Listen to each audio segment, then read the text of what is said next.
I'm incredibly excited to share something that's been a game changer for me: how to drop ship print on demand products on Etsy. Now, I've been in the drop shipping game for a while, right? Working across multiple websites, pretty much all of them, but Etsy has been a goldmine for me for many reasons. First and foremost, you're probably asking yourself, why Etsy, right? What sets it apart from other e-commerce platforms? Well, simply put, it's the automation. Now, once you set your Etsy listings up properly, the entire process is 100% automated. Yes, 100%. I've aligned myself with a company that takes care of everything from printing my designs, as well as boxing them up and shipping them directly to the customer. And they even go a step further, going into the back end of my Etsy store to input the tracking number for every order. Now, this leaves me free to focus on the two main aspects that actually drive any business: the product research and the product creation. Now, before we go any further, I do need to emphasize that there is a right way and a wrong way to dropship on Etsy. And the wrong way could jeopardize your Etsy account, so we definitely don't want that. Instead, we'll focus on print-on-demand products as they're considered handmade, which aligns with both Etsy's marketplace vibe and their terms of service. You will need some graphic design skills in the beginning, but don't worry, we'll get into that. It's so much easier than you think, especially now with all the AI tools that are out there available to us. And while you should definitely model your products after successful designs, which is a no-brainer, never steal or copy them outright. You'll also want to avoid using brand names and brand logos that aren't yours, as this can lead to your listings being taken down for intellectual property infringement. But again, as long as you're not putting up big brand logos like Target or Walmart, for example, you'll be totally fine. And there are even tools out there like Everbee that will run IP checks on all your products, so you can be sure if you're worried at all. So first, you want to connect your Etsy shop with a print-on-demand software. Now, I personally recommend Printful. I love them. They handle the heavy lifting like the printing, the packing, and the shipping. And once that's done, it's then time to populate your store with your products. But not just any products. You want to identify hot selling products with low competition where you can launch something and rank really quickly. That's where the money is made. Then you want to improve upon those existing proven designs and make them slightly different, but use them as creative inspiration and make them somewhat similar. You'll also want to use something like ChatGPT to improve their SEO while still keeping all their best keywords, because after all, they work. But again, improving on it, that's the key theme. Now, aside from on-site SEO and Etsy's built-in customer base, you can also funnel additional traffic from branded pages that you create on social platforms. Now, not only will Etsy give you a boost now, and they recently, as of I think yesterday or the day before, sent out an email asking people to do this. So I know they're throwing traffic the way of stores that are bringing in traffic from other outside platforms too. And you should also think about testing Etsy ads. They can help you pour gasoline on a hot selling design that's already selling a little bit, but then turn it into a gold mine.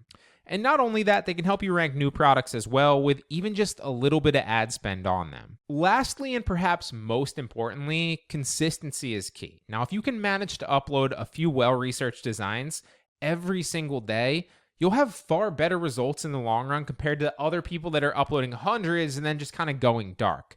Consistency trumps all in almost every business I've ever run. Consistently show up, consistently improve, and you'll start to see the sales roll in consistently. So why am I so bullish on Etsy then? Well, it's a platform brimming with demand, but isn't so oversaturated that there's no room for you to carve out your own successful niche. Now, if you combine that with the automation that I already mentioned, you've got yourself a formula for a sustainable and profitable business. So there's two main ways to actually dropship on Etsy. One is going to get you in trouble and eventually going to get your account suspended. And the other one is a little bit more difficult to set listings up with in the beginning, but is fully compliant with the terms of service on Etsy, and you can dropship long term. What you're not allowed to do is take listings from eBay, for example, or listings from another website like that and drop ship to your customers. What you are allowed to do is create your own print-on-demand products, and it's actually easier than you think. I'm going to show you how to do that in this tutorial here, and then use a website like Printful to actually drop ship those products to your customers. Because on Etsy, you're allowed to drop ship, but it has to be either vintage or handmade, and so the print-on-demand falls into the handmade category. You're allowed to drop ship it. So to get started with Etsy drop shipping, you're going to need three main things, okay? You're going to need an Etsy account, obviously, so this goes without saying. If you don't already have an Etsy account, sign up for one. The second thing you're going to need is to sign up for Printful.com. It's completely free to sign up. They just take a small cut of every single sale, and before you actually have a product go live, they'll tell you exactly what that specific cut of the product will be, how much it's estimated to ship to your customers, and so you can always list your product up enough so that it's profitable. And the final thing you're going to need is a graphic design software. All right, so to get it out of the way, the two main graphic design softwares that I'm going to cover in a later tutorial in this course are going to be Canva and Photoshop, okay?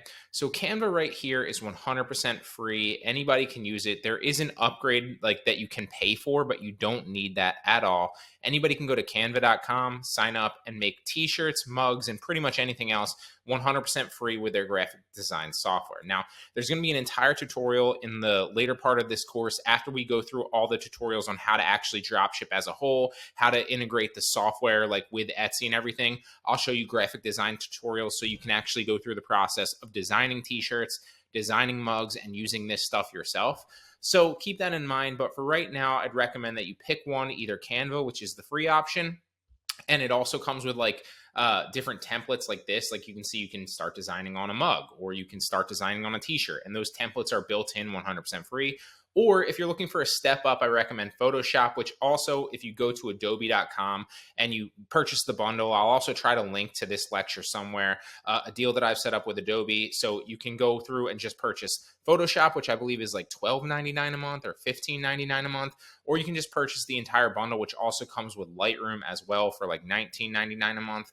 The things here is, the reason you want to upgrade to Photoshop and Lightroom if you're at that stage and $20 a month or $15 a month isn't a big deal to you is because it's going to give you a lot more advantages, a lot more things to do, and a lot more tools to work with that Canva doesn't. You can also more easily make transparent images, which will allow you to not just sell on white t-shirts or just black t-shirts, but also sell on pretty much any color t-shirt because you're making transparent backgrounds, okay? So I use Photoshop and Lightroom. They're well worth it for the upgrades, but if you're only solely looking for a free software to get started, then I recommend going the Canva route. So there's an entire tutorial coming with Photoshop later on in the course, but I just wanted to touch on these two graphic design softwares so you understand what we're going to be using to design t-shirts, design mugs, and design our print-on-demand products. Again, Canva is 100% free. If you're looking for an upgrade, however, I recommend going with the Photoshop and Lightroom upgrade because it's going to let you do a whole lot more. There's a lot more integrations, and you can get more advanced and make better designs. One of the most important things that I want to touch on before we actually get into the specific lectures of how to actually drop ship, how to create your designs, how to do product research, etc., is one of the techniques that I'm going to recommend you in this course is to model successful t-shirts, right? You can go out and create your own if you're a creative, right? Like that makes sense. That's totally fine as well. But one of the easiest ways and the quickest paths to get from where you are to successful and start making sales is to model what's already working. That said, and this is a big that said, do not exactly copy somebody else's design, right? There's many reasons for that. First and foremost, it's not ethical. Secondly, you don't want to get like an intellectual property or a copyright strike. And third, you want to avoid using anybody else's brand logo, brand names, because you could run into issues with that. As long as you're not copying designs exactly and you're simply modeling a design and maybe making a change or an upgrade to it, and you're not using a brand logo or a brand name in your design, you're going to be fine. But keep those things in mind. So for example, I've gotten intellectual property claims in the past for using Target's logo, Starbucks' logo, Star Wars' logo, and Disney's logo. Now, I've learned all those things the hard way, so you don't have to, but keep in mind you want to avoid using brand logos and brand names. That doesn't just go for big brand names as well, although you should mainly focus on avoiding those. It also goes for specific third-party brand names on sites like Etsy or Amazon, if those are sites that you're using to model your designs. And that is a technique that I will teach you later on in this course when you're doing product research to find hot products to model, okay? So for example, In this design right here, if you were going after modeling this t-shirt, you wouldn't want to copy this exactly. You'd want to model something very, very similar, but put your own spin on it and try to improve it, okay? Just the same, this one doesn't have like in the title, because one of the techniques that I'm going to recommend to you when you're actually creating your listing is also just like modeling the design. You also want to model the SEO in the title, the SEO in the description, and get all their main keywords so that you can obviously rank for those similar keywords on your design. But one thing to keep in mind is you have to pay attention to not copying brand names in the design, not copying the design exactly, but also not copying brand names in the description or in the title as well. So also keep that in mind. Don't copy brand names in those either. Doesn't matter if you're doing one on Etsy or if you're doing one on Amazon like this, for example. What a lot of people will do in the beginning when I say model it off of it is they'll simply copy the title and they'll copy the description and they won't read it, number one, to make sure that there's no brands in here or any information that shouldn't be in here. And on top of that, they also will just copy it word for word, which is definitely a no-go. You can use these keywords and model after them, but do not copy word for word. Another reason you don't want to do that is because, for example, this shirt might be 100% cotton, but your shirt might be a different blend, or your shirt might have a different setup or neck hole or whatever the case is, right? So that's another reason you don't want to copy word for word, all right? So I wanted to hit that home. I wanted to really make sure that you understand that before we get into anything. Two things here. Do not copy designs, descriptions, or titles exactly. Instead, model and improve off of them. It's one thing to model a design and improve it. It's another thing entirely to just simply copy it, so don't do that, okay? The second thing is don't use brand logos and don't use brand names in your designs, and you'll be fine. The general rule is if you have a question or you're not sure about it, if it's a brand or it's a logo that you shouldn't be creating, then avoid it. It's better safe than sorry. All right, so in this tutorial, really briefly, I'm going to take you through setting up an Etsy store, signing in, and obviously registering so that you can create your Etsy shop and start selling, okay? So we're going to go over here, Etsy.com, obviously, click sign in, and then you're going to register. So with a random email address, let's register. Now, very first thing is you're going to want to create your shop when you actually sign up, okay? So you're going to come to your account and then go to sell on Etsy. Get started. And depending on when you're watching this, obviously, this might slightly change, but the overall theme here, the overall kind of overarching strategy and process remains the same. When I signed up, over a year ago, it was slightly different, but it was very, very similar. So I'm just going to walk you through the prompts. Obviously, you don't really need to answer this question. We'll skip it. What do you want to sell? You skip it, and then start your shop.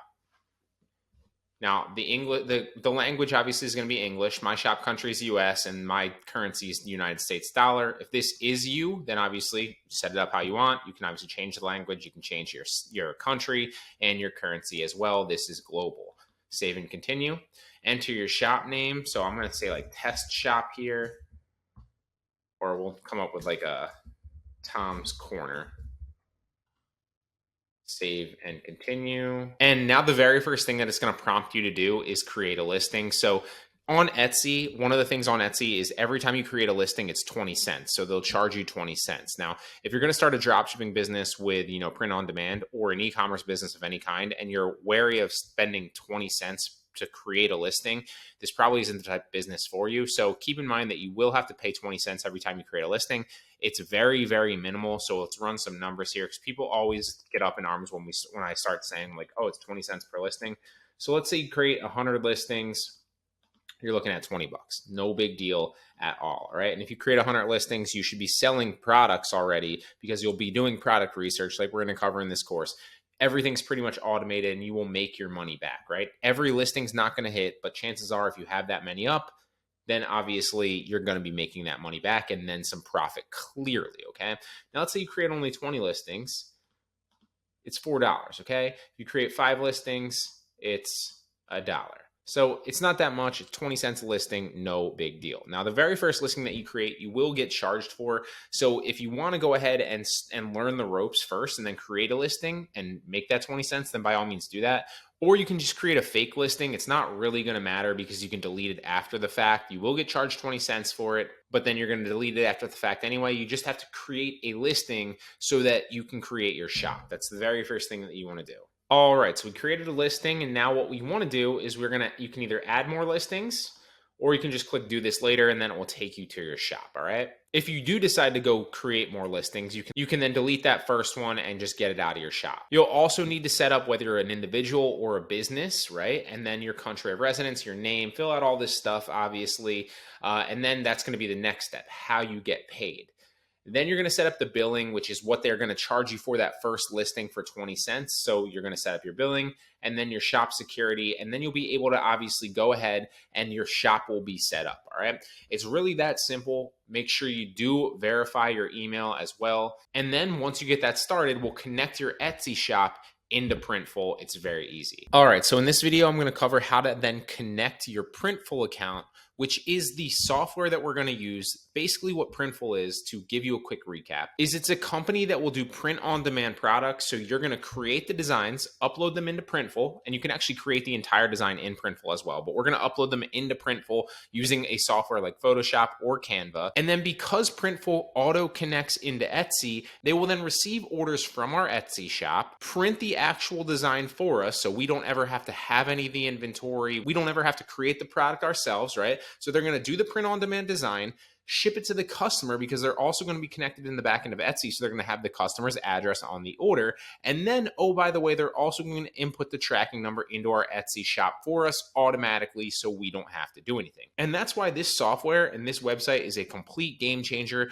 You're going to sign up for your Printful account and then choose the platform to connect with. And Etsy is going to be one of them. You're just going to click connect to Etsy and then connect to Etsy. And it will literally walk you through the entire step process here. Now you can watch the video. It's very, very simple, or you can just follow the prompts, connect to Etsy, log in with your Etsy account, allow access to the Printful app, and it will literally just connect automatically. All right. It's super easy to do, and it's that simple. All right. So we're going to cover in the next several tutorials the process that I go through as a whole, right? So I'm going to show you the finished product and how I actually go about finding hot products, right?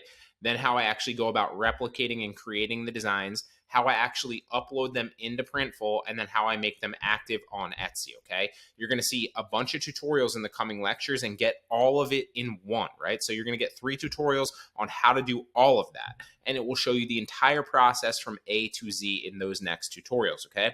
Then we'll break down the basics after that, right? So you'll get it all fed to you first, and then we'll break down each specific part, right? We'll then cover how to do product research. We'll then cover how to actually use design software like Canva and Photoshop. And then you'll also understand clearly the basics, but also how to put it all together. In today's video, we're going to talk about Etsy dropshipping, and I'm going to take you through an entire tutorial of A to Z, how to get started from finding good listings to actually put up on Etsy, and then how to go about doing that with a specific software, okay? I'm also going to teach you a little bit about graphic design so you can create these listings yourself, all within a short time period. We're not going to draw this long tutorial out. I'm very bullish on this platform. I think that there's a lot of opportunity to be had here, and one of my main things that I love about it is once you spend the time to actually go through and create the listings, you might be slow in the beginning. It might take you a little bit of time, maybe like 5 minutes to create a listing and actually put it up on Etsy, which isn't that long. And as you do more and more, you'll get a lot better at it and they'll go a lot smoother and a lot faster. But once you create the listings, it's completely hands off, okay? Your listings are gonna sit there, they're gonna get you sales, and obviously you have to answer messages if you get them here and there, which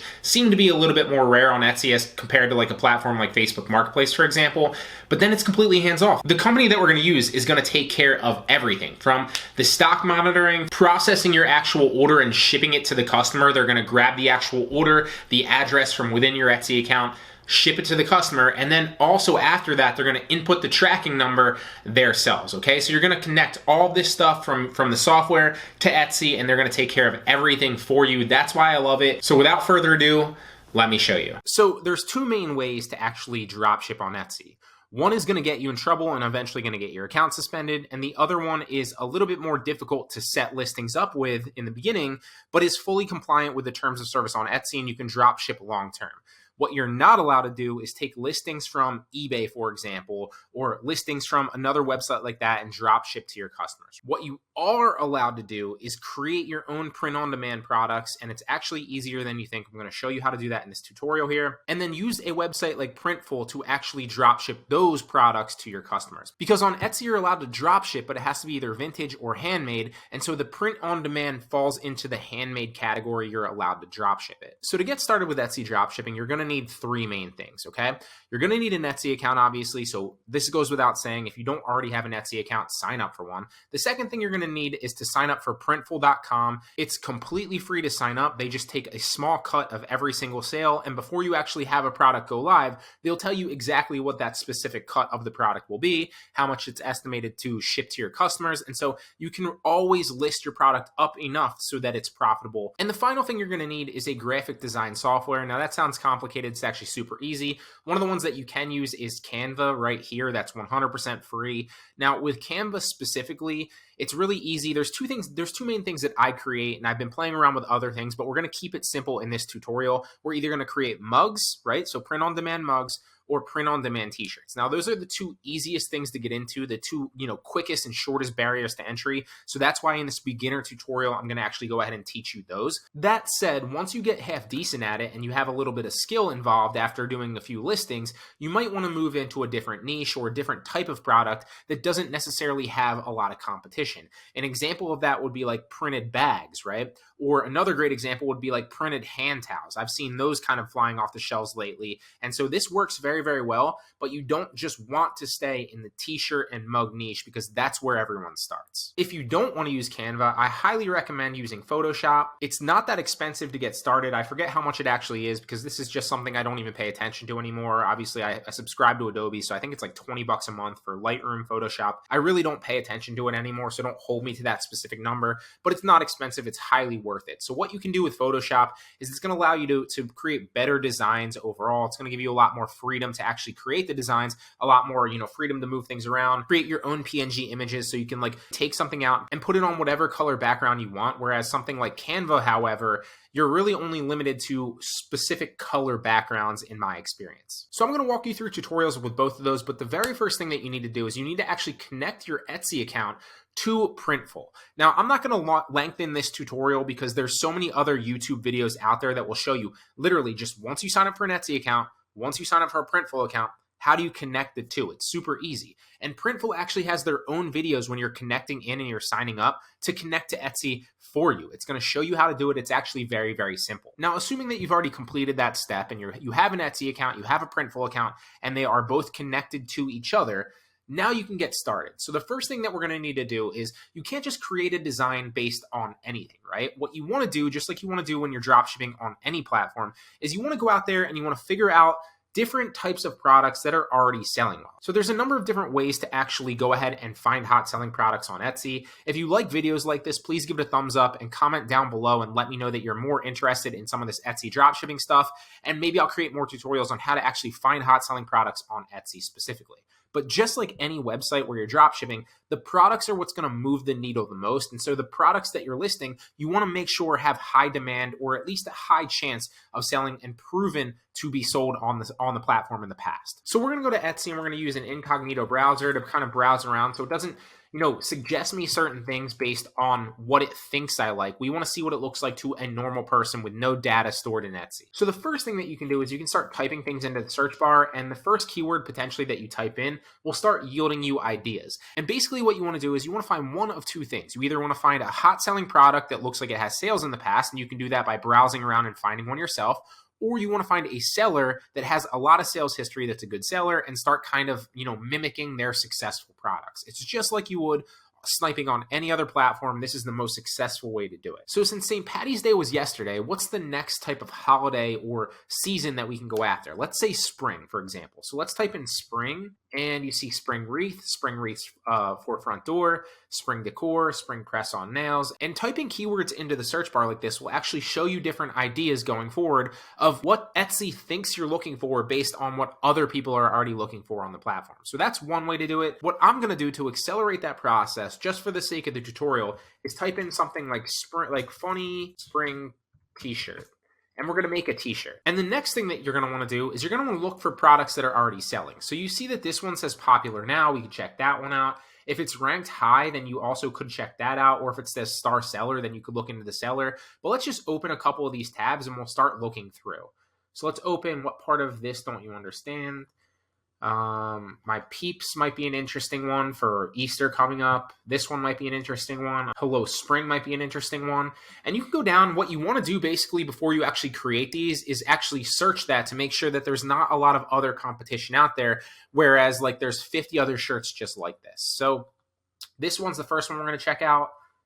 This one says it's popular now. So the very first thing that we're going to do is Men's Tea Chocolate Bunny Talking Funny Easter Holiday. We're going to search that into the Etsy search bar. So we're going to come back here. It's actually a new tab. Oh, forgot we're in the incognito browser.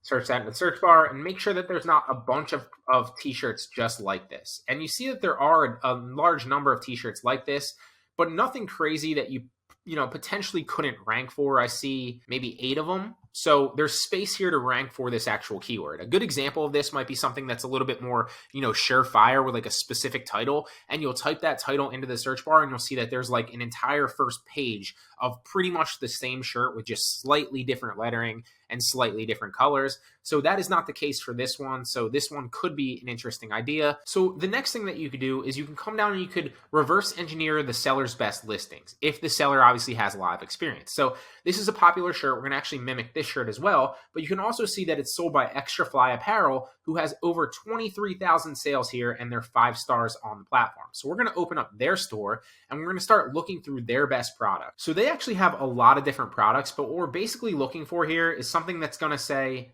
hot selling product or showing us that there's a lot of sales. You could also go down at their most recent reviews and see which of their products are actually selling well. So to give you an example of how we're going to recreate the shirt, you can either use Canva or you can use Photoshop. For this specific tutorial, I'm going to use Photoshop because that's what I like, but Canva is just as easy. It's really, really simple to play around with. And if you need to learn Canva, you can probably learn Canva in like 15, 20 minutes by watching a simple tutorial. So we're simply going to recreate something just like this, but maybe put our own spin on it. So we're going to find chocolate looking bunnies just like this. All right, so we found an image very, very similar. And now we're just going to download the image and we're going to rip those bunnies out of the picture. We'll just save the image. We'll bring it open in Photoshop. And specifically with Photoshop t-shirts, you want them to be 4,500 by 5,400. Those are the best dimensions to create on an image for a t-shirt. So you'll see this is going to be like the main part of the t-shirt. Now we know what we're working with. So we're going to open that picture that we just downloaded.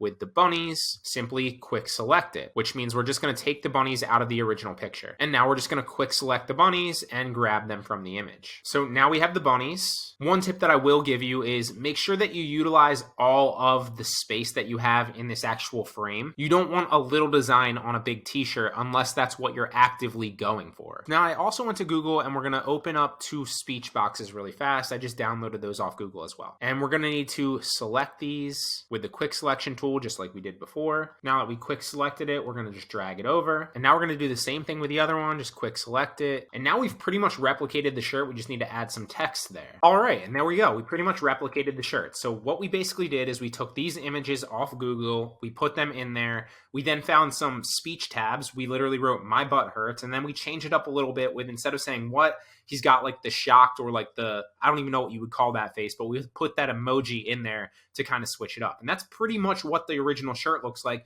We just kind of put our own spin on it. Now, before you actually upload this, because unless you're uploading this to a white shirt, and even if you are uploading it to a white shirt background, the whites might not still be the same color. You can also learn these basics of Photoshop super fast within like a quick course or something like that. It won't take you very long. Canva's a lot easier to use, but again, you can't rip the actual picture out with PNG like I'm about to show you. So if this was your t-shirt and you were using like Canva, you'd have to put this on a white background because you can't remove the background. If you are on Photoshop, one of the benefits of that is that you can just hide the background now and then it turns into a PNG and you can save this picture and then put it on whatever background shirt you want. So we're going to export this now as the PNG. And now what you want to do is you want to go back into Printful. You're going to go to your stores. You're going to go to add a product. And now you're going to find a t-shirt. So you can type in t-shirt here. I know where they are. So I'm just going to go to men's clothing.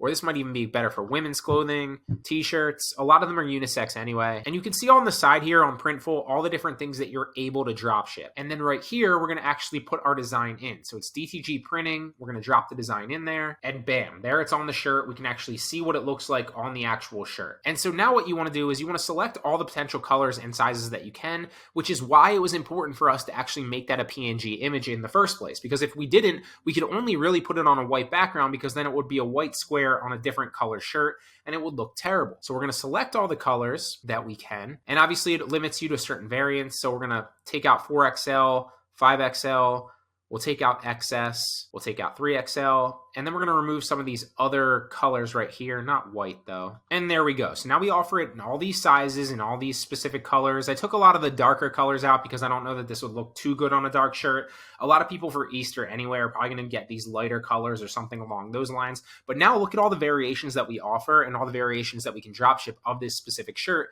to other people, and we don't have to hold any of that inventory. You can see it's going to show you all the different mockups. So what you can do is you can use an active live mockup. They have part of the Printful software shows you what it looks like on an actual person, and that obviously can help you a lot of ways when you're trying to sell the t-shirt, because people are going to visualize themselves wearing the t-shirt, and now you don't have to because this is literally going to be your listing. What I've seen to work best for me, honestly, is not the live mockups, although you can use them, test them both out.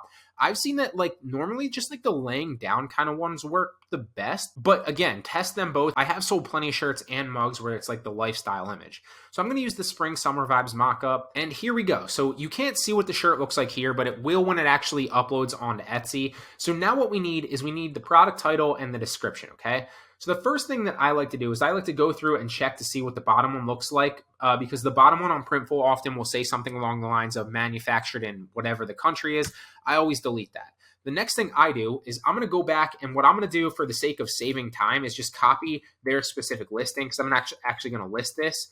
And then I'm going to paste it in here to get all the potential keywords that they potentially rank for on the platform. Now, what you want to do once you do this is you want to switch this up a little bit, right?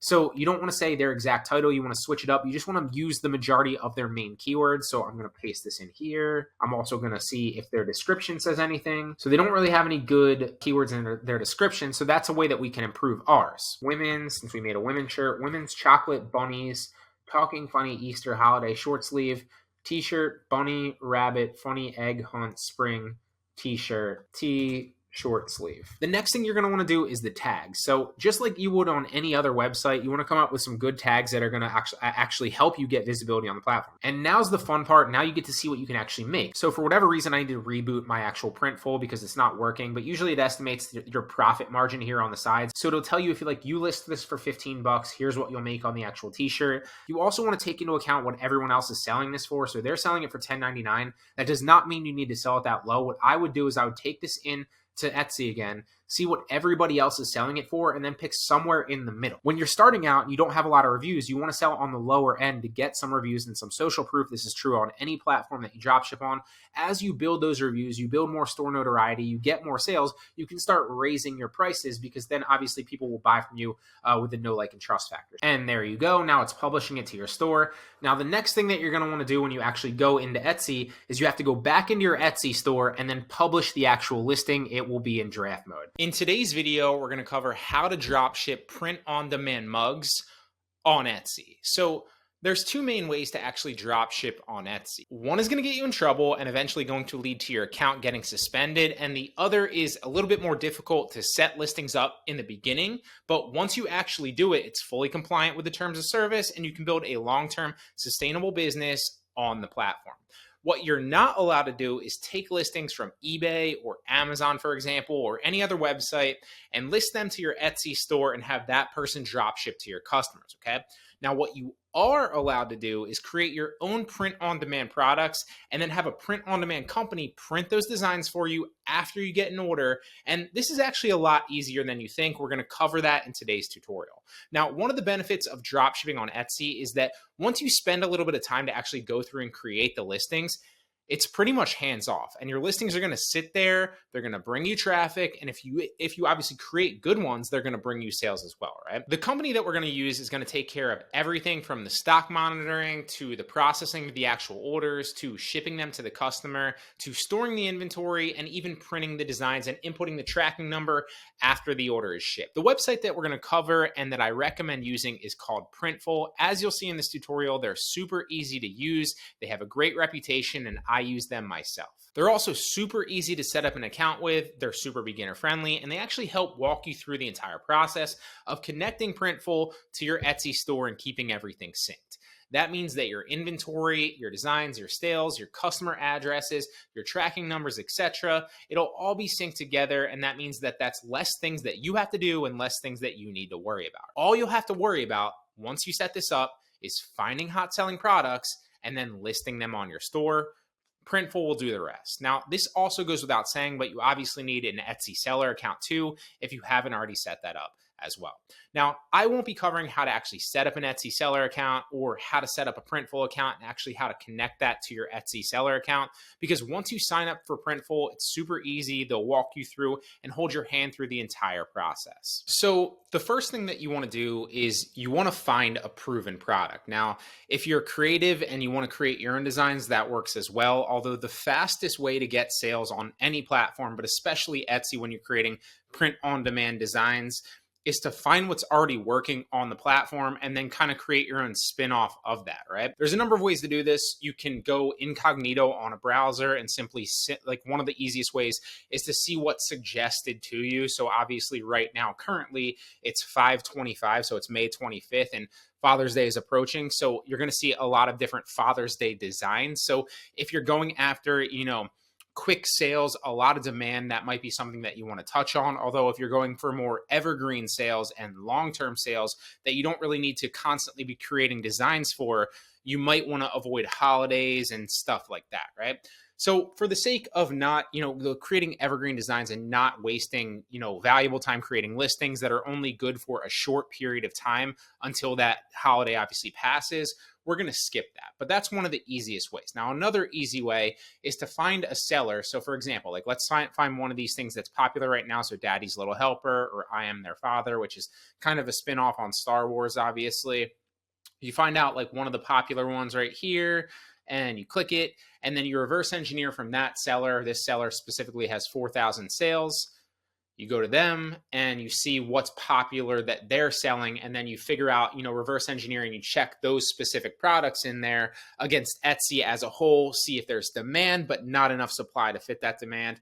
And that's just one of the simple ways, right? But the first step is finding an in-demand design that you can create and kind of replicate. I went through a couple and I found some cool ones. Like obviously Bath and Body Hurts is a funny play off Bath and Body Works in a mug here. So it's a similar design. Now you do need to be careful, a little caveat here, when you are creating like store designs or anything that, might potentially have an intellectual property, component to it. I actually, before I actually realized this, and I actually knew this, I don't know why I went ahead and created it. It was just kind of like a brain fart at the moment, but I made a play off like, it was like half the Target logo, obviously got an intellectual property. I think it was, IP complaint on that on my Etsy store. It was my first one. And so, hard lesson there, but you don't want to use anything like that. Now, this obviously isn't using the Bath and Body Works logo, but it is kind of walking that gray area and that fine line. So just be careful if you're going that route.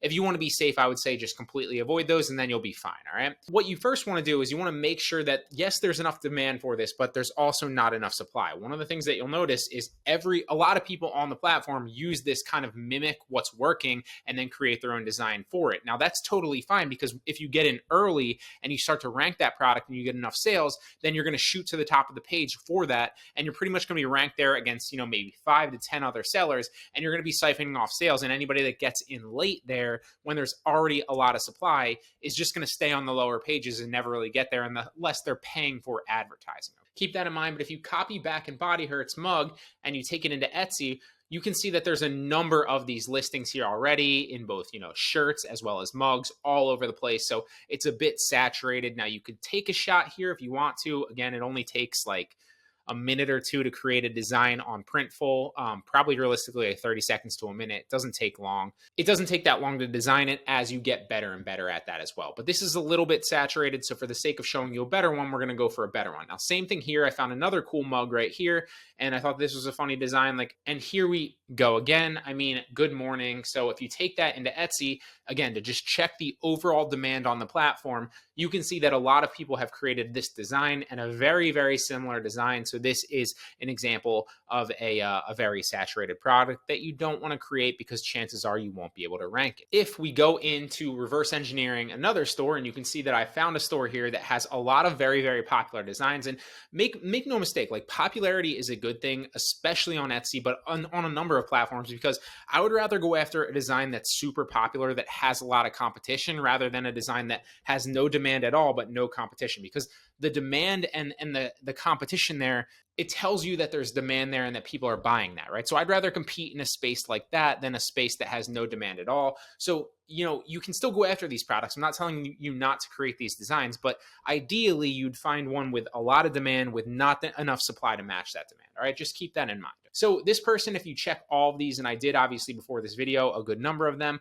this person would be a great store to mimic and check out because they have a lot of the top designs, and you can see that they're doing that same exact strategy. So if you literally search beach not teaching on Etsy's catalog, there's a lot of people creating that design. Same thing with this one, same thing with this one, same thing with a number of these. And that's how I basically figured out that one of the good designs here is my second, or Friday, my second favorite F word. Okay. So if you search that in the actual Etsy catalog, you can see that there's some here, but not really, right? Like feminism is my second favorite F word. Friday is, but there's not a good number of mugs that say Friday, my second favorite F word. Okay. And so there's not a lot of competition when you actually search for that on the Etsy catalog. And so we can go ahead and create that. Now there is going to be competition on, you know, that specific saying, but you can niche down with your keywords and obviously get somebody that's searching for that specifically on a mug and then start making sales that way. Okay. Again, there's a number of ways to actually approach this, but I'm just trying to simplify it for you in this tutorial. So we're going to go ahead and we're going to move forward with this mug design. Basically, what we're trying to do now is we found a design that has potential, that has demand, but doesn't really seem to have the supply on Etsy to match that. And so, but what we can basically do is create a very, very similar mug design to this, upload it through Printful, who's going to do all of the work for us, and then obviously monitor the stock, ship to our customer, insert the tracking number in the back end of our Etsy store, you know, for us. So once we create the design, it's pretty much hands off. We don't really need to worry about it. So you can either use Photoshop, that works very, very well, or you can use Canva, which is a free one that I actually pulled up here. They have the entire mug like template that you can just pull up.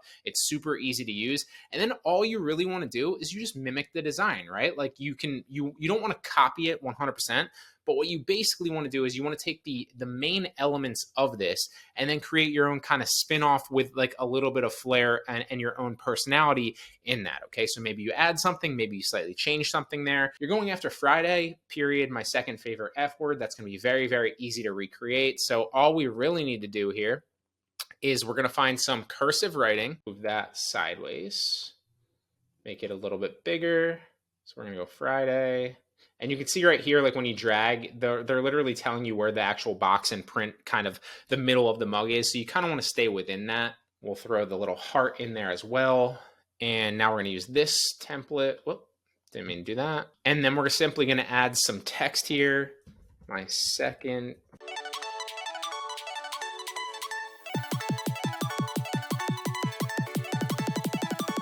And so in about a minute and a half, really easily, it took me to create and kind of replicate this design. All I really did was I switched the text around slightly, very, very slightly, added the little heart and added the little wine symbol for Friday.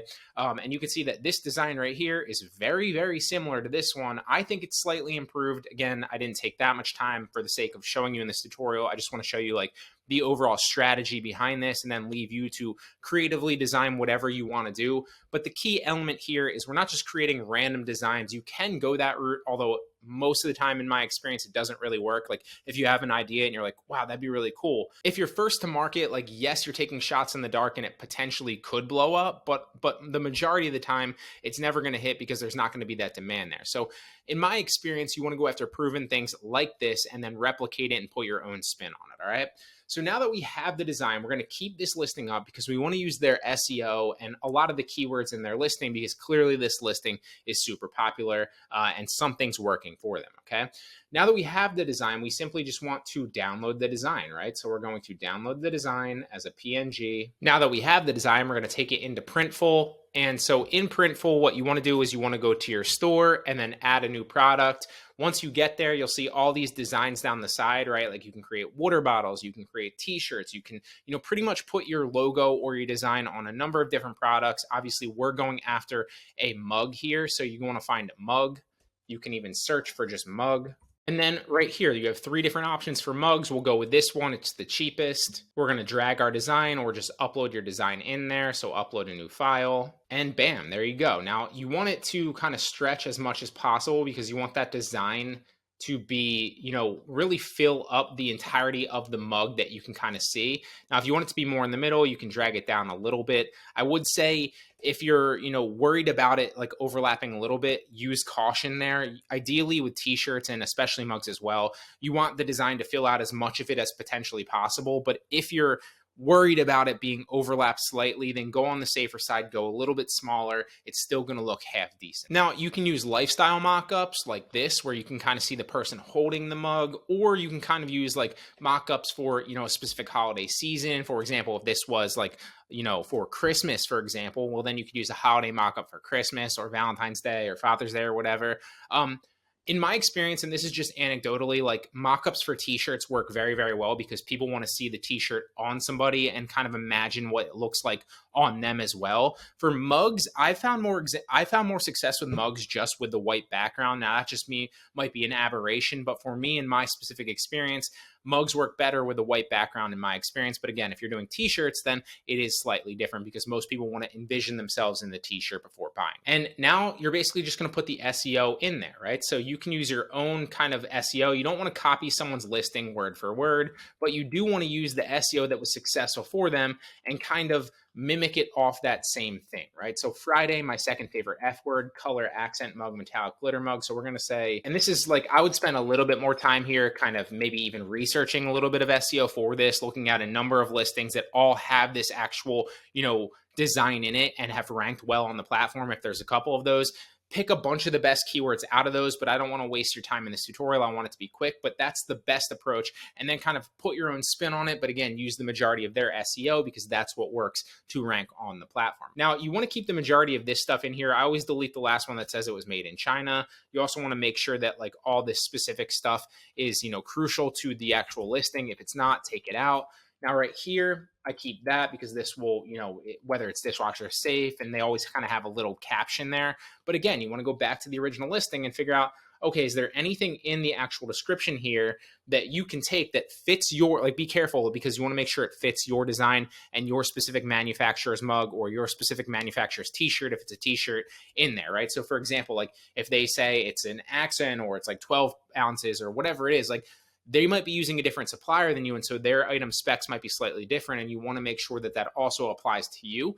But if they have anything in here about the specific design of the mug, again, look at their SEO, figure out what works for you and what works for them, and then copy it based on that. Again, for the sake of not wasting your time in this tutorial, I'm not going to do that, but best practice would be for you to do that. Okay. Again, you don't just want to look off theirs, use theirs as a template, but use a couple other ones because those other ones have ranked on the platform, and you can combine the best elements of every single one, put them into your listing, and ideally create a better listing. Now, you're also going to want to create tags here. So put some tags in there that you think fit it. Again, same thing applies. Like look at the other listings, come up with good keywords, and then put them in there on the tags. Okay. Now's the fun part where you actually figure out what you can make on this and what to set your price at. Now, you want to look at the other people in the actual, in the space and figure out what their prices are and pretty much base your price off theirs kind of in the median. Now, if you are brand new, and chances are if you're watching this tutorial, you're brand new, you want to go on the lower side, even if you're barely making any profit, the lower side of those prices, because your beginning goal when you're actually starting isn't to make a lot of money. It's to rank your listing. It's to rank your store and get reviews. Okay.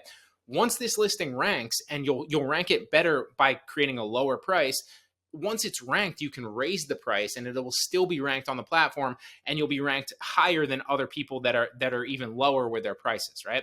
But to get this ranked in the beginning, you want to keep your price relatively low so that you're getting sales, so it builds up the search results and it moves up the pages on those search results. Once you do get sales, raise your price. That's the general strategy that's worked best for me and what I've seen kind of recommend it across the board. I think it's smart. It works pretty much on every platform, but especially here when you're doing print on demand mugs and t-shirts on Etsy. So we're going to put both designs here. It's going to tell you what your Printful cost is here.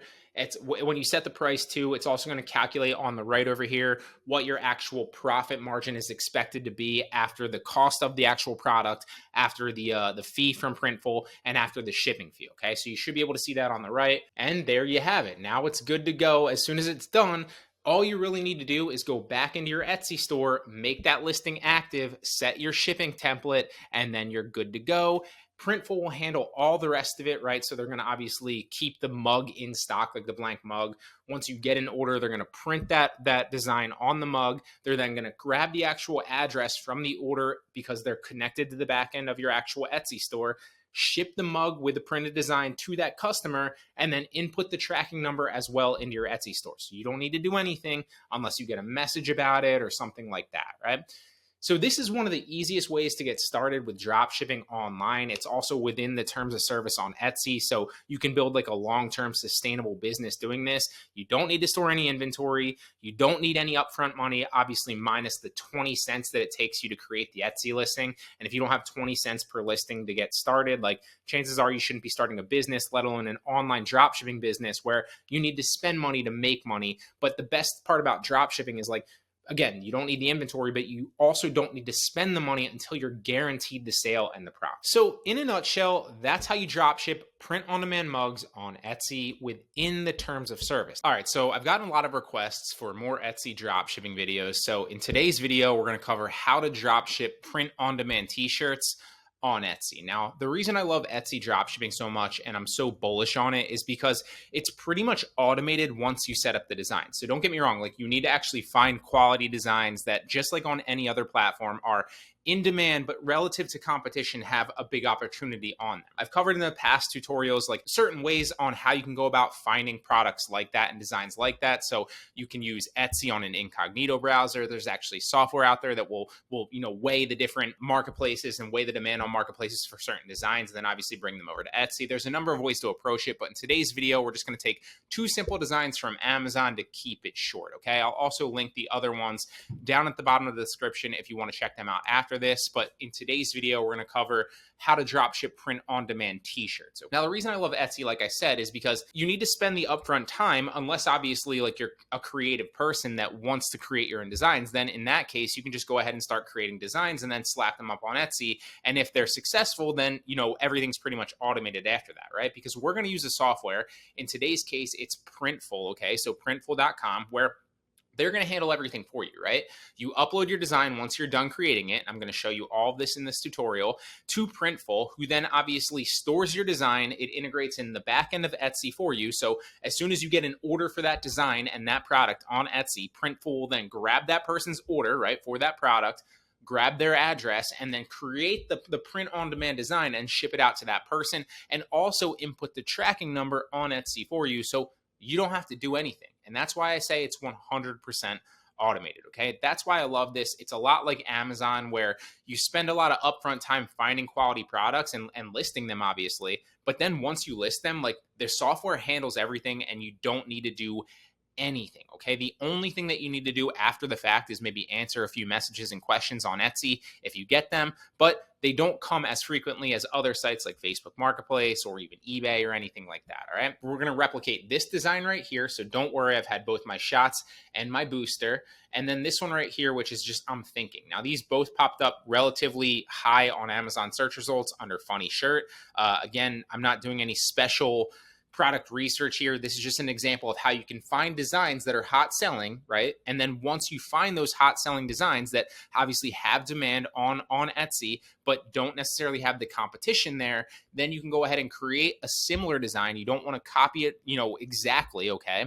You don't want to copy it exactly, but once you create a similar design, put your own spin on it, then you put it up on Etsy with improved SEO and an improved listing, and then it just sits there and potentially earns sales for you, and it doesn't cost you any money minus the 20 cents to create the listing. Typically, when you find a design that looks promising, what you want to do is you want to take it to an incognito browser on Etsy. So we're just going to pull up a different browser.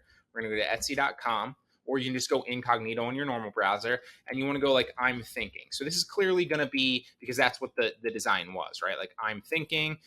So you want to go as broad as possible and see what other designs are up there. See if it's a flooded marketplace for that type of design. See if there's a lot of oversaturation on that design already. And if that is the case, then you don't want to create that design. Ideally, you're looking for something that's selling well already on Etsy or selling well on another platform where there's not a lot of competition on Etsy, and that's where you want to get in. Again, don't copy, because that's where you're going to run into like IP complaints. Especially don't copy like any brands as well. Like even if you see a good design, like common sense should tell you stay away from like top brands, right? Like you're not trying to replicate like the Adidas logo. You're not trying to replicate the Disney or the Star Wars logo, right? You're not trying to, I actually got a copyright strike one time, or it was like an intellectual property strike one time on Etsy for creating like half of the Target logo. Don't do that, okay? As long as you're not doing that, as long as you're not copying someone's design exactly and you're putting your own spin on designs, you should be fine. This isn't like an in-demand product with a lot less competition where it's something that you want to go after. As you can see here, there's clearly a lot of people already selling design just like this. So this is an example of a product that you wouldn't want to go after. But in this specific case, let's just assume that this isn't a product like this, just for the sake of showing you an example of how to actually go ahead and create the listing, right?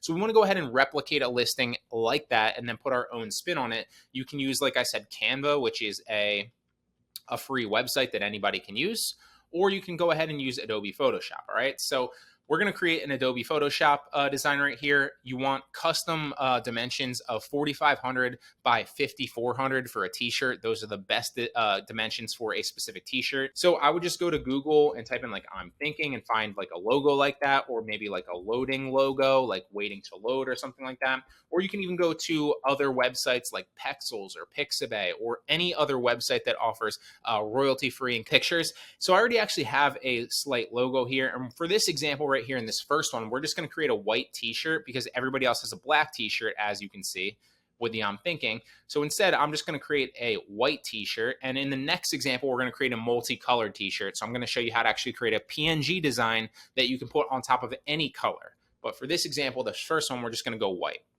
So we're going to file open because I already grabbed a loading logo right here, as you can see. So there we have the loading logo. I dragged it out a little bit. Now we need to put something else below.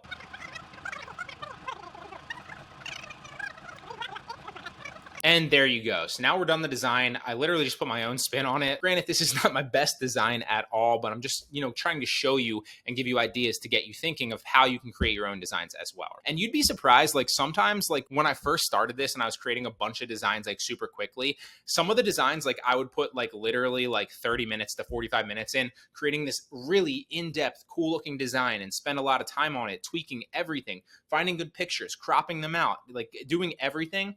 And it would never sell. And some designs literally were just words on an actual sheet, and I uploaded them to a t-shirt, and those would get traction. So just keep that in mind. Sometimes even stupid designs might sell. Now that we have this design, and keep in mind, this is just a white t-shirt, what we're gonna do is we're gonna save it. Always save all your designs in a folder so you can go back and show Etsy that you actually did design them if they ever ask, okay? Now the next thing you wanna do is you wanna go to Printful. Now Printful is a website that, like I said in the beginning, is going to store all your designs. They're also going to store all your products because you can connect Printful to the back end of Etsy. There are other YouTube videos out there that show that and how to do that super easily.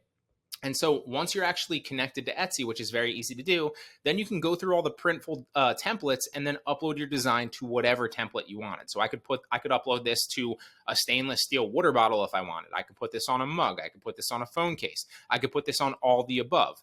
In this specific example, we're just going to go through and we're going to put this on a t-shirt. So we're going to go to t-shirt. You can even search in the search bar shirt. And I typically go usually on the lower end so I can mark mine up a little bit, but you can obviously, use your best judgment if you want to go in between. I wouldn't recommend going with like a premium one because it's really hard, especially when you're a starter and you're just getting into this, to sell something at such a high markup when you don't have enough social proof and your products aren't ranking high enough on the platform. So I would go for one of the cheaper versions of this. Obviously this Gildan one's good. You can go this one right here, which is, I think this is Hanes, or one of them is Hanes.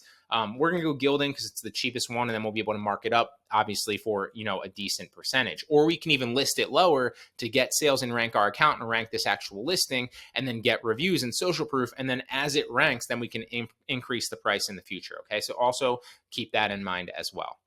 So now that we're here, we want to make sure that we select all the colors and all the sizes that we want to offer. So in the next example, we're going to select multiple colors and multiple sizes. In this example, since it's just a white design, we want to select just white, and then we'll select all the potential sizes as possible. And once we have it in there, there you go. You can see it right there. You can also drag this if you want it a little bit bigger.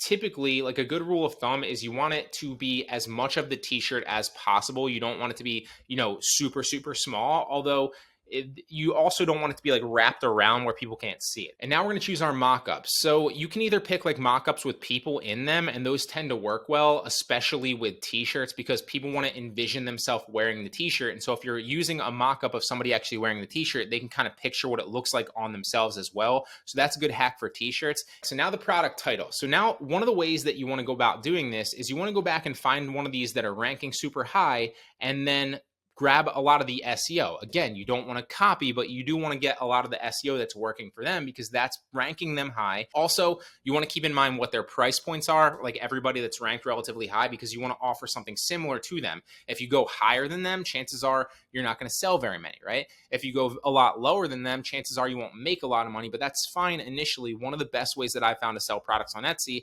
is, especially before your listing is ranked and before your seller account is ranked, you want to offer products at lower prices, even if your margin's razor thin, or like $1 or $2, because you're still profitable at that point, but other people aren't willing to take that low of profit. You can get those sales, those reviews on your store, and get some social proof. And then as you get more and more sales, you can increase your price later because you're already ranked on that listing and you already have social proof on your seller profile. All right. And then as soon as you hit proceed, it's going to publish your product to your Etsy store as a draft. Then you just want to go into your Etsy store. Again, your Etsy store should be connected to Printful. Just watch a video on that. There's videos all over YouTube on that. It's very, very easy to do. And then you just want to make it active because it's in draft mode currently. All right. And that's how you create a listing for Etsy. So let's do one more really, really fast. We're going to do this. Don't worry, I've had both my shots and my booster. So I have a picture here with just a shot dropping into a beer that I think is funny. And we're going to cartoonize this to make it very, very similar to this picture right here that it's kind of cartoonized and logoed.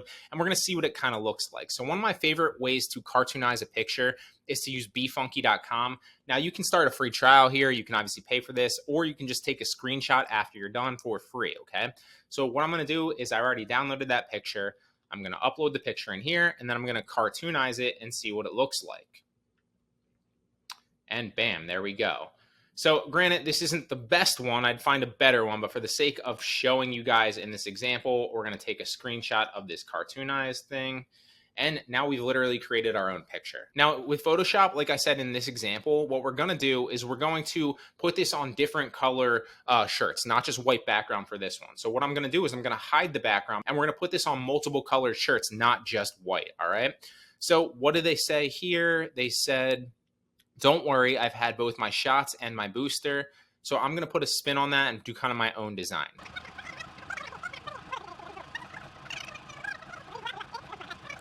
All right, there we go. Now we have the design, right? So you can see I literally just cartoonized the one picture that's very similar, and then I wrote, don't worry, I've had my shot and booster. Very similar, but I put my own spin on it. We'll drop our design in there. And now, as you can see, it's PNG, so it overlays on pretty much any color. It doesn't look that great in white, but it probably looks good on other ones. So I'll show you it on black, and that looks very similar, literally with a cartoonized design, as this person has right here, just my own spin on it. Very, very similar, right? We're gonna take white off, and we're going to choose all the other variation colors so people can choose whatever color they want. Again, you want the mock-up of somebody wearing the actual shirt because that's what's going to sell the best with a t-shirt. People want to envision themselves wearing it. Then we're going to set our price. So obviously you'd want to do some research on Etsy. I'm just going to set this price for this one at $19.95 for right now. And there you go. Now it's going to list it to Printful, which then is going to in turn list it to Etsy. And as soon as it's done loading here, it's going to then be in my Etsy store, but as a draft. So I need to go back to my Etsy store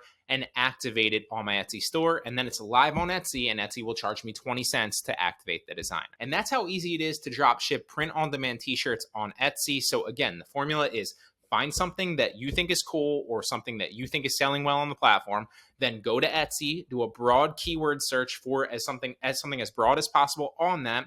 Do a little bit of research, see if there's demand on the platform, but not potentially a lot of competition. If that is the case, then go ahead and create the design, right?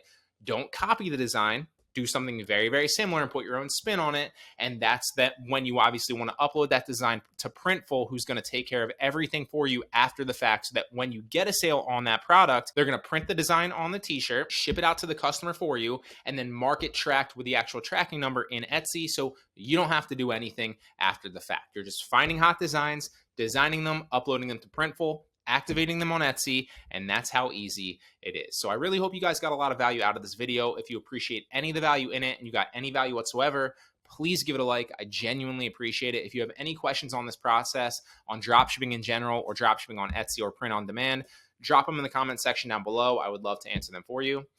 And I'll see you in the next one. In this tutorial, I'm literally going to walk you through the 2 best ways that you can find hot in-demand designs that are currently selling well on the Etsy platform, because just like dropshipping on any platform, you want to go after things that are already doing well. I'm going to show you how you can find those hot designs super quickly from other stores that are doing very, very well on the platform. Then what we're going to do is we're going to replicate those designs and we're going to put them into a software called Printful, which literally does 100% of the work for you after you upload the design, right? So once you get an order, not only are they connected into the back end of your Etsy store, but once you get an order, they will print the design on whatever it is. In this case, it might be a t-shirt, it could be a mug, it could be any number of things, right? There's, as you can see here down on the left, you have shirts, you have hoodies, you have a number of things, right? And then they're also going to pack it up and ship it to the customer and input the tracking number into your Etsy order for you. So you don't have to do anything. All you need to do in this business is find hot selling designs, and we will cover the 2 best ways to do that in this video, okay?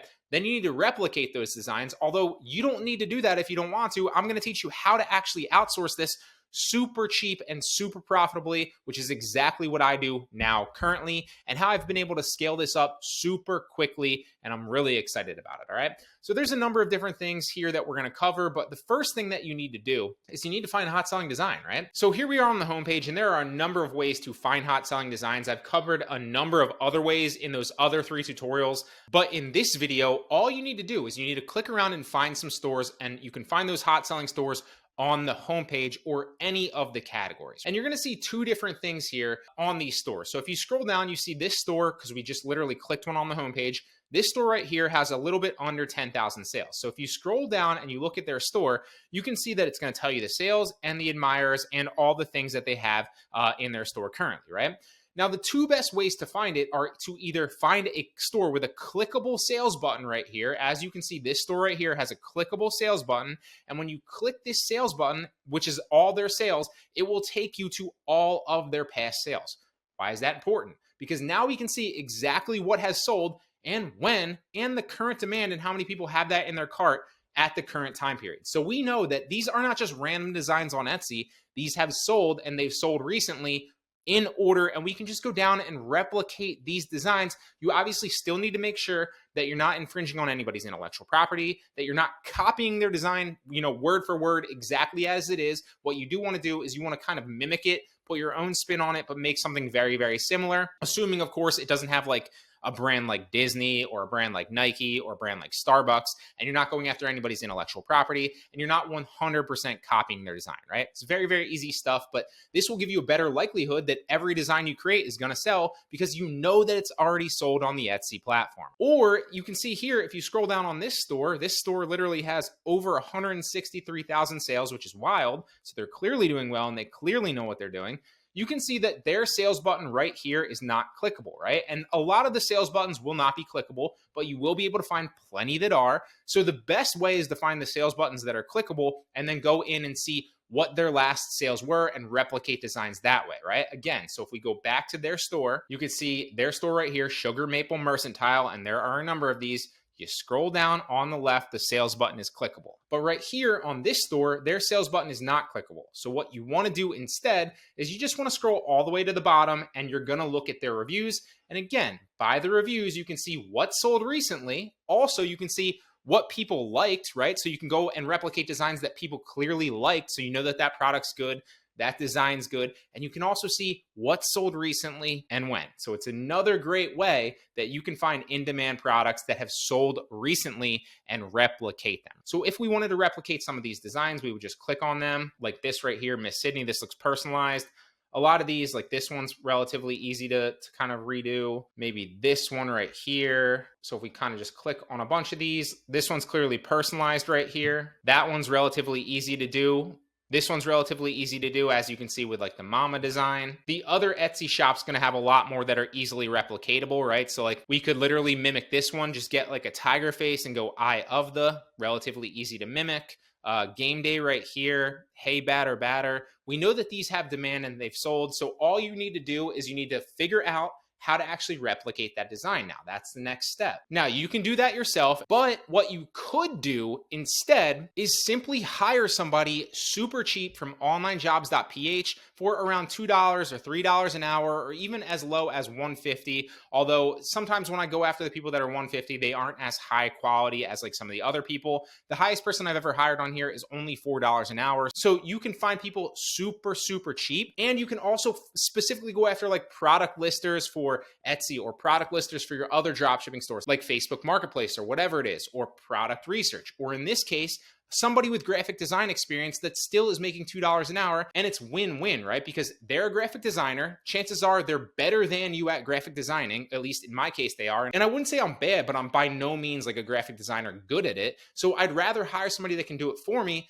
relatively cheaply. And at $2 an hour, I can profitably hire them all day to create hundreds of designs and pay them hourly. And that's exactly what I've been doing. And it's also a win for them because they get to work from home, stay inside with their families, and the cost of living for a country like the Philippines is relatively low. So $2 an hour is actually a good livable wage, right? And obviously, as you build trust, as they do a good job, you can give them a raise slowly over time and they can earn more money. But this is a great way where you can hire profitably. So this is an example of the job that I literally posted relatively recently. You can see I posted this on the 25th, and I've already scaled this store up very quickly, and I've been getting a lot of sales over the past few weeks. Now, obviously, I would attribute some of that to, being in Q4 and having higher demand during the holidays right now, but by no means is that the only factor. We have a lot more designs up. Like I said, we're approaching 1,000 right now, and a lot of them have sold on the platform recently, so I know that there's a high demand and those designs have a higher likelihood to sell. And all I basically did was say, hey, I'm looking for a full-time Etsy graphic designer. This person would need to be able to create exportable PNG images using Adobe Photoshop, which is exactly how I taught it in the other tutorials. They could also have experience on like Canva or something like that. As long as they can create exportable PNG images for Adobe Photoshop or something like it, where you can then put that transparent image into Printful, it's a game changer. Another great thing about onlinejobs.ph, right? As you can see here, here's the example from one of my employees, is it tracks all their time as well. Okay, so you can see exactly how much it's a program that you install on their computer, right? They run it and they click on and off. And not only does it track all their hours, so I can simply just pay them directly in onlinejobs.ph, but I can also click in and see what the screenshot and what they were doing at that specific time, minute by minute almost, on onlinejobs.ph, so I can see if they were working and what they were doing during that time. It's a game changer, and I highly recommend it. If you want onlinejobs.ph and you want to try it completely free, I'll make sure to link that. And Printful will also be linked as well if you want to try it. You don't need to pay for any of them. There is a free version of onlinejobs.ph, although if you do want to message and you do want to use time proof in the future, then you might want to think about upgrading. And as this loads, you can see just how many on-demand designs that we've kind of created here going forward. So this is an easy way that you can pump out hundreds or thousands of designs super fast, completely hands-off. You don't have to create any of the designs if you don't have graphic design experience, or even if you don't want to, right? You can outsource that super cheaply. You don't have to store any inventory. You don't have to do any fulfillment for these orders. The companies and your employee will do that all for you. So to recap, what you want to do is you want to first find in-demand designs, and you can do that by searching for other sellers and finding what they've sold recently on the platform, like I've showed you in this video. Then you want to create and replicate those designs and make similar ones because you know that there's demand for those on the platform, whether you do it yourself with something like Adobe Photoshop or Canva, or you hire somebody to do it for you very cheaply. Both will work. It just depends on if you'd rather spend the time or the money. And you don't really need to spend a lot of money because, like I showed you, you can hire super cheaply on somewhere like onlinejobs.ph. Then once you have that design, you want to take that design into Printful and simply upload it onto a t-shirt. It's been a while since I've done an Etsy dropshipping tutorial, so in this video, I'm going to take you through how I create a few different designs as examples. When I first started, I did everything myself by hand, and it took me a long time to create a design. But now there's been some really cool softwares that I've found that have made this so much easier, and I create designs so much faster now. I do outsource a lot to a graphic designer, but sometimes I create my own designs as well. And so I want to show you a few different examples of how I'm able to use these softwares to create really cool designs, put them up on Etsy, and then if they sell, I make money. Now, I primarily create mugs and t-shirts with some other things like aprons sprinkled in, for example. But in this example, I'm going to run you through how to create some t-shirt designs, and we're going to have some fun with it. So if we were going to use Canva, we'd create a shirt by going up to create a design, and then we'd input the specific aspect ratio, which is best for t-shirts, which is 4,500 by 5,400. And then we would create a new design. And you can see there, it gives us the template to start working with, and then we'd be able to upload our pictures. Now, I prefer Photoshop, so that's what I'm going to use, but they both work fine. You can utilize either. So one of the most effective ways that you can start drop shipping and really start increasing your sales relatively quickly is by seeing what's working for other sellers on the platform already, and also doesn't have like a lot of competition, right? And then just replicate those designs with your own spin on them. I'm not saying copy. People get like all worked up when I say this. I'm not saying just go out and blatantly copy someone's design. I'm saying figure out what's working for other people and then use it as inspiration, adjust things slightly, and put your own spin on it. If you think about anything, right? Like the top dropshippers, what do? They snipe other dropshippers. They copy, quote unquote. Kobe Bryant copied MJ, right? That's how he was so good. He took inspiration from MJ's moves and the things that he was doing, and that's how he accelerated his growth. And it's just the same in any business, especially with print-on-demand dropshipping. So if we were going to do that, what I typically do is I'll open up an incognito browser and I'll start searching on Etsy. So whether I'm on just like Etsy.com and I'm searching around to see what's suggested for me, and then I'll search for those keywords. So for example, like this pops out at me right off the bat, like we won't go back. I've shown this countless times in other tutorials, so I'm not going to go too in depth in like product research like this. So if I wanted to look at this, I'd potentially go defend Roe v. Wade, and then I would search that in Etsy to see if that was too saturated or something that I'd want to go after, right? So it looks like this does have a lot of designs around Roe v. Wade, but it might be something that you might want to get into. You'd have to look a little bit more in depth into it. Another way that you could do it is you could find a hot selling design, right? So if you're finding like a design that's selling, for example, like if we search through this is the very first one that's ranked after all the ads. And the fact that people are running ads to that is a good sign. So that is the one that we were already on before. It does have reviews already and it's ranked first. So we know it's probably selling well. So what we would do is we'd come down, we'd find the person's shop, we'd look at their shop, and we'd either click their sales if this button was clickable to see what has sold for them recently and figure out the best designs that way, right? Reverse engineer their best selling listings. Or what we could do is we could just come down to the reviews, see what's also sold recently, and then go from there. Now, this is a perfect example of this, as you can see here, like the American flag t-shirt, because it's almost Memorial Day when I'm recording this. So clearly those are selling well, and that's proof. And that's one way that you can approach it, just doing like product research on Etsy and reverse engineering other sellers' top listings. Now, when I was doing this earlier, which gave me the idea to actually record this video, I stumbled upon this design right here that seemed somewhat promising, and it's this funny evolution shirt where it's like evolution, like where the last guy's saying like, stop, we messed up, go back, which is kind of funny. It didn't seem too saturated, but it did seem like there were other people competing. And one of the other designs that I saw that was very similar, but where somebody already took their own spin on it, was this one right here, weekly coffee evolution, where they have small coffee and the coffee gets slightly bigger every single day up until, you know, Friday or the end of the week where they actually have an espresso martini. And that's really funny and it's really cool. Now, if I was creating this in the past, right, in former tutorials, what I would say is you'd have to go out and find graphics that look like this and then create this entire design from scratch, which can be tedious and take a long time if you're not good at graphic design. Or you would have to hire a graphic designer who is good at it to create the design for you. But again, they can either be expensive because you'd have to train somebody to actually figure out how to do this. So expensive like time-wise in training, or expensive to actually get a design like this because let's say they charge you $5 or 10 or 20 bucks for a design. Well, that's only one design, and then like you have to constantly do that to create a bunch of designs that are selling, and it can be expensive, but you no longer need to do that. So if I wanted to just create this picture, what I would do is I'd open up the picture to where it's maximized. I would take a little snippet of this right here, save it as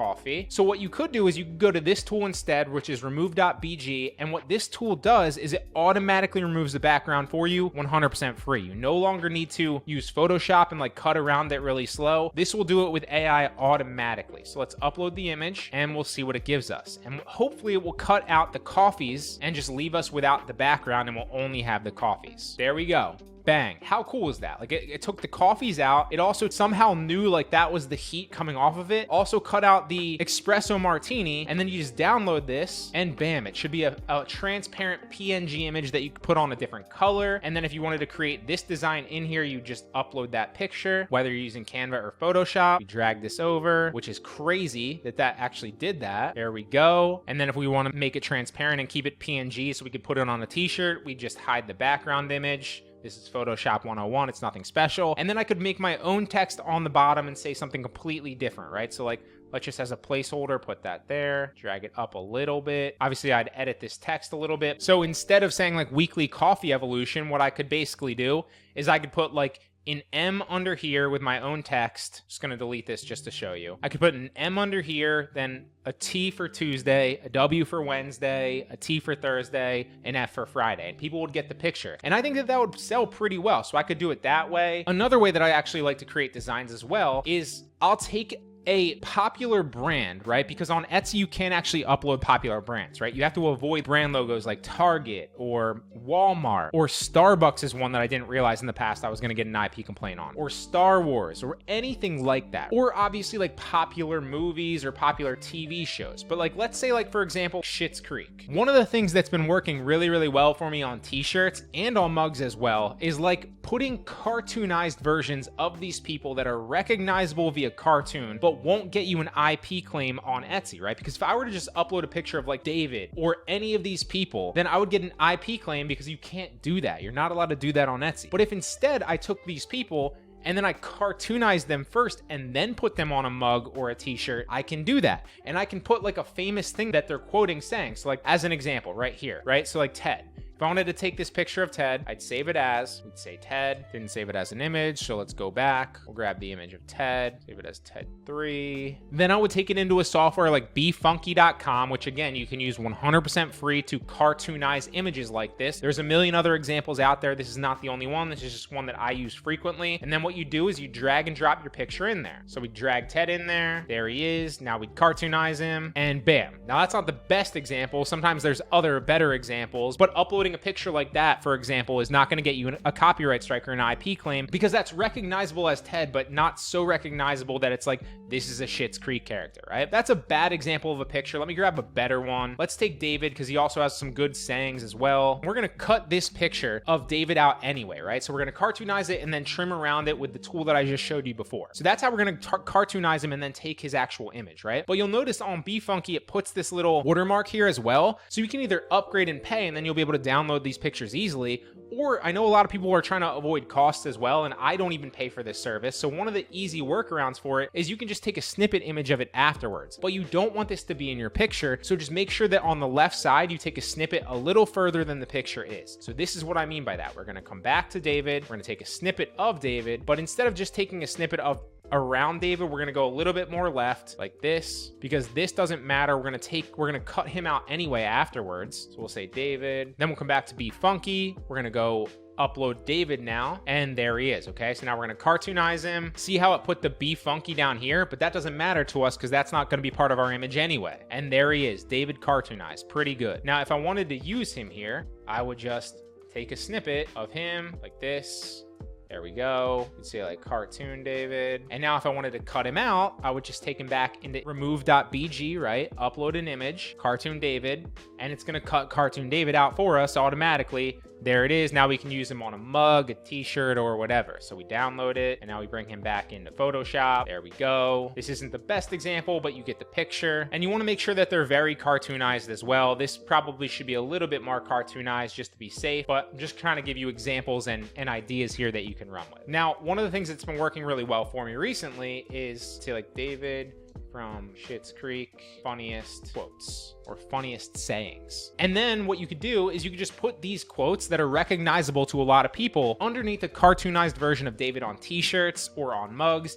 and they'd sell fairly well because A, it's not super recognizable as David enough where you get an IP claim, but it is recognizable enough to somebody that's a fanatic about this show and would also understand the quote, so they might be even searching for that quote on a mug or a t-shirt, and you could sell it that way. So for example, you could literally put like, I'm trying very hard not to connect with people right now, and you put that on there as well. And it's that easy. Again, simplicity sells so much better than like trying to create some in-depth, crazy looking design that's super aesthetically pleasing. So that's another way that you could approach it. One more way is creating AI designs. Now, I've been playing around with this lately, and it's really cool. You can kind of get really creative with this if you want to. Two of the ones that I like to use are Photor or Midjourney. You can sign up for Midjourney on Discord and just for free actually just find AI designs. Photor is one that you do have to buy credits for. I like it. It's a little bit easier, and it's not like if you're using the free one on Midjourney, it gets like super packed in there and everybody's constantly chatting at once, and it's really hard to kind of get your designs, and it's like chaos. So I kind of like Photor a little bit better. So as you can see here, here's one that I was playing around with creating. Philadelphia Phillies. I just had it saying like Philadelphia Phillies winning the World Series, and you kind of just give it different prompts and it comes up with AI art based on that. I was going to take a cutout of, it looks like they kind of try to create Bryce Harper there. I was going to cut them out and then put like Philly Forever with the PH instead of like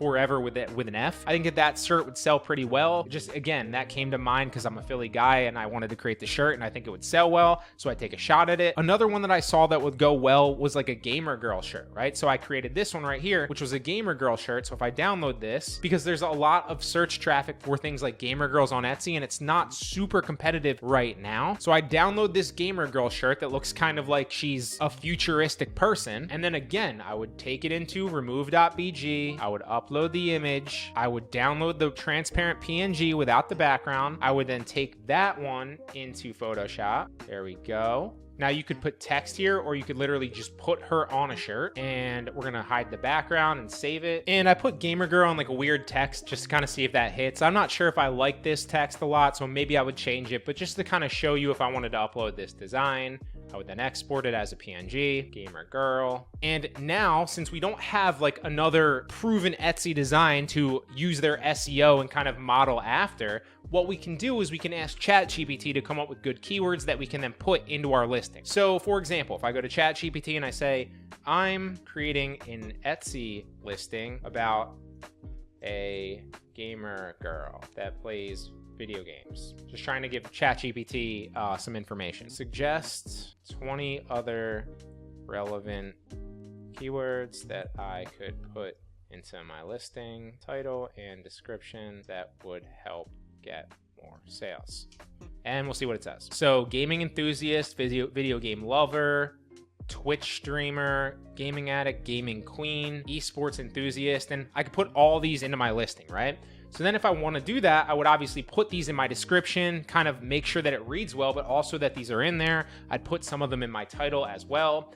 I would upload my design to Printful. So if I come into Printful, and then we just find a t-shirt design. So then we'd come into Printful, right? We'd go into our store. We'd add women's clothing because this is a women's t-shirt. We'd find a t-shirt that we liked on Printful. You could also put this on a sweatshirt as well if you wanted to. So then once you create the design, you have the keywords, right? You then go into your Printful store. You'd pick out a specific shirt that you like. So you'd search for women's shirts. You'd find the women's shirt that you like. You'd upload that design into the women's shirt, and then you'd add the keywords in the listing and set the price. And that's really like the 3 or 4 main ways that I'm finding designs to create that are either already selling well and proven, or designs that I think have a high likelihood of selling well in the future. And the reason I think that this is such a good opportunity is obviously 1, because of Printful, they'll handle all the shipping and logistics for you, and 2, because of all the new cool AI tools like some of the ones that I showed you in this tutorial that make creating these designs so much easier and a lot less time consuming. So in this lecture, we're going to cover the best ways to do product research and how to find hot selling products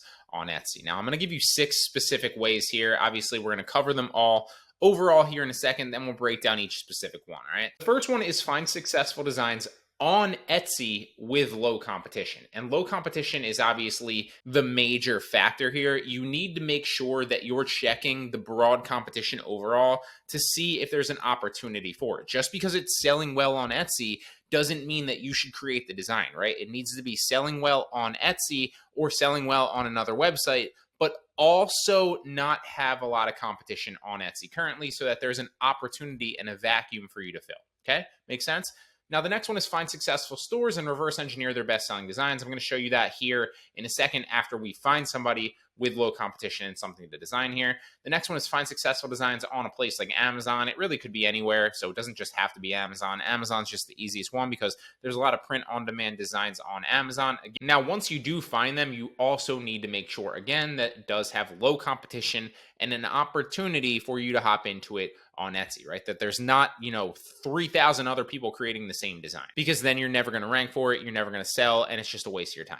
Another thing you can do is just create designs around things that you like and know a lot about. In one of the specific examples, when we covered the 10 best niches that I recommend that you talk about, one of the ways that I was able to have success was create things around dropshipping and entrepreneurship, because I knew a lot about them already, and I knew exactly how to kind of play those specific niche tasks to certain people. I knew a lot about that industry and a lot about that niche already, and so I had inside knowledge that a lot of people don't have. Also, you're going to enjoy it a lot more if you do that. So that's another way that you can do it. If you have things that you know or like a lot about, maybe it's soccer, maybe it's fantasy football, maybe it's drawing or art, maybe it's home DIY project, whatever it is, right? Start creating designs around that. One, you're going to enjoy it. And two, you'll have an inside knowledge that a lot of people won't have, so you'll have an advantage there. Now, the next one is to create designs around recent trends and recent pop culture, right? First to market is absolutely huge. And in that previous lecture that we just touched on, right, the 10 best niches that I recommend for Etsy dropshipping, the easiest example that I was able to draw from for you was Squid Game. Squid Game was a massive trend that happened in like a month or two period. And so if you hopped on that trend at the right time, you could really be first to market and make a lot of sales, right? So that's an easy way to do it. Another way that you can really kind of find what recent trends are obviously just to have your pulse on what's trending currently in the world, or you can do something like Google Trends or news outlets and just kind of see what's trending, what's popular. Another example of this would have been crypto like a year ago, or NFTs when they blew up. So pretty much anything trending like that.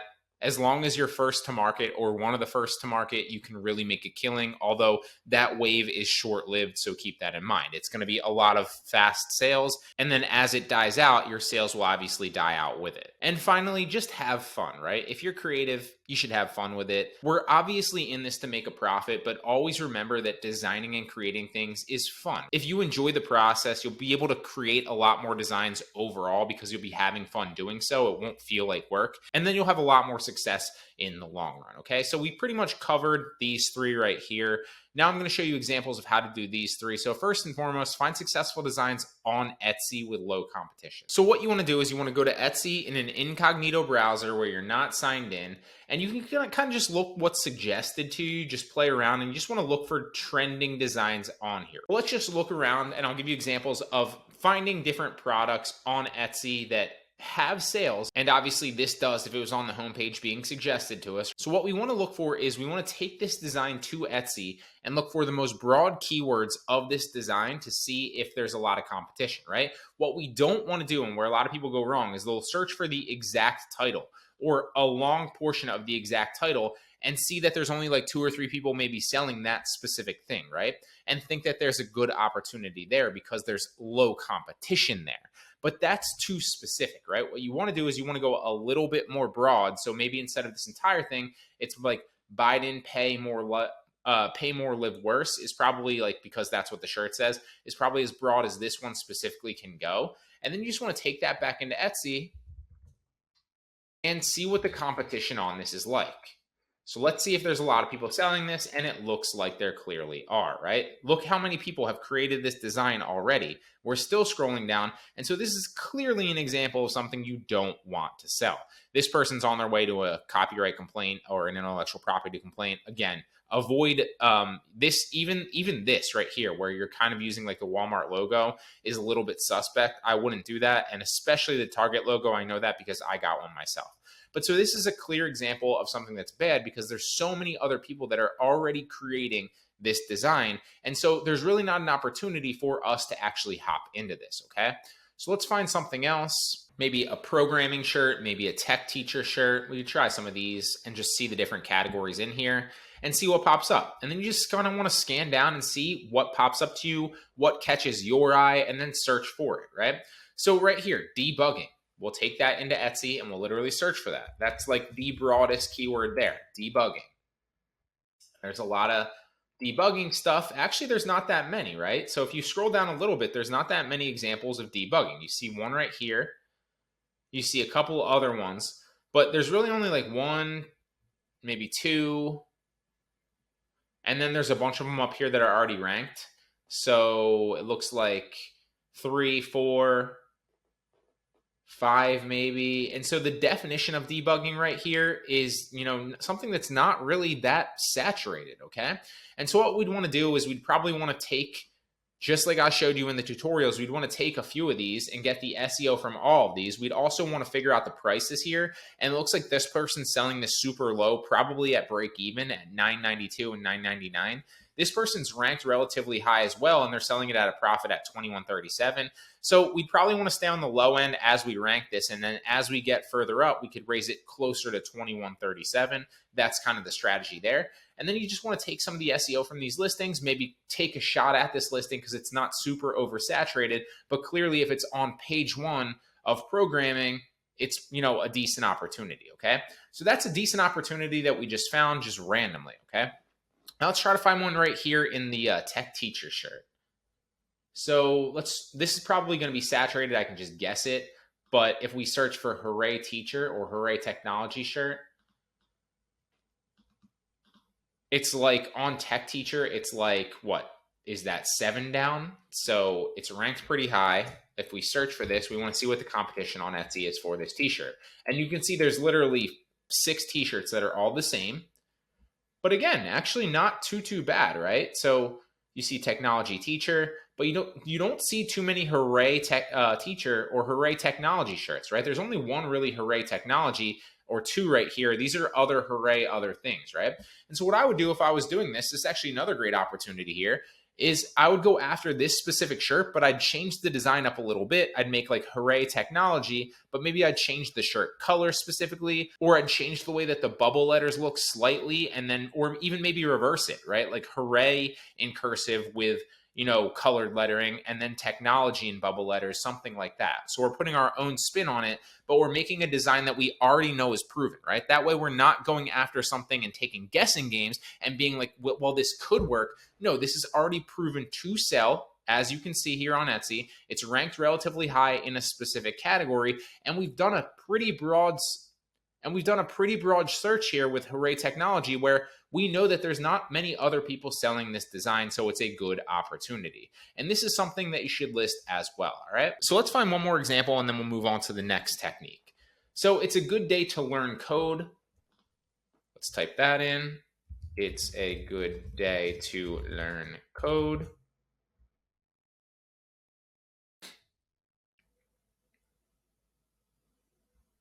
And there's a lot of actual designs here on It's a Good Day to Learn, but maybe not specifically to learn to code. And so this might be a decent opportunity as well. It's a good day to learn math. It's a good day to do math. It's a good day to learn. It's a good day to learn tech. It's a good day to learn coding. But there's not that many other ones out there that it's a good day to learn code. And so what I would do is I'd go after that, because I don't see a lot of other people here making this. There's one here. There's one here.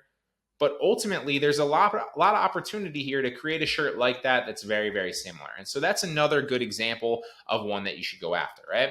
So now what we want to do is let's go to the next one. That's one of the best ways. That's why it's number 1. Search for successful designs on Etsy. Literally browse the categories, and then make sure take the broadest keywords in that design and see if they have low competition. What that's going to tell you is that design is already selling on Etsy, and it also has a lot of opportunity because there's not a lot of other sellers selling it, right? The perfect example of one that was bad was the Walmart one that said something about Biden, I forget what it was, but that was a terrible example of something to go after because there were so many other sellers already there that were first to market that were already selling it. And so there's no chance for you to even rank on that. The other ones, the Hooray Technology, It's a Good Day to Learn code, and the other one, I forget what it was, were all examples of good ones that you can go after. So now let's go on to successful stores and reverse engineer their best-selling design. So what you want to do is you just want to take it a step further. And so if we go here, we know that this is a good opportunity right here. And this seller is a star seller, even though they only have 127 ratings. Let's find somebody different. Let's actually go, it's a good day to learn. And we'll go back to that broad keyword there. And then what I'd do is I'd just go one step further. So this isn't the same design, but it's a good day to do math is similar. And this star seller has almost 11,000 ratings. So what we want to do is we're going to go to this listing, and then we'll go to this specific store because clearly this person has a lot of sales. They have a lot of ratings. So this person, if they're doing print on demand on Etsy, we can pretty much assume that they know what they're doing, right? And so if we take and reverse engineer a lot of their top designs, again, you want to make sure that they have low competition. We can search their top designs to see what's selling and what's a good opportunity, but also still has low competition. So we don't need to do a lot of the product research on Etsy or somewhere else ourselves. We can just look at their designs and see, okay, what is a good opportunity from the designs that they're creating? So we just go down the list, right? Like fall vibes, that's probably super broad, so that probably won't work that well, but let's try it. So fall vibes, type. And it seems like there's a decent amount of people creating this fall vibes, fall vibes, fall vibes, fall vibes, a lot of fall vibes. So that's a good example of one that you want to avoid, right? You don't want to create that because there seems to be a lot of people kind of creating similar shirts, even though they're slightly different. It's a little oversaturated. So let's find a better example. Maybe my favorite soccer player calls me dad. Let's type that in. My favorite soccer player calls me dad. And this one's pretty oversaturated as well. You could do a spin-off of it, like instead of mom, because I bet you that's oversaturated. Let's try uncle. Calls me grandma, grandpa. That's probably a good one. Let's see. Grandma.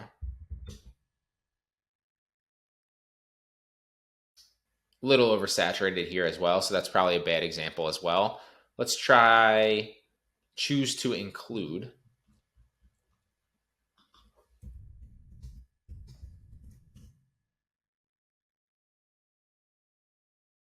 And there's a decent amount of these as well. So another example of something you probably want to avoid. Let's try weekends are for waffles. And there's a decent amount here, but nothing crazy. So as we scroll down, you don't really see too many of them, right? So like we see motivated by waffles, waffle Sunday. As we scroll up, we saw a couple like weekends are for waffles, all right here. And one right here. But there's really not that many other competitive shirts for this, like one there, one there. So one there, one there, but it's not super oversaturated like the other one. So this might be a half decent design. You could also take your own spin on it as well and go like weekends are for pancakes.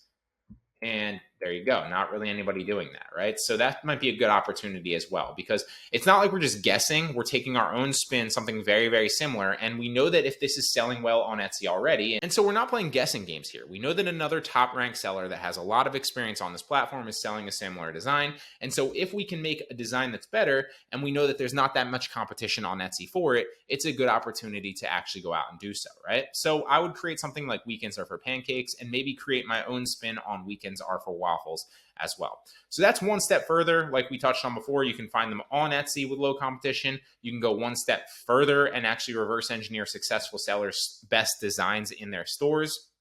Again, make sure that there's low competition. One more here that you can do is you can go to somewhere like Amazon or Walmart and do the same exact thing, because there's a lot of print on demand designs on those websites as well. So let's take it one step further. We'll go to Amazon and we'll type in like funny t-shirt. Obviously, you'd want to go a little bit more broad than this because everybody's going to do that and they're going to find the top ones. But let's scroll down a few and we'll go to like page 3.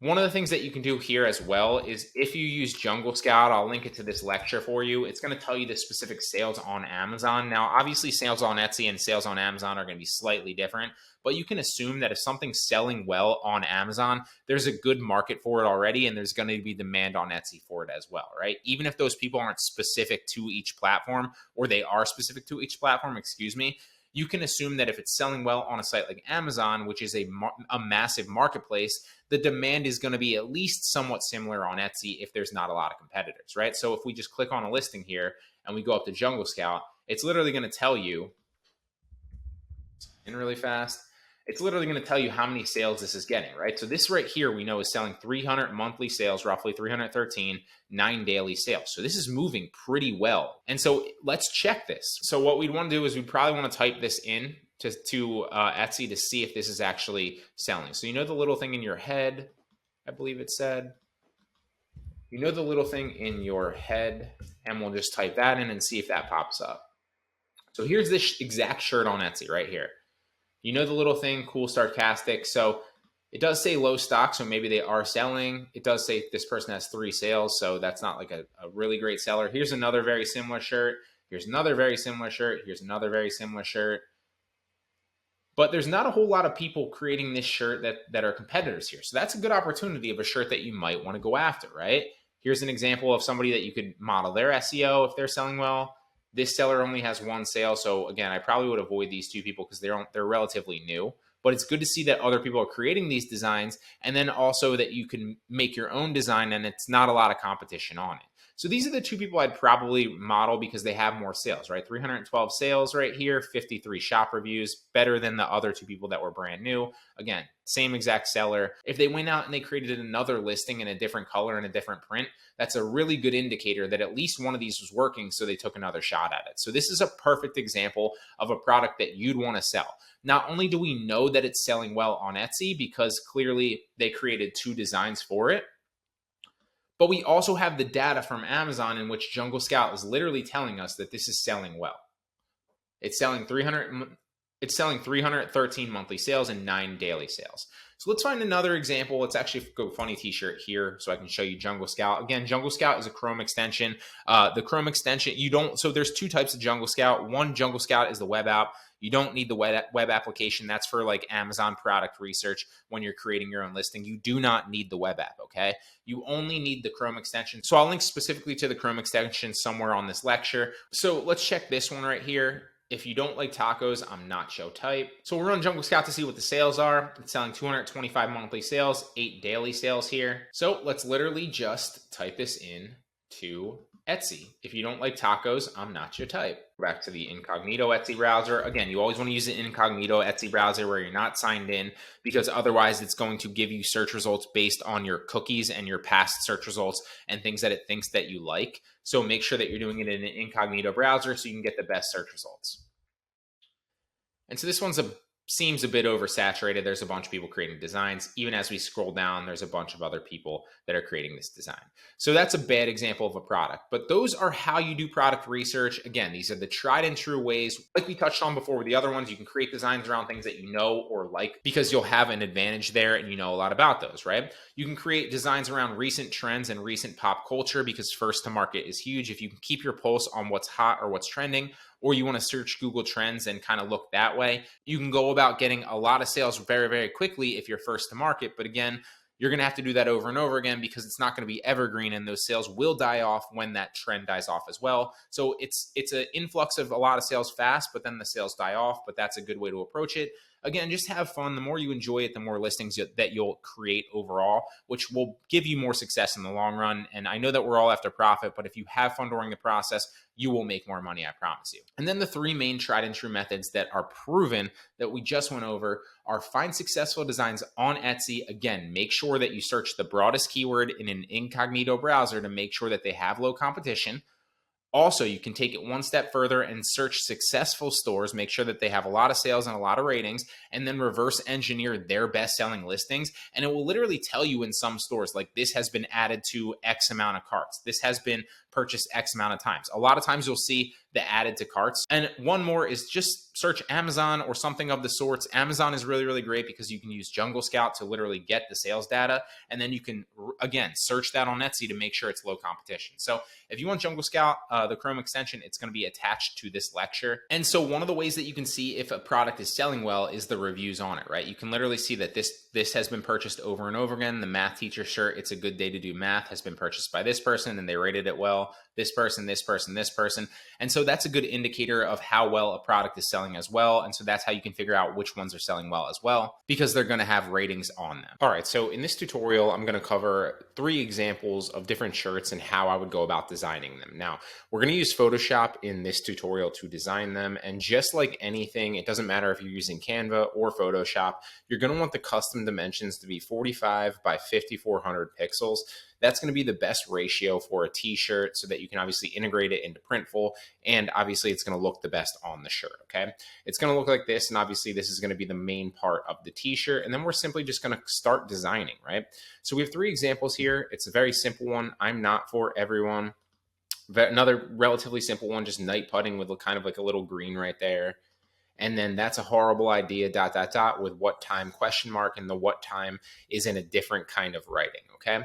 Now, these are all 3 very, very simple designs, but you'll notice that as you start designing things, and that's not to say that you can't design like complicated designs with a bunch of stuff on them, but there's 2 drawbacks to that. A, it takes a lot more time, and B, you'd be surprised that like simple designs typically sell. So that's not like a rule of thumb. You don't have to stay with simple designs. You can go complicated if you want. But surprisingly enough, the simpler the design, typically, the better it actually sells.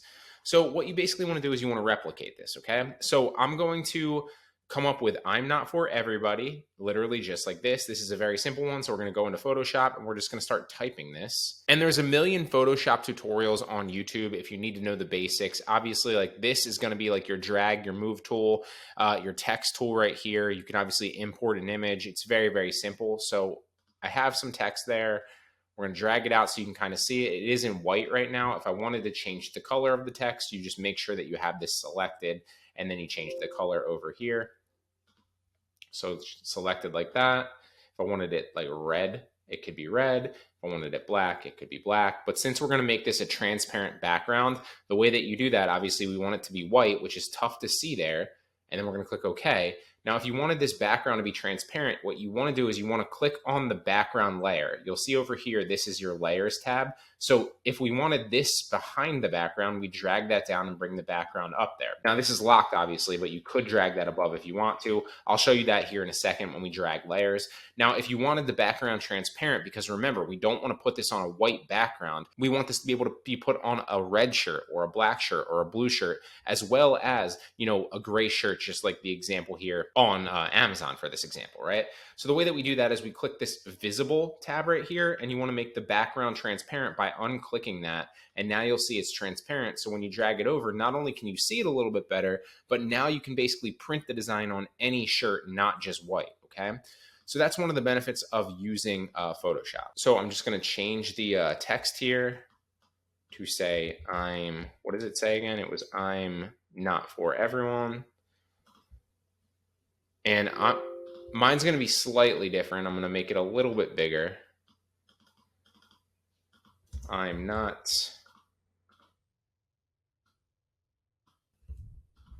Copy that, and then just literally just, you know, Control C, or you can right click, copy it if you wanted to, or come up here into edit, copy, and then edit, paste, or you can just use the shortcut keys like Control C, Control V to copy, paste, obviously.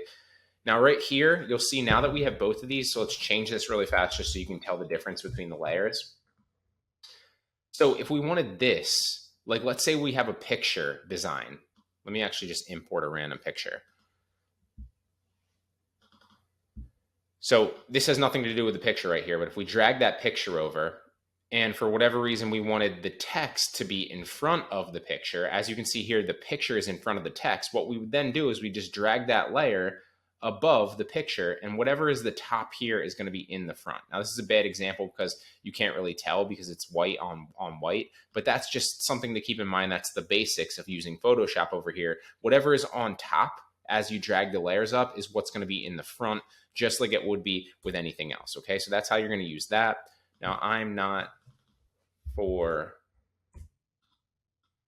make the design slightly different. I'm not for, and we'll put it in the middle.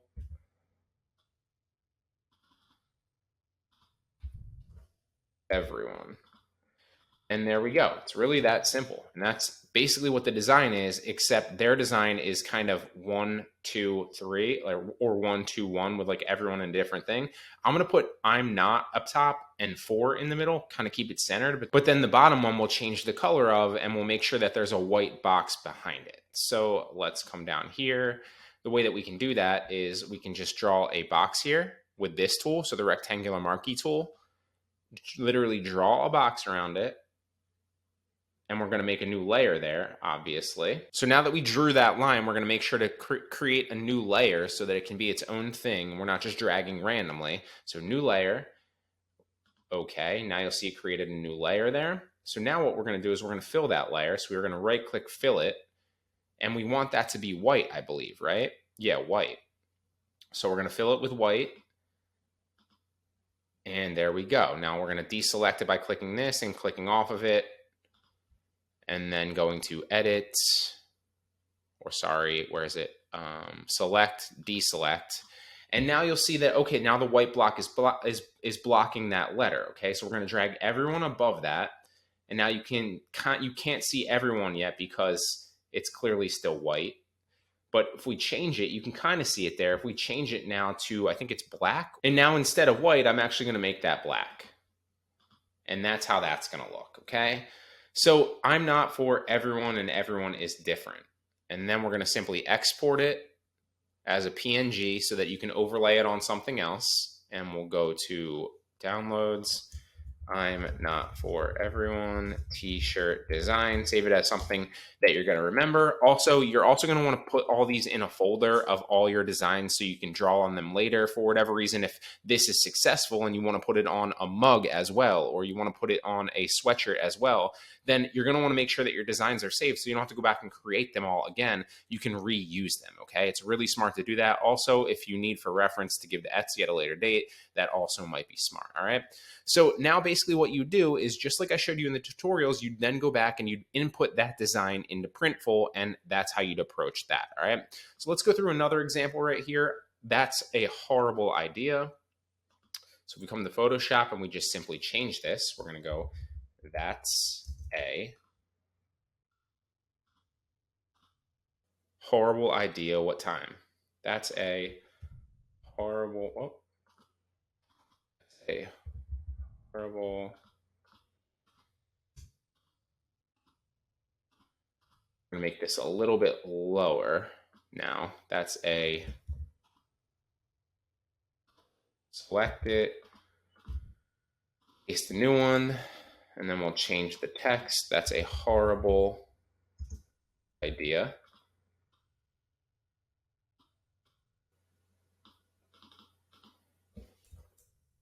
Actually put idea at the bottom.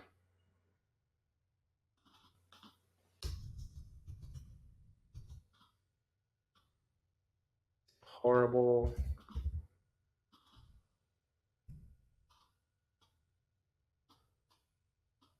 And that's pretty close there. So that's a horrible idea. ... What time in cursive. Now, another little trick here, and again, you can learn a lot more for free on YouTube with like Photoshop. I'm just giving you the basics here, but if you wanted to group all these so you can move them all, just use this drag tool right here. So the move tool, drag them all down so that it's grouped, and then you can just drag them around as a whole. And then if you wanted to obviously, deselect it, then you just come down and you click each one, right? So if I want to drag them all, I click them all, and then I can move them wherever. All right, so that's a horrible idea. We can make them all a little bit bigger. And then we'll come down and we'll say maybe what time in black. So let's create a new text now.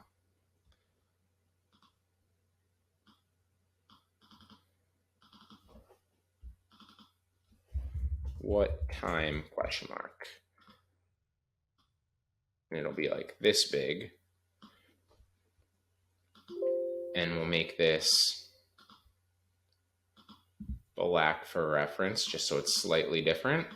Now, if we want to change the text right here, you're going to come over, make sure that you have that layer selected here, right? And then you're just going to change the text character right here, right? So it's right now Bebes Nue. So it's right now this one right here, which I don't even know how to pronounce, Bebes Nue. And so you're just going to look for a cursive one. And it shows you examples. Like if you just hover over it, it'll show you what it looks like. And that's how you change the text. So let's find one that we like. That one's decent, but we can find a better one.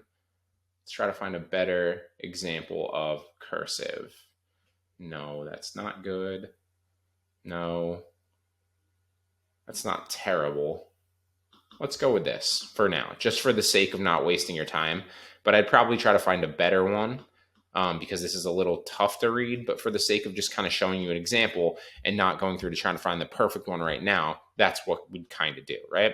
So you could even keep it the same color, since in this example it's all white, or you could change it slightly and make it a color, or you could even do something along the lines of like the last one that we did, which was to just create a new layer with a background, right? And then as soon as it's selected, you're gonna right click, new layer. You can name the layer if you want to, obviously. And then you're just gonna make sure that you have the layer selected, right click, oops.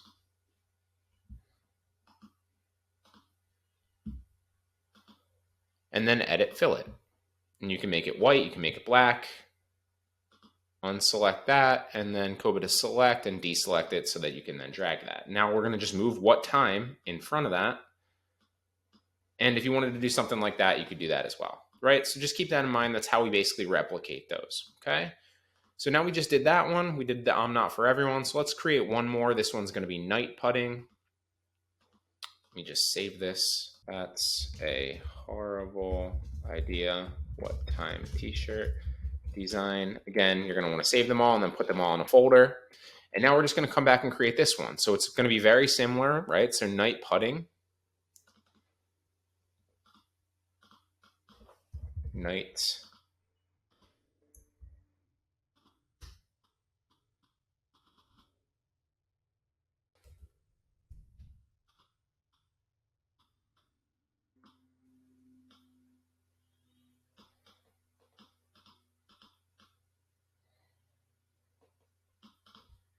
And then just like you would anywhere to get like a design, you could go to somewhere like Pexels, which is royalty free, so that you can download pretty much any picture. You can go somewhere like Pixabay is another good one. Or you could just go to Google. Just be careful, obviously, with copyright images on Google. So obviously, you're going to want to stay away from any like brands or anything like that, because you don't want to get any intellectual property or copyright things on Etsy. Too many of those will get your store shut down. So just play it safe. Obviously, if you're creating an image or something like this, for example, like this green right here, that's not going to be copyright. So you can find something like that. But I'm just going to say green PNG picture, or maybe putting green PNG picture. But if you want to play it safe, I would use royalty-free images unless you're pretty sure that obviously that's not something that's going to be copyright. So let's find one that's kind of transparent. All right, so I found one. So now basically what you want to do is I found one, but I need to take the image out of it, okay? So what I'm going to do is I'm going to come to the quick selection tool, or you could also use this if you wanted to draw on how to cut an image out. So if I wanted to select this because it's not a PNG with a clear background, there's two ways that I can go about selecting it, right? I can use the quick selection tool and then make sure that I have the plus. That's going to input everything in there. And then it's going to quick select that. And then I can quick select that. And you'll see it selected it pretty fast. And then I can just drag that around and it should be pretty solid. So now if I drag the picture over and I drag that in, it should have selected it pretty well. Not the best example of an image, but for the sake of not wasting your time, that's what we'll roll with. Night putting, something similar like that. And then maybe we'd put it on different colors, but not black, and we'd make these all black.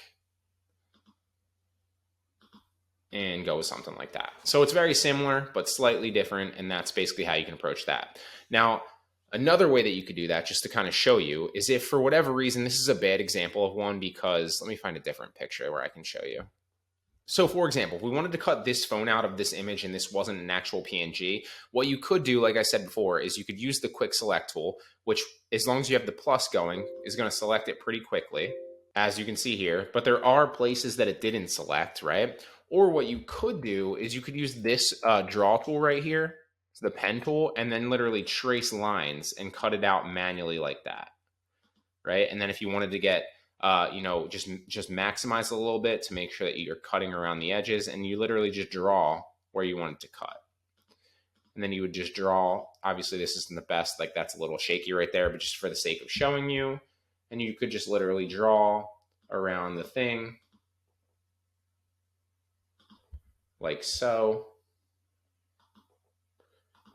And again, I would maximize it and make sure that it was a little bit better than this. This is a terrible example, but just for the sake of not wasting your time and showing you. So then when you're finally complete, what you want to do is you want to come over here to selection and then make the selection, and you'll see it feathers like that, and it's finally selected. And then you can come back to the move tool and then move that around. And you'll see it kind of cut out the edge of that.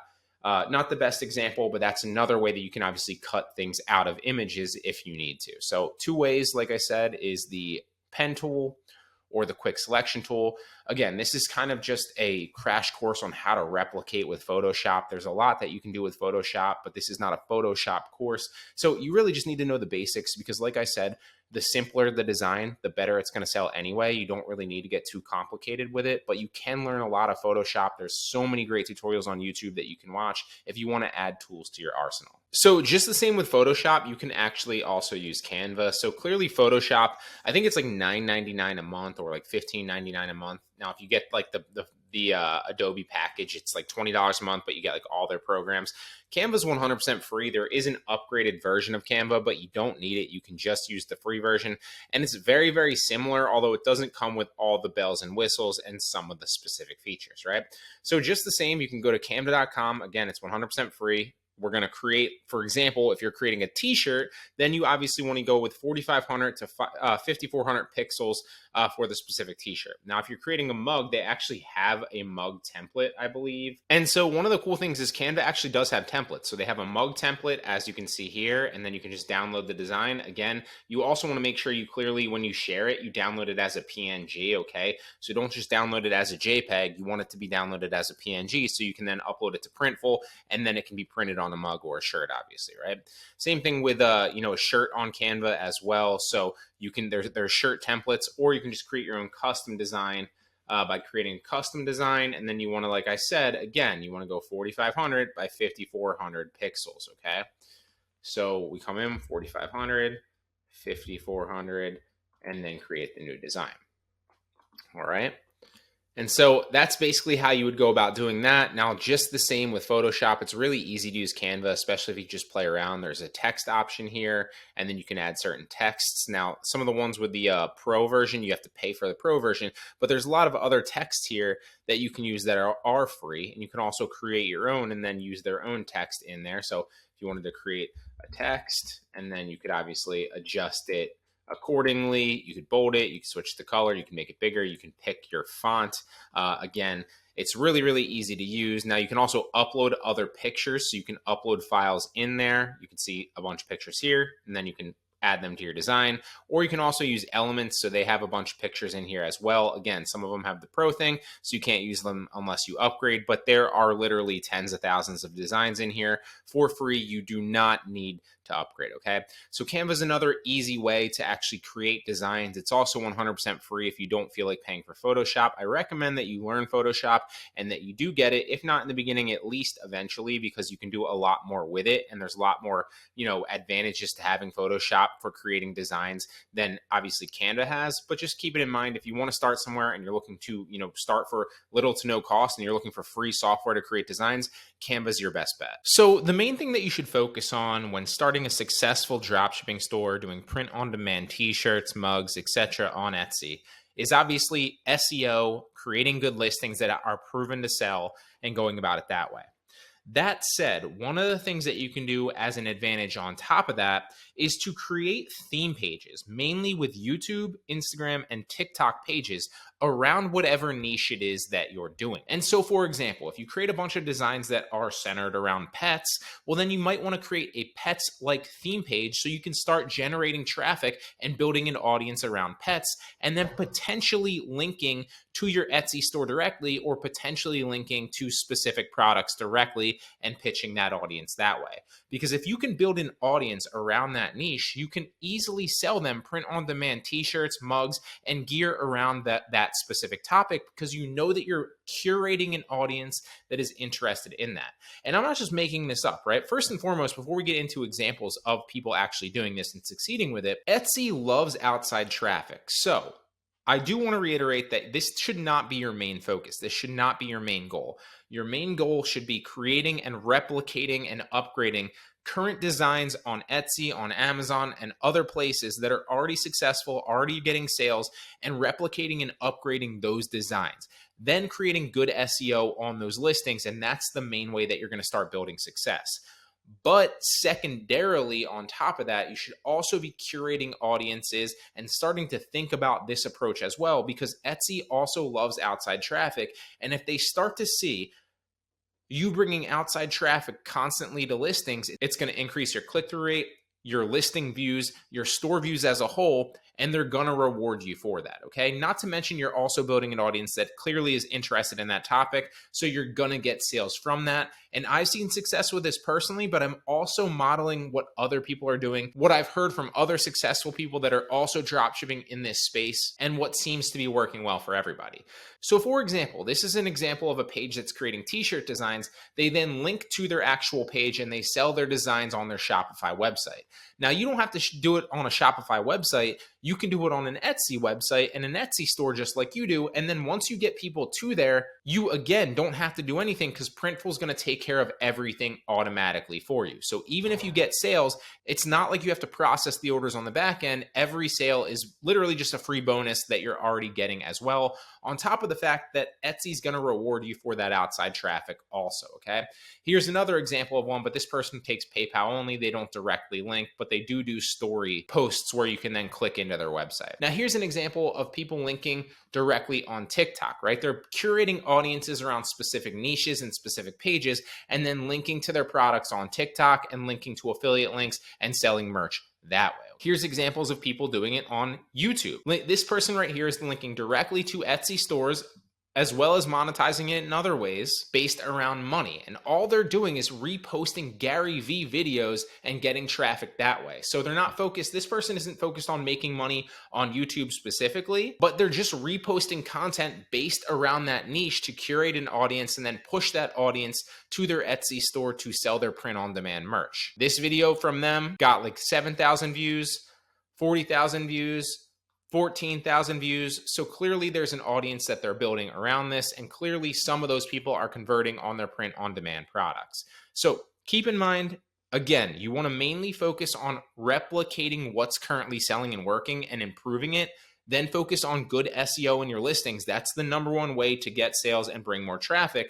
But ultimately, you should also be building theme pages around YouTube, Instagram, and TikTok, and then bringing an audience to your print-on-demand products that way as well for a bonus. What are the best Etsy niches to get into? All these niches are ones with lots of demand, so there's no shortage of sales if you start here. One of the best things that you can do to build your store quickly is to go after proven designs that are already selling on the platform. That way you know that there's proof of sales with that design, and then you can put your own spin on it and improve it. That said, there are certainly many benefits to picking a niche and sticking with it as well. The main ones being repeat customers, bundle purchases, meaning like several items in an order, not just one, and building brand authority. So that's why I want to cover the 10 best print-on-demand niches that you can start in and why. So first and foremost, we have the political niche. This is always divisive, and that's good for sales. It doesn't matter which side of the spectrum you fall on politically, these political t-shirts always sell well because people feel strongly about this topic and they're always willing to spend money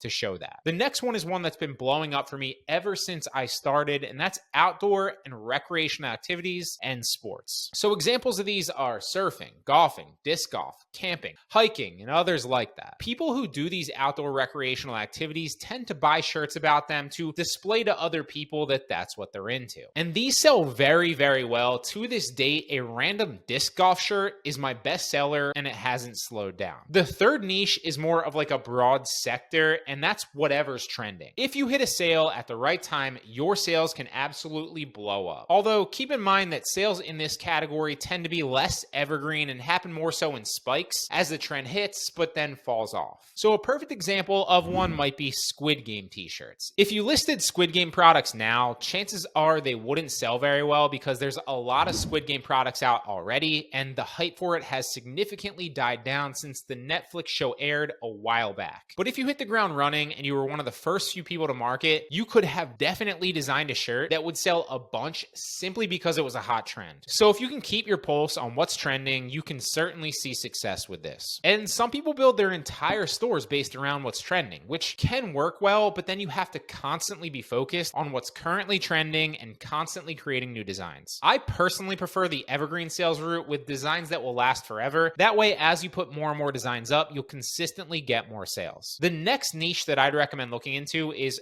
girl power. The reason this works so well is really simple, and it's the same reason why women's clothes sell a lot better on a site like Poshmark. Don't overthink it. There are way more women that shop on Etsy than men, so there's a lot more potential customers within this category. The next one is home goods and DIY projects. People buy a lot of things for their house and they love to display those things in it. For example, my sister recently bought a handmade Etsy shelf and she absolutely loves it. And I've seen so many other examples of this in other friends' houses as well. So if you can create things around home and DIY, whether it's a t-shirt, a mug, or something else entirely, there's a good chance it might sell on this platform. This seems to be one of the hottest markets on Etsy currently and has been for a long time. The next one is funny aprons for cooks. To be honest, I kind of fell into this one by accident after I stumbled on a store that was successfully selling a bunch of these, but for some reason they sell. I've had a lot of success in this niche, and I highly recommend that you search Etsy, find some successful designs, and then put your own spin on them. Now, we touched on the fact that a lot of women shop on this site, which is exactly why the next niche does so well: gifts for him. Women buy their boyfriends, their husbands, their kids, their dads, their significant others, you name it, all sorts of gifts, and this is the best place to showcase them. For example, the right Father's Day stuff always does well on this site, but don't just limit yourself to that. There's Christmas gifts, birthday gifts, Valentine's Day, and a number of others. And when the holidays get closer and the need to shop for those gifts is approaching, women will return to a familiar site that they shop on frequently, which is obviously Etsy. The next category that you should list is around specific groups of people. So this works for a number of reasons, but the main reason being that there's a lot of search traffic for shirts like this, and there tends to be a lot less competition on them, especially if this is a niche that you know something about specifically and you have an advantage. So for example, if you're familiar with Harry Potter, most people are, the main house is Gryffindor, and then the other three houses are Slytherin, Hufflepuff, and Ravenclaw. And there's a lot of designs based around Gryffindor because that's the most popular house and the main character, Harry Potter, is based in that house. And the other ones aren't so popular because they're secondary to the storyline. But one of the best designs I've ever created was based around Hufflepuff.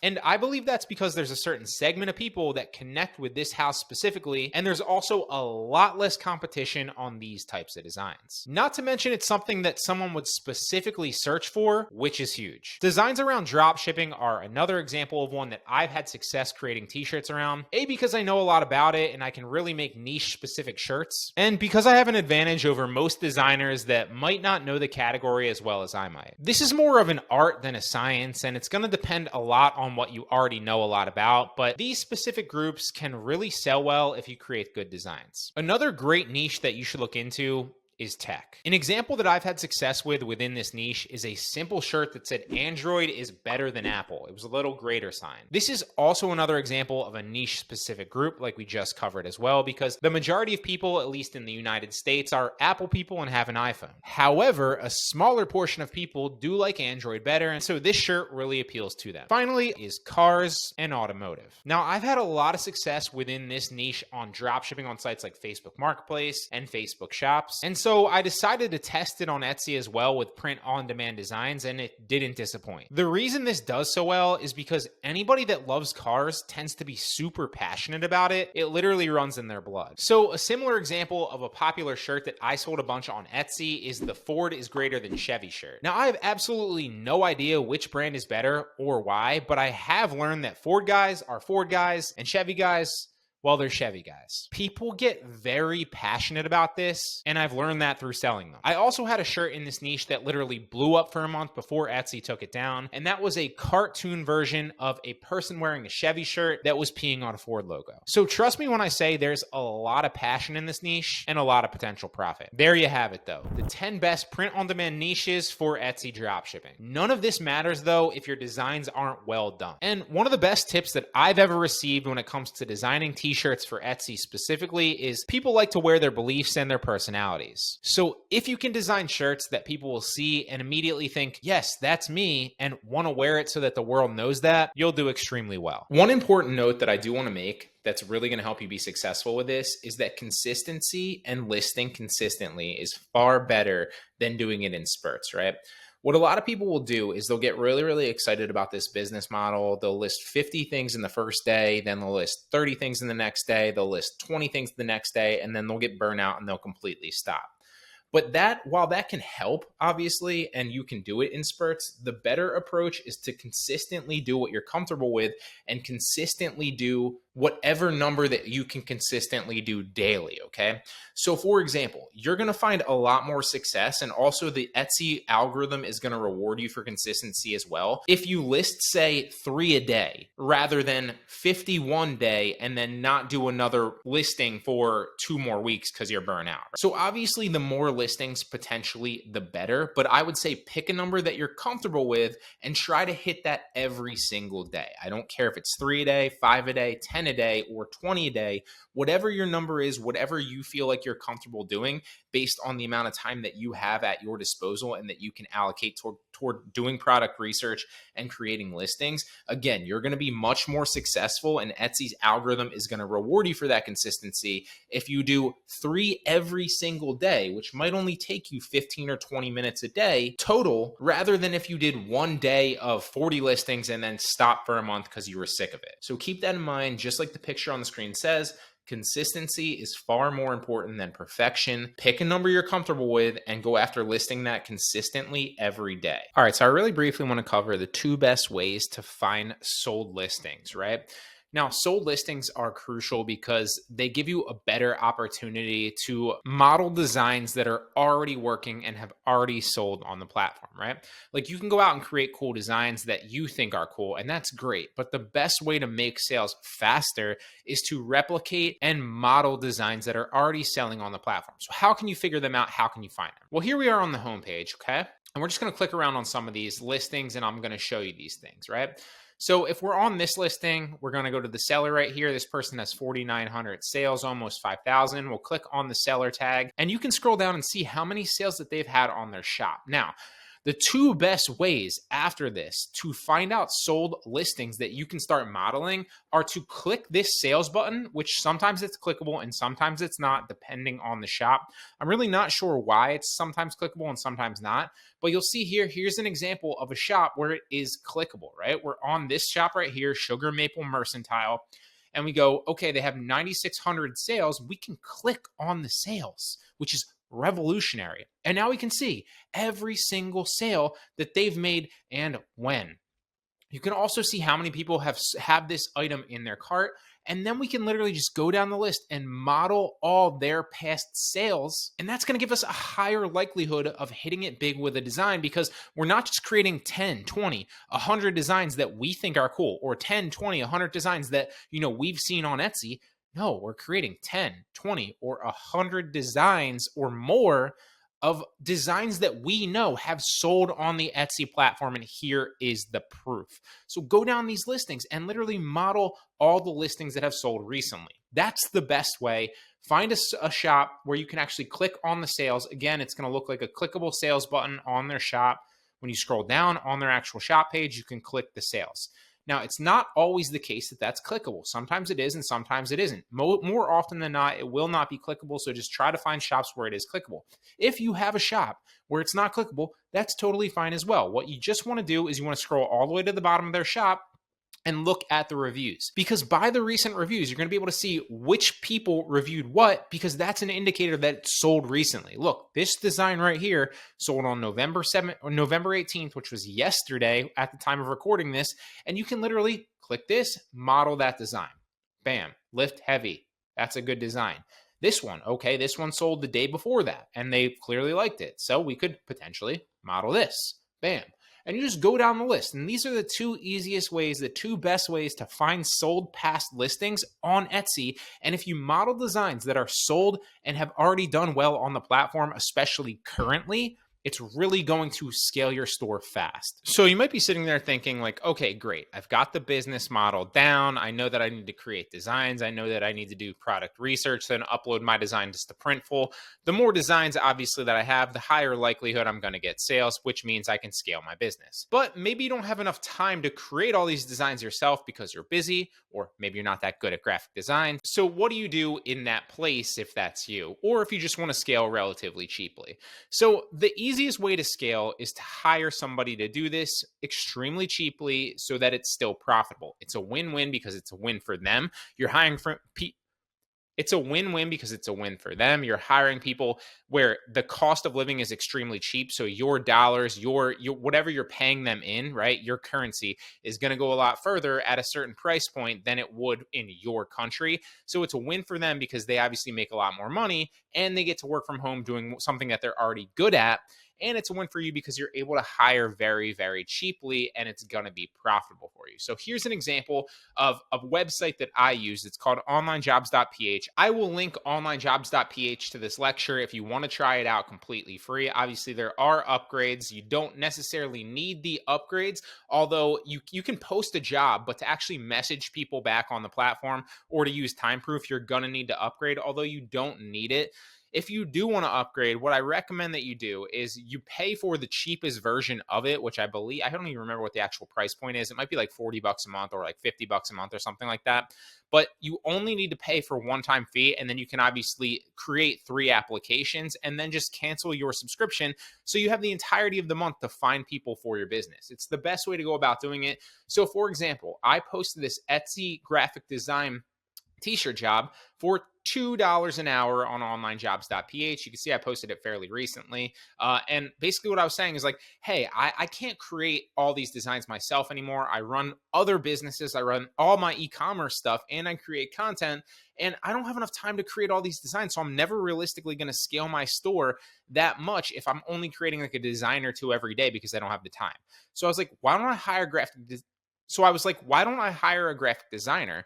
Although to hire a graphic designer would be extremely expensive. But if I could find somebody with graphic design experience that lives in the Philippines via onlinejobs.ph and pay them $2 an hour or maybe $3 an hour, then I could do it very profitably and we could crank out lots of designs and scale my store. And that's exactly what I did. So I posted a job interview. You can literally see right here, $2 an hour. I'm looking for a full-time Etsy graphic designers for my store. This person would need to have design experience and they'd be able to create exportable PNG images in Adobe Photoshop. You're literally just describing in short the actual, what they're actually going to need to do. And I got a bunch of hits back on this. Eventually hired somebody and they've been absolutely great. And you're simply going to get messages on onlinejobs.ph, which you can then read their resumes. They're going to send you why they think they're going to be good for the job. And then obviously you can either reach out to them. Some of them will give you their WhatsApp or their email. You can reach out to them. It's a very straightforward process. I really don't need to explain it very much. You can also use time proof, which you don't need to do, but for a job like this, you might want to do unless you want to pay them by design. Although I would recommend if you're doing like $2 or $3 an hour, just pay them hourly and then run time proof via onlinejobs.ph. What time proof does is it's constantly running and takes a screenshot on their computer every few minutes so that you can go back and verify that they're actually working during the hours that you're paying them. You can see, like, if I hover over some of these times at like, okay, 5:30, and then 10 minutes later, he's still working on designs, you can see it. Like, it's literally showing you that he's working on these designs during every single time period, right? If there was like a lull where he's on the same screen or not doing much for all this different time, then I'd be able to verify that by seeing it in the actual screenshots on time proof. And not to mention, like, even if he takes a little bit of time, it's totally fine because he's been sending me an outrageous amount of designs. Obviously, you can see here on time proof every hour that he's worked every day. And by clicking on that actual time, it will take you to the time proof for that day where you can actually click in and verify and see, like, through the screenshots, like where he's actually been going minute to minute and how he's actually moving through. So it's a very, very valuable thing that you can use. Time proof, onlinejobs.ph. Like I said, you don't need to pay for it, but if you want to try it free, that's totally fine. But you won't be able to actually message those people on the platform. So unless they actually give you their email and you reach out to them directly, you won't be able to use time proof if you don't pay for it, and you won't be able to message them on onlinejobs.ph. I recommend that you probably try it out. Pay for the first month if you're serious about scaling your business, and then cancel it so that you have the entirety of the month to use it for that one-time fee. You don't need to constantly keep paying a recurring fee to do this. And just by doing this, we've been able to pump out a ridiculous amount of Etsy designs simply by hiring somebody, and I plan on scaling this store exponentially going forward. I already have about 500 designs up, which is a lot more than I had previously when I was doing it myself, because I don't have the time to do this. And like I said, it would be very difficult to remain profitable if I was hiring somebody for like $10 an hour, which is like the base salary or the base hourly rate in the US. Or if I was paying somebody like an actual graphic designer, like $30, $40, $50 an hour, I couldn't do that profitably, right? But $2 an hour, you better believe you can obviously make that profitable if they're pumping out good quality designs. Obviously, this goes without saying, like, you want to read everybody's resume, have them do like a test mock-up for you, have them create like one design for you so you can see that they actually know what they're doing, and then bring them on full time. You can use time proof, or you don't have to actually verify what they're doing. Pay them $2 an hour, pay them $3 an hour. You can crank out a lot of designs really quickly, and this is the easiest, most profitable way to scale your store. One of the quickest and easiest ways to find success selling on any platform, especially Etsy, is to find what's working for other sellers already on the platform and then replicate it with your own spin. So I want to talk about a feature that ZDrop just released on Etsy specifically, and it's this run research button right here. You can see it pops up when you're on a page of Etsy designs, and what you can do is click the run research, and then it will pop up and show you the reviews on this item total, as well as the reviews in the last month. And this is extremely valuable because there's a number of ways to do product research on Etsy, and the best ones typically involve clicking on the listing, doing a little bit of research on the seller, and then reverse engineering their best listings. Now, that still works phenomenally, but it does take a lot of clicking, a lot of time, and a lot of, finding out which specific listings are getting sales through the back end of their store. With this feature, you can pretty much be on any page anywhere on Etsy, and it will literally tell you how many reviews there are on this specific item in the last month. Now, that is extremely valuable because then we know that this design is not just popular, it doesn't just have sales overall, but it's actually selling right now, currently on the platform. And that is a design that we want to go after and replicate because clearly there's people buying it. We can see that this one, yeah, it looks great. It's the star seller. They're selling this software engineer design, but it doesn't have any reviews on it within the last month. Same thing with this one. But if we look at this one right here, this one has 6 reviews in the last month. So it's sold at least 6 times, probably more. And so this is one that we definitely want to go after, and we'd want to replicate this. And you're going to get much better results replicating designs that are proven on the platform right now than if you just created designs on your own that you thought were really cool, or if you try to replicate other designs without doing something like this. So let's scroll down. You can see that this one has 1 review in the last month, 2 reviews in the last month, 3 reviews in the last month, 1. So this is another decent one that would be easy to replicate. 4 reviews within the last month, and it's literally just text on a shirt.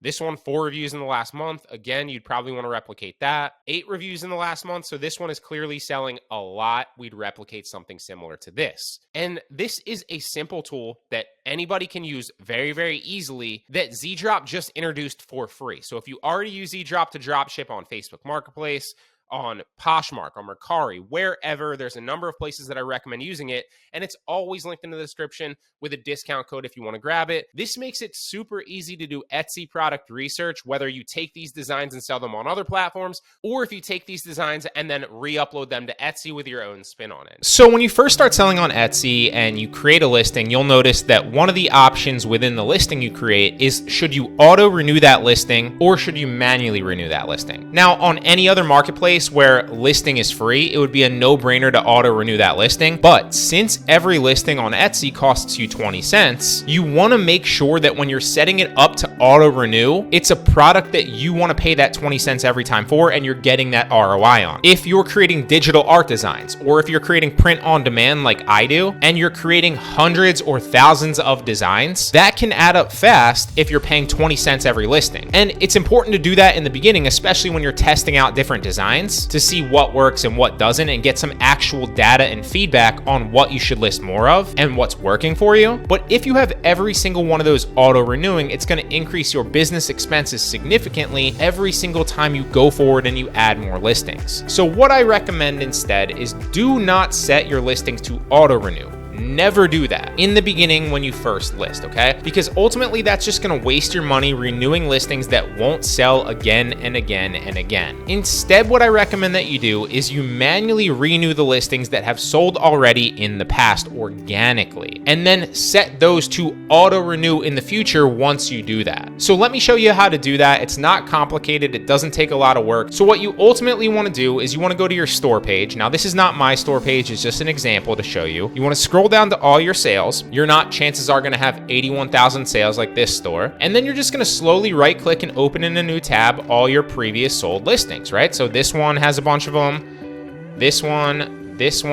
You're obviously not going to do this with repeat sales, so I'm not going to do this with every single one of these, but you're going to go down and you're slowly going to right click and open page by page. Do it one page at a time just to keep it simple. And this won't take you a long time in the beginning because you won't really have that many sales. Now, if you already have sales and you've already been doing this, then you really only need to go back about 10 to 20 pages, depending on how many sales you have.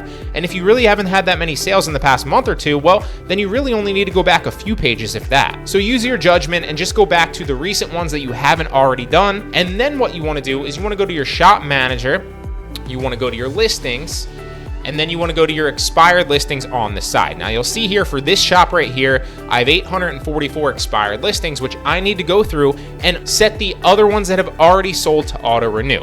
I haven't done this in about a month. There's probably 50 to 100 ones that I need to set to auto renew and remake active. The reason that you don't want to auto renew everything is all of these have not sold organically. Some of them have, but all of them haven't. And so if we had all of our listings set to auto renew for this shop specifically, and you multiply 844 by 20 cents, that would be 168.80 that I wasted just because I had them set to auto renew. So what I recommend that you do instead is you do it this way, and then you come back to your listings, you go to your expired listings, you then start searching for these URLs on top that you're seeing in your search bar, and then you renew it manually that way, and then go back in the listing and set it to auto renew for the future since you know it's already sold.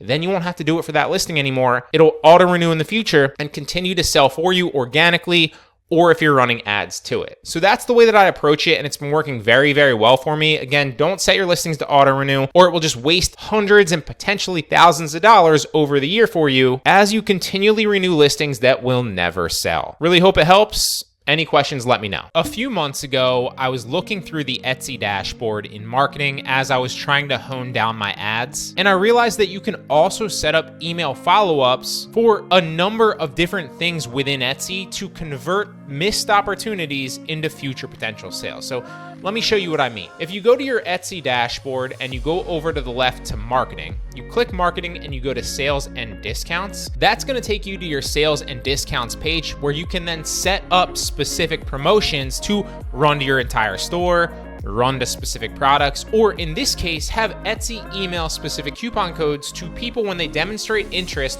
for specific products, and that way you stay on top of their interest, giving them a slight discount, which potentially could turn into another sale for you and more money in your pocket. You can actually directly track how effective these are as well. If you click in them in details, it will tell you how much revenue it's generated and for what. So there's three main ones that I've set up. I set up one to auto email somebody when they favorite an item, and obviously Etsy has the email and the information of that person, and so if you set this up with a specific coupon code, Etsy's gonna then email somebody automatically a coupon code to say, hey, if you want this product, here's a discount. That's going to convert a lot of people that are interested into buyers because there's a timed sense of urgency and an increased sense of value. Same thing with a thank you, right? So I turn one-off sales into potential multiple purchases. After somebody makes a purchase, Etsy automatically emails them a thank you note and another coupon code that says, hey, if you want another one, here's a discount for your second purchase. And this has really been the most effective in my opinion, because once somebody buys it once and then they get another coupon code emailed to them, it gets them thinking like, oh, well, maybe Sally could use one. Maybe Jimmy might want one. Maybe I could get one as a present for my dad, or whatever the case is. It's been my most effective campaign to this date. And finally, another one that's really effective as well is the abandoned cart one. So this works in any dropshipping business, in any e-commerce business.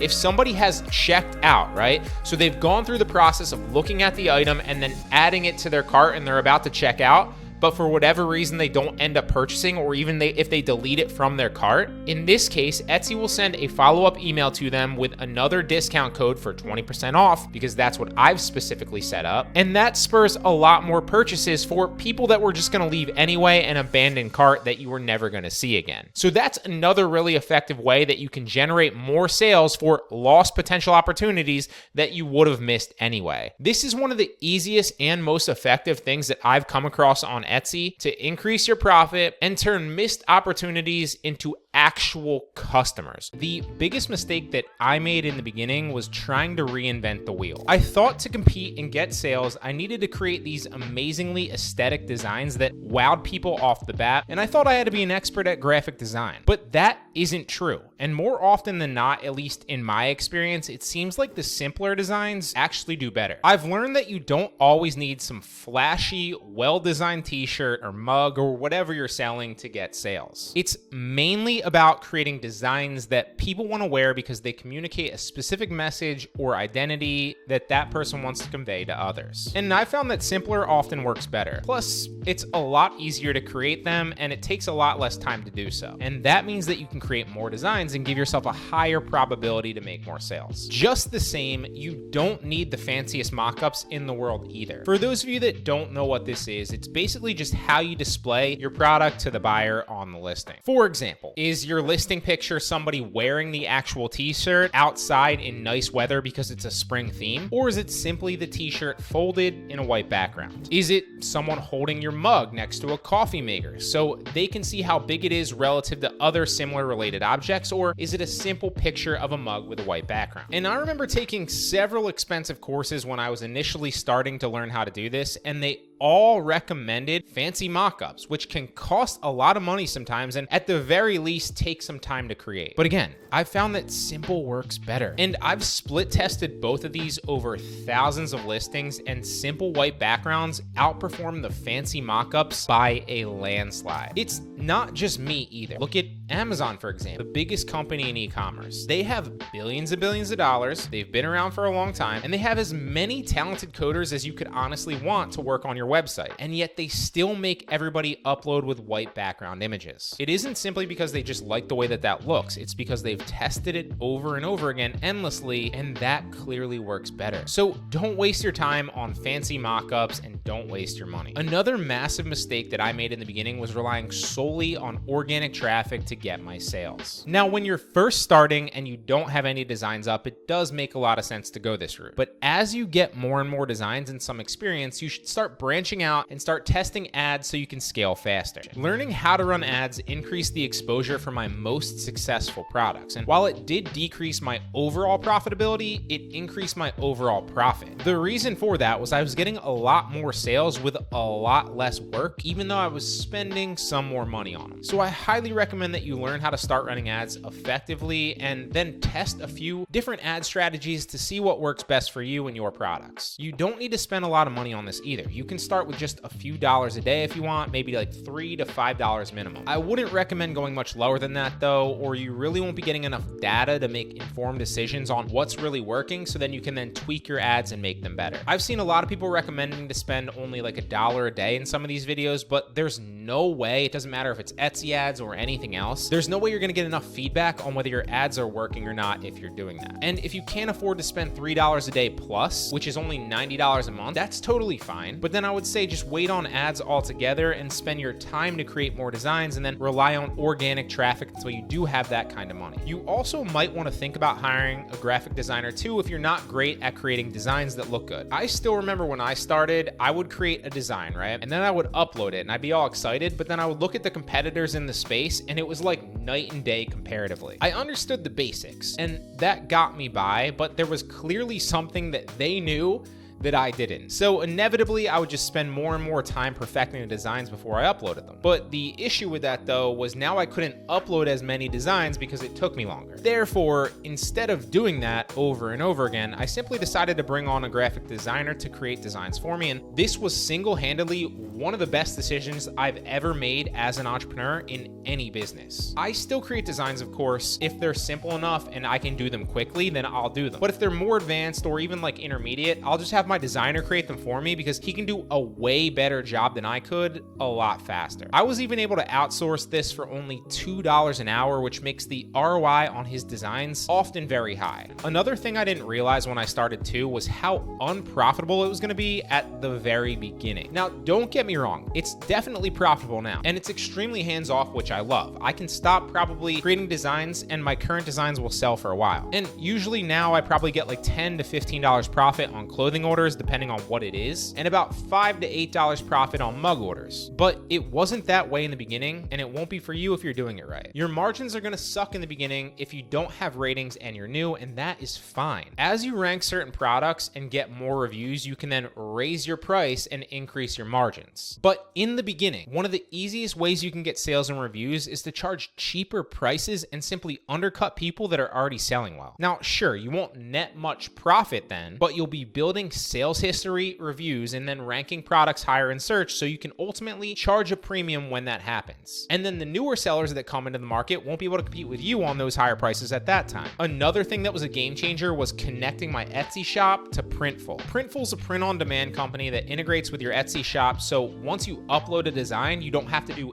anything else. When you get an order for that design on Etsy, they'll then automatically print that design on whatever you set to print it to. They'll ship it to the customer, and then they'll input the tracking number into the Etsy order for you. And I'm not joking when I say you literally don't have to do anything. Now, the two main companies that I've heard for this are Printful, like I just said, and Printify. They both work well, and you can use either one, but I personally like Printful better. Printful charges slightly more, but they automate the entire process, whereas the other one charges a little bit less, but everything isn't 100% automated, so it really is up to you on what you prefer. Now, I'd also recommend targeting higher priced products if possible too. So for example, AI art seems really promising to me and something I want to explore, but the profit per sale is super low because the prices are relatively low. If you have 50% margins but you're selling a $5 product, your profit is still only $2.50, and you need a lot more sales to make decent money at those margins. On the other hand, something like a sweatshirt, if you're doing print on demand, can retail for $40 or $50 or even more sometimes. And if your margins are, say, only 30% because everything is handled from a company like Printful automatically, well, you're still making $15 per sale, and then it's much easier to stack profitable sales into decent money. So Canva is one of the companies that introduced a complete suite of AI tools recently, and they're really cool. So if you have something like Photoshop, right, as you see here, to go through and cut a picture out or to blur the background image and kind of blend it with the background so that it looks like that part of the picture, for example, that flower was never there, that takes a long time in Photoshop. But now you can just use the magic edit feature in Canva and it will do it for you very, very quickly. So all you just would need to do is brush out the flower. And then in the brushed area, you're just going to say sky or background. And it literally just deleted that. Now, it's not perfect there, but if you kind of go like this one, that's a little bit better. And to the untrained eye, it just deleted that. Like, that's pretty crazy. That would take a normal person 15 to 20 minutes in Photoshop, and it would take a graphic designer at least 5 minutes in Photoshop. This did it for us automatically. Now you can play around with this. This isn't just the only thing that you can do. You can obviously change it if you want it to hold something different. See how that adds it in there.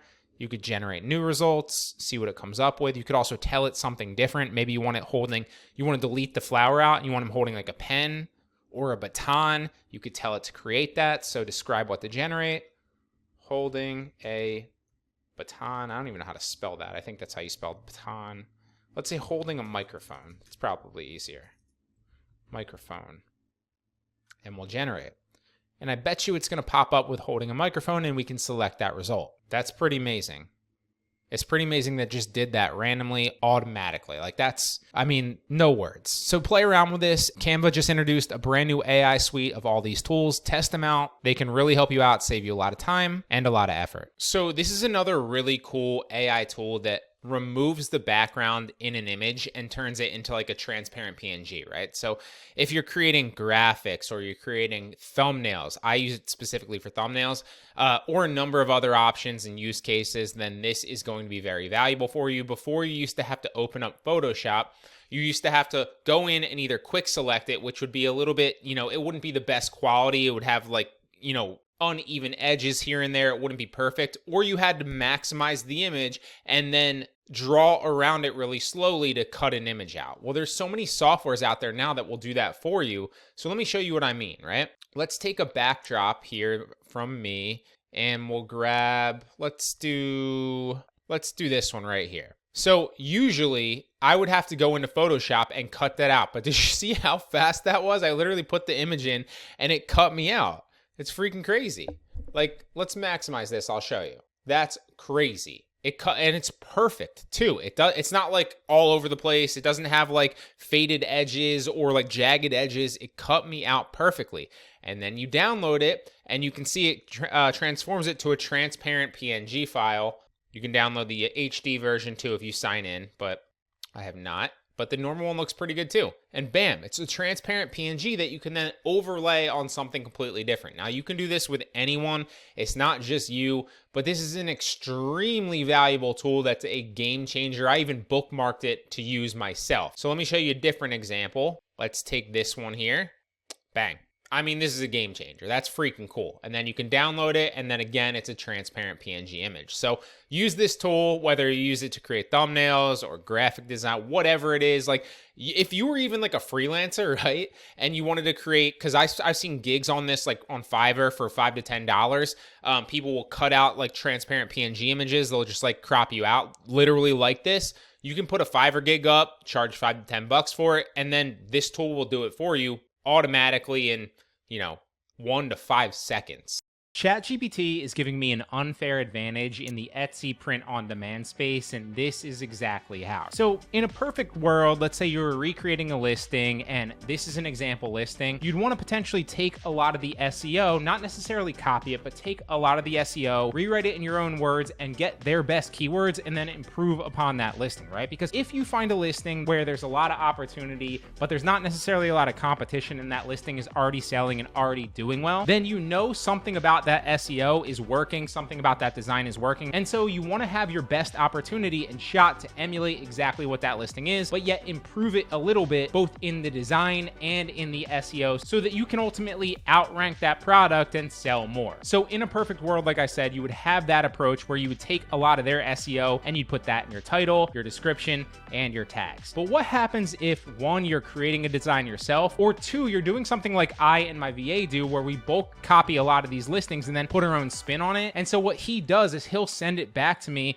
with the same exact title that we found on Etsy, right? And so then that gives me an indicator of exactly what it is and how to improve upon it. So if that's the case and you don't necessarily have the full-on listing to model the SEO, you can take that listing and that concept into ChatGPT to get a well-written but keyword-stuffed title very quickly, also a well-written and keyword-stuffed description very easily, and ultimately get great tags. I know it sounds dumb, but like one of the things that used to trip me up and annoy me the most when I was creating Etsy listings was like going through and creating all the tags. Because when you're going through and you're creating a listing, like you might have 3 to maybe 4 keywords in your mind that you're like, all right, these are great, like I'm gonna put these in my tags. And then like the 4th or 5th one, you're sitting there like, all right, what tags do I put in now? And so you either need to do keyword research, or you're ultimately just putting in some random tags in there, which isn't what you want to do. Because if you ever decide to run ads to that listing, it's gonna spend money on keywords that aren't relevant to your product, and that is not what you want. So I use ChatGPT to create great titles, great descriptions, and the best tags without really really thinking about it very quickly. We're talking about like 2 to 3 minutes here max, probably even less. And that's great for organic search because you're going to rank higher in a lot of different search results that are relevant for your product. And it's great if you ever decide to run ads because then you will only be ranking in search results that are relevant to your design and relevant to your product. Because one of the things that you'll notice if you start running ads is like, if you're not doing this, a lot of times Etsy will categorize your product as something that is slightly similar, but not really exactly what it is. And then you'll be spending ad dollars on searches that are relevant, but not exactly what it is. So people might be looking for something similar, but they're never going to actually buy your product. They might just click on it to see it. So this is actually extremely important and something I highly recommend you do if you're in the print on demand space. But honestly, for all e-commerce, this is something that you should consider. So 2 ways that I do this is I take it into ChatGPT, and these are the 2 prompts that I give. The first one is I'm creating an Etsy listing for blank, and then you would describe exactly to ChatGPT what it is that you're creating, right? What's the Etsy listing? That says, because a lot of times I'm creating a mug or a t-shirt with like a slogan or a catchphrase on it. So I want to give ChatGPT that information. What does it exactly say on there, right? Because tell them why that's relevant, why you think people would search for it. Like what's a one-liner that is important to the customer that would ultimately buy that product? And then tell ChatGPT to write you a well-written, keyword stuffed, but well-read description for that product. So a perfect example of this is I'm creating an Etsy listing for an entrepreneur shirt because that's what it is, right? That says unemployed CEO. You're telling ChatGPT what it exactly says because why? Because most entrepreneurs want to tell people they're their own boss without having to actually say that to people, right? And I've said this in countless other tutorials. One of the easiest ways that you can get sales, both in like the t-shirt game overall, but especially the print on demand space, is like put something on a shirt or on a mug or whatever that almost is like an identity that people want to convey to other people, right? That's what people look for, even if they're not like consciously doing it. And then just tell it to write a well-written keyword stuff description, but that's also well-read, because if you don't necessarily say it needs to read well, they'll just stuff it full of keywords and it will always read as well as it can for that product. So I'll say that, I'll put that into ChatGPT. I'll show you an example of that here in a second. And then I'll grab that, I'll put that in the description. And then after that's done, I'll say, please write me a well-written but keyword stuff title for this same whatever it is, the same mug, the same t-shirt, whatever, that's under 140 characters total, because that's what you're limited to on Etsy. So for example, if we were to tell ChatGPT that same exact thing, it would spit this out to us. Introducing our remarkable unemployed CEO t-shirt, a clever and tongue-in-cheek way for entrepreneurs to express their independent spirit and unconventional career path. This unique shirt, and you can see how well written that is, so that if somebody's reading this, is really going to speak to that exact avatar and potential customer. But also there's plenty of relevant keywords stuffed in here that again is good for you organically, but also if you ultimately decide to run ads, because you're telling Etsy, if you put this in your description, in your title and your tags, that this is exactly what your product is, right? So they're going to potentially rank you for a lot of those relevant keywords a lot more than if you didn't give them that information. That's why it's so important. They'll also tell you what the key features are, which is really cool, and you want to put this in your description as well. I wouldn't paste your keywords in your description when it tells you to do this. Like, it'll give you all the keywords that it's stuffed in there already, because you don't need to repeat them. They're already stuffed here in the description, right? So I would take everything from the key features all the way up to the top of that description. Then you just want to come down and say, all right, please write me a well-written keyword stuff title for that same, in this sense, it's a t-shirt that's under 140 characters long. And there you go. Unemployed CEO t-shirt, bold entrepreneurial fashion, independent spirit, networking attire, perfect gift for entrepreneurs, creative career merch. That doesn't read the best, but it's solid. And in my experience, it usually does a very good job, at least a lot better than I would come up with myself if I was trying to come up with a good keyword and well-written stuff title. So that's how I've been approaching it lately with a lot of my listings. So let's do an example of one more to show you that this isn't just a fluke. We'd come down, we'd say, I'm creating an Etsy listing for let's say a mug this time. So we'll say, in one of my last videos, I covered the Schitt's Creek example of how I was able to go through and cartoonize a lot of the Schitt's Creek characters and then take their most popular sayings and put them on mugs and t-shirts that people would ultimately be searching for. And that recipe, not necessarily with that sitcom itself, but with other sitcoms that are very similar, was very effective for me for the past few months. So let's say I'm creating an Etsy listing for David from Schitt's Creek that says, and then you'd find one of his top catchphrases here and you'd put that in there. So for example, if you were to take this one, I'm trying very hard not to connect with people right now. That's what you'd put into ChatGPT. And then why? Because he's well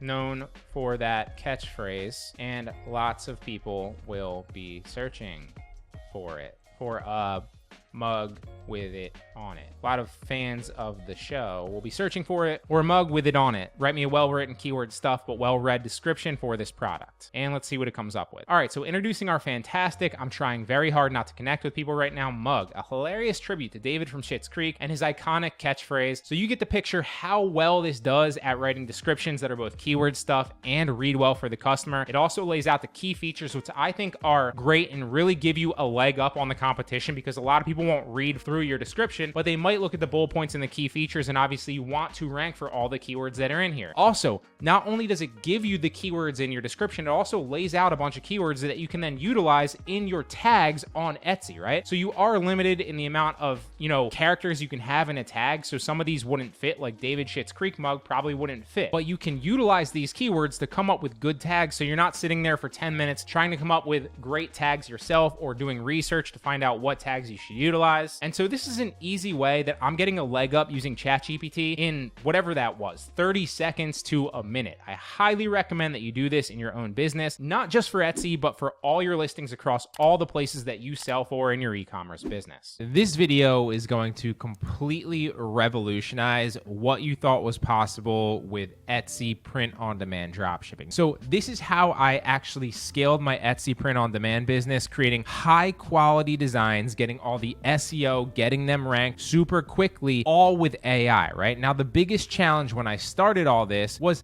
creating the designs, right? That was the most time-consuming part, and it took the most skill, because I either had to myself get into a graphic designing software or get into Photoshop and actually create the designs, rework everything around, and that took a lot of my time because A, I wasn't skilled at it, but also it just takes a lot of time. Or I had to outsource it to a graphic designer, which got expensive very quickly when you're scaling a store and you're trying to upload a bunch of different designs so that you can grow it, right? But you don't need to do any of that anymore. Now, another time-consuming part was actually putting in the keywords, the SEO, right? All the product research, all of that good stuff. But again, you don't need to do any of that anymore, okay? So this is the exact 4-step process that I use to create high quality designs with AI in about 5 minutes or so, probably less, but I'm gonna go through it a little bit slower here to explain it to you. The first thing that you wanna do, obviously, is find a hot selling design or design with promise, and then essentially we're gonna recreate it with our own spin, just slightly different, okay? Now, you don't need to find a hot selling design if you're into graphic design, if you're into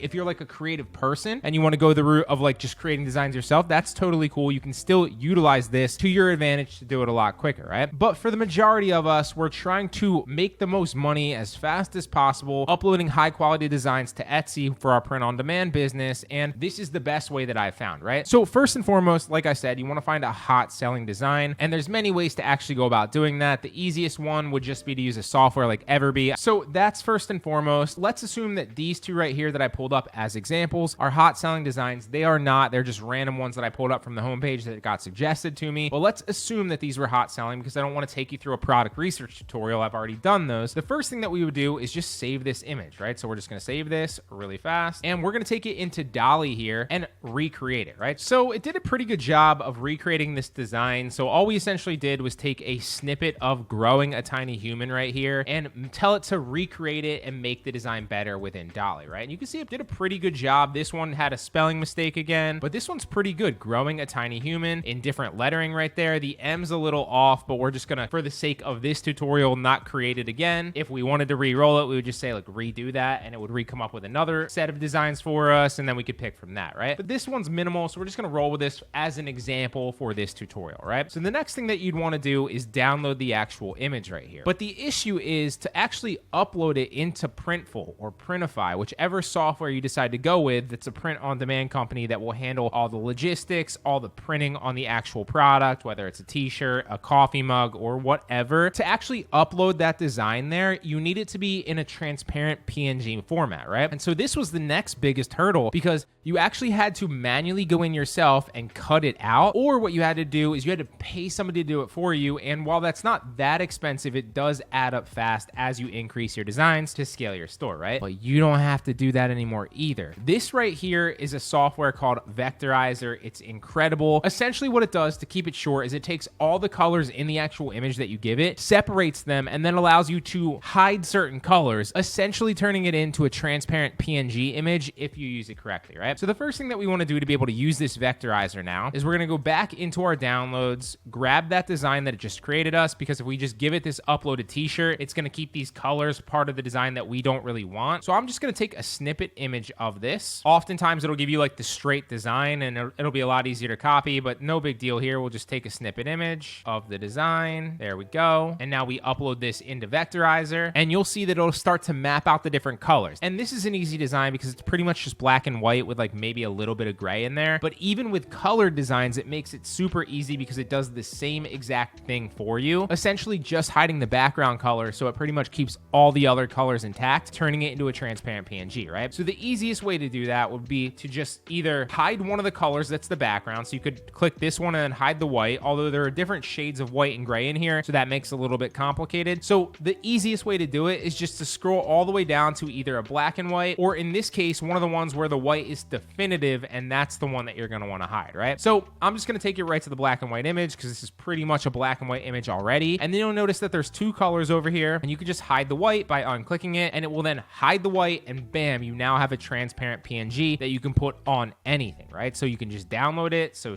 switch this to PNG and download it, and there it goes, right? And now you can see the difference. This image right here is what we started with. We took this as a hot selling design off Etsy. We then used DALL-E to recreate the image for us, and it then generated us this, very similar, but better in my opinion, with a lot more contrast and a lot more design, but essentially the same thing. So we can still use that SEO, improve upon the design, improve upon the SEO, and turn it into a better image entirely in a better product, right? And then what we did is we used the vectorizer to take the background out of this and turn it into a transparent PNG image that we can then take into Printful and upload into anything pretty much, right? So I like Printful better than Printify. You can use Printify or Printful, and these companies make it super easy to actually put these designs on anything. They'll put them on a t-shirt, a sweatshirt, leggings, shoes, you name it, a cup, a mug, it doesn't matter, right? So let me take you through another example really fast just to show you how easy this actually is. So let's grab one more shirt from Etsy here, take a picture of this shirt, and then we'll take it into DALL-E and we'll say recreate this design for a t-shirt but make it better, and let DALL-E go to work. And there you go, it recreated us a similar design but better. It messed up the actual text on this one, so we're just going to use this one. But again, if we didn't like these, we wanted to recreate them, essentially what we could do is just tell it to redo them, and it would create new designs that we can then use. So the next thing that we're going to do, like I said, is download the image that we liked, Fueled by Caffeine and Chaos. I think it's a pretty solid design. Sometimes you'd often pay a graphic designer to, you know, $5-10 to create this design for you, and so now you don't have to because DALL-E can do it. You also don't need to actually tell it to recreate or remake other better designs. You can just give it an idea if you wanted to. You could say like, hey, I'm trying to come up with a WWE fan art t-shirt for my Etsy store. Give me 10 different examples of designs that I could create, and it would spit you out 10 different examples in text, and then you would tell it, okay, make number 1, or okay, make 1 through 10 for me and send them to me, and it would do that, right? So there's really a lot of functionality with this, but I'm just showing you one example of how you could technically use it to recreate hot selling designs that we know are proven on Etsy already, right? This is probably the best way to use it in my opinion, although there are a bunch. So we have that actual image now. Now essentially what we need to do is we need to go in and we need to take a snippet of this. For the sake of saving your time, I'm not going to take the best snippet of it, but we'll just take the majority of it, save it in here. And now what we do is we take it into Vectorizer again, right? We upload an image into Vectorizer. This is another black and white one, so you're not getting an example of it seeing with colors, but it does the same thing with colors. Just again, if you run into an issue where it's not taking all the colors or there's a bunch of similar colors, just go one up the chain or a few up the chain to where there's less colors that it actually is detecting, and it kind of puts them in buckets. So if it's like a pink and a red and an orange, it might make all of those red, and then that makes it really easy to kind of hide certain colors and make the design transparent as a PNG. So for this example, even though it's just kind of black and white with gray in between, you can see all the different shades here of black and gray all the way leading up to white, right? So if we wanted to simplify this a little bit, we might go up to like this one where there's only a few different colors, or if we really wanted to simplify it, we could just turn it black and white with a little bit of gray. So for the sake of this video and not playing around too much, that's what I'll do just to show you an example. But once you play around with a few designs here and there, you'll get much better at this. It's a lot easier than you think, right? So in this case, the background of this image would be black, right? Because then it would turn it into a white text, transparent PNG that we could put on anything that isn't white, right? So you could put it on black, you could put it on red, you could put it on blue. And that's what we're essentially trying to do with print on demand when we're putting it on different things, right? So we're just going to uncheck the black, and you'll see as it removes the black from that image there and turns it into a transparent PNG that's just white text, and you can't really see it that well here, but I will actually upload it to show you into Printful to show you the next step here in the process. The first and most important thing is to recreate the design and make it better, right? That's what we're doing. We're going after proven designs and making them better. But we don't just want to stop there. We actually want to improve upon the listing in general, right? So we want to improve on the title, the description, right? The SEO in that. We want to improve upon the tags and maybe even potentially the price point to steal a bunch of their sales and ultimately outrank them as we compete and get more sales, and that snowball effect starts to occur, right? So I'm going to use this t-shirt as an example, just the normal Gildan tee. There are a bunch, as you can see, on Printful or Printify if you just scroll down. So you'll see here if we start to upload the design, let's actually select all the colors first. It does limit you on how many colors you can actually have. We wouldn't want to, in this case, because we're uploading a white design, upload it to a white background or even really a gray one, but you could do all the other colors that it essentially let you to give you as many potential variations for the customer to choose from if you want it, right? See, now it's telling us we've exceeded, so we'll uncheck a few of these and bam, there we go. We have all the sizes from small to 5X, all these specific colors that we checked. Now let's upload a design in here, upload the new file. In this case, we'd upload this transparent Caffeine to Chaos or this transparent Growing a Tiny Human one. So let's do this one, Growing a Tiny Human one, just to show you an example of this. This one's an actual black one. So since we're actually going to do that, let's uncheck black and we'll check this one, check these dark colors off, and then we'll apply this and you'll see what the transparent looks like against the red t-shirt here, right? Now, as we continue, you can change what the actual stock photo on the listing is, and then they can see a bunch of different ones, but you basically just want to upload the transparent PNG image and then you can start improving the design, right? So you can use some of the cool mockups that they give you here, or you can just use a white t-shirt background. Believe it or not, I've still split tested this and I see everybody else recommending to use some of the really cool like additional mockups that they give you in these softwares, or even order the product yourself and create your own mockups. And I'm sure that that can work for some people, but in my experience split testing both of them, I found that just the normal white background on a t-shirt tends to work better for me. So that's what I'm going to do here. Now in this case, I'm going to make this a white shirt is going to be like the main image on the listing, and then they're going to be able to scroll through all the other color variations. But because this is a black design, I'm going to want to put it on a white background. So we're just going to star the white one on the right here, and then this is going to be the main image. We'll have the ability to scroll through. So now we continue, and here's where you're going to improve on the title, the description, and the actual tags in the design, right? So this is the last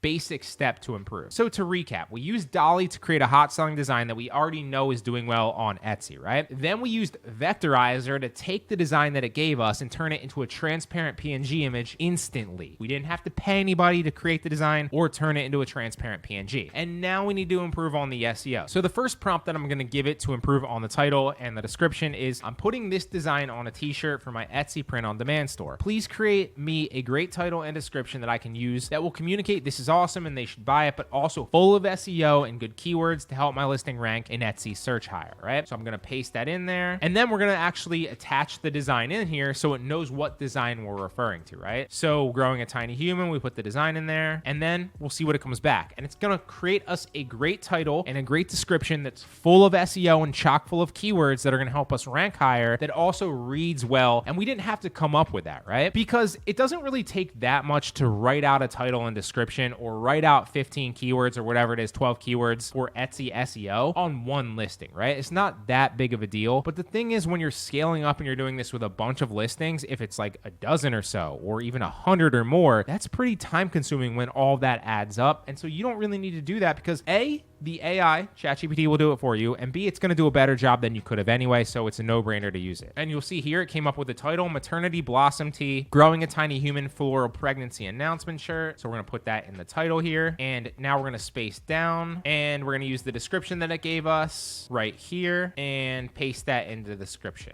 And I'm going to keep all this stuff here as like the bullet points to let them know the certain specs of this shirt, because that is important, okay? So for the tags, I'm going to give this a different prompt, and it's going to be, can you give me 13 tags in comma format for this that would help my Etsy SEO to get more views and visibility, to make more sales. Make sure that each tag that you give me is under 15 characters long, because on Etsy it has to be under 15 characters long. And then we're going to paste that in there. It's already going to know what specific listing we're talking about because we already just created that. And there we go. And now we just put those in there. And it came up with pretty good tags. So Prego shirt, baby reveal, mom to be, chic bump wear, pregnancy top, new mom gift, baby on board, maternity tea. Pretty solid, all right? And then we continue, and the next is just the price. pricing where you set up how you want your margins to be. I typically just go with like a blanket across the board, but this is how you use AI to create hot selling t-shirt designs or mug designs or whatever for Etsy print on demand drop shipping. It is no longer time consuming. It is no longer expensive. All of these softwares that I covered have removed the barrier to entry for you and made it so much easier. Hope it helps. So obviously the majority of our print on demand business is going to be built on the back of Etsy because it's automated. We can utilize the software, i.e. Printful, to do pretty much everything for us. So you want to do the majority of things on Etsy. That said, we're already doing all the designs for Etsy, right? So it might behoove us and benefit us to also list all those designs on other websites that can also bring free additional sales for no extra effort, right? So a lot of these marketplaces are places that you can also list your designs, right? I'm talking about, it wouldn't necessarily be sites like Poshmark where you need to use the label or OfferUp, like, so those are ruled out. But another place that you could list them is Facebook Marketplace as well, right? Because as you get an order and as it ships out from Printful, you can then input the tracking number from Printful, which is usually a USPS tracking number, into your Facebook Marketplace order, and it works very well. But two other places on top of that are Amazon Merch on Demand and Redbubble. These have been the two best additional websites that have brought me sales. You will get sales on Redbubble, you will get sales on Merch on Demand if you have enough good quality listings. But again, this is additional. You shouldn't be building your business on these. This is just another place to list all your listings that you already have because you're selling them on Etsy already. So when you sign up for merch.amazon.com and you get accepted, you'll notice that you start on tiers, right? You can only list a certain amount in the beginning, and then as you list more and more and you do it consistently, you'll slowly break into more tiers and you can list more and more products. So make sure that when you're listing on Amazon Merch on Demand, you list every single day as many as you can. I believe in the beginning it's only like 3 a day, so list 3 a day, maximize your designs. Not only will you be able to list designs, but you'll be able to list variations of designs, and it will tell you how many, based on these bars up here, how many products you can list. So I can list up to 660 products currently. I submitted 5 today, which is the max, right? So clearly if you can list 660 products total, but you can only list 5 a day, you can't list all up in bulk. It has to be 5 every single day, so maximize all your designs every single day, right?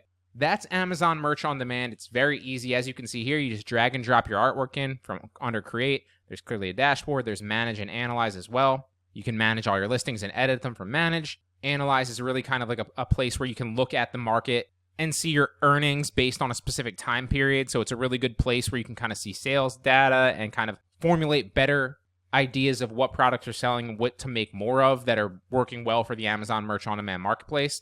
And basically by listing Amazon Merch products on demand, you don't have to do anything. Amazon will print the design for you. They'll make it on any one of these things that you elect to choose. And again, you can only pick 5 a day. So a design on this would be 1, the same design on this, and this would be 5 a day, right? And that's kind of how I recommend that you approach it. Upload a design, maximize your variations, and then upload your next design once you max out all the variations for that design. But Amazon will print the design on these things for you, and you don't have to ever touch the product. You can just collect the profit on your Amazon account. So that's why it's a really good place to also list as well, because all these designs will be searchable and they will be on Amazon for you to make sales. Now, the next is redbubble.com. So redbubble.com works just the same. You just upload your artwork, you'd upload your design in there, and then you'd put the title in, you'd put the description, you'd put a few tags. And again, they're going to print it on a number of different things like potentially backpacks, t-shirts, hoodies, and a number of other things. You'll see once you start uploading, it's really easy to do that. Self-explanatory. I'm not going to waste your time. This is what the site looks like. It's just a place where you can buy different things with designs on them. And again, I recommend that you list all your Etsy listings here as well, because again, it's another place where you can get more potential sales for free for designs that you already have and you've already either spent the time or the money to create. So from here, you can look at your dashboard and see all your listed things. You can view your shop from the way that it looks like to customers, or you can add new work and upload a design there. It's really self-explanatory. So again, Redbubble and Amazon Merch on Demand, but you really don't need a walkthrough of creating designs on either of these and creating listings, because it's really self-explanatory. You just add new work on both of them or create on Merch on Demand and then upload your same design in there, and they'll print it on all those things for you without you ever having to touch it, and you just collect the profit.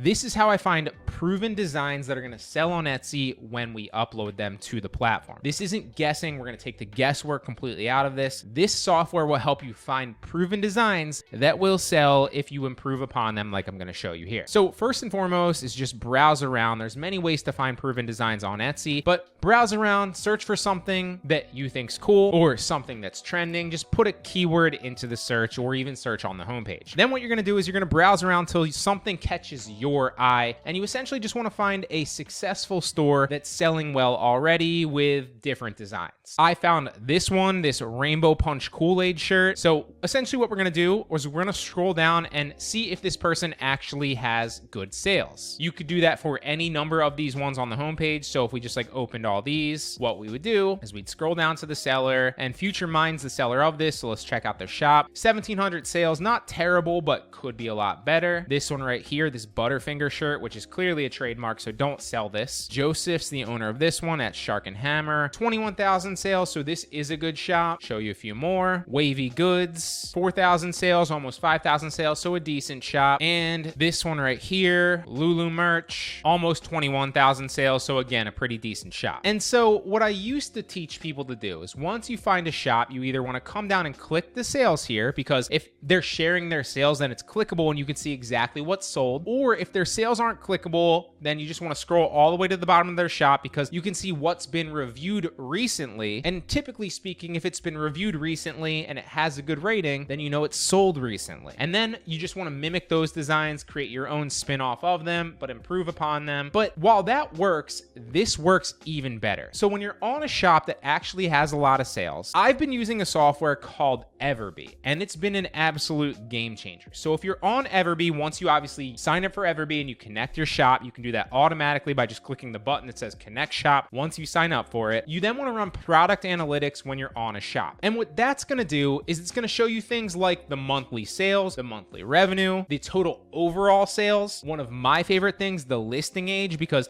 for example, if something's selling well and it's created a month ago, well, that's a design that you want to go after because there's a reason that person created that. It's still fairly fresh, so you can also rank something similar most likely, versus if something were, 2 years old and they were ranked already, then that might not necessarily be the best product to go after because maybe this person's been ranked for a while and hence why they have a bunch of sales. So listing age is absolutely crucial as well. How many favorites, how many average reviews, the category, which again can be crucial if you're trying to niche down or, stay within a specific niche or category, and the visibility score for that listing, which again is going to help you because if you decide to create a design that's very similar to one of these, like I'm going to show you, and it has a good visibility score, then chances are you want to take a lot of their SEO and then again improve upon it. We're all about using what's working, finding what's selling for other sellers, just like I'm showing you, but then improving upon it, right? We want to improve upon it, but we're also going to take their SEO and the core tenets of their design, right? We're not copying, but we are using it as creative inspiration, and also the conversion rate and other good metrics. So what I'll do initially is I might sort for monthly sales up here, and what that's going to do is it's going to tell you all their best selling designs, and then we can start from there, right? And this works so much better because, for example, if you're on their shop page, even if you click their sales or you scroll all the way down, just because something was purchased recently or has a review recently, that might be an indicator that it's sold recently, but it might be like their 50th best-selling design or their 30th best-selling design, right? And so we want to see the numbers. We want to see what's their best-selling design. And we're going to slowly reverse engineer from there, figure out what's selling well and what we should go emulate and create our own version of. So let's check this first one right here, and we're going to click on the right. It's going to tell us all the keywords that they're ranking for, the specific competition on that based on the search volume, and how many competitors are trying to rank for that keyword. It's also going to tell you, again, all the good stuff when you click on it. So like the conversion rate, the visibility score, the monthly sales, the monthly revenue. But then again, you can click on the actual shirt here, and that's going to take you to the listing. Now, this is in demand. 2 people bought it in the last 24 hours, but this is where people get hung up and they just copy this design or they make a design very similar to this. You need to take it one step further. So to recap already, you want to find a successful seller shop, then you want to analyze their best-selling designs using the product analytics from Everbee. Then you're going to take it one step further and you're going to manually check those top keywords and find a listing that is not super saturated already based on those main keywords. Then you're going to create a similar design. You're not going to copy it exactly, but instead we're going to improve upon it. We're going to use their SEO, we're going to use their keywords, and then it's just simply rinse and repeat the process, right? So how would we approach this? Well, we found a successful design. This is this seller's best selling design. So what we do is we might search Kool-Aid 84, which again, you probably have to be careful with trademark infringement here, but just to kind of show you an example, this is a listing that I'd stay away from anyway, just because of that. Kool-Aid 84. Let's see if it's super saturated, and there's a lot of other people creating designs on it. It looks like there are some, yeah, there's plenty of people already creating designs. So I would say that this is saturated, as you can scroll down and see the list of other people that are all selling this product or something very, very similar. Now, so let's go to the next one, Make America Great Again. And this looks like it's Britney Spears, Paris Hilton, and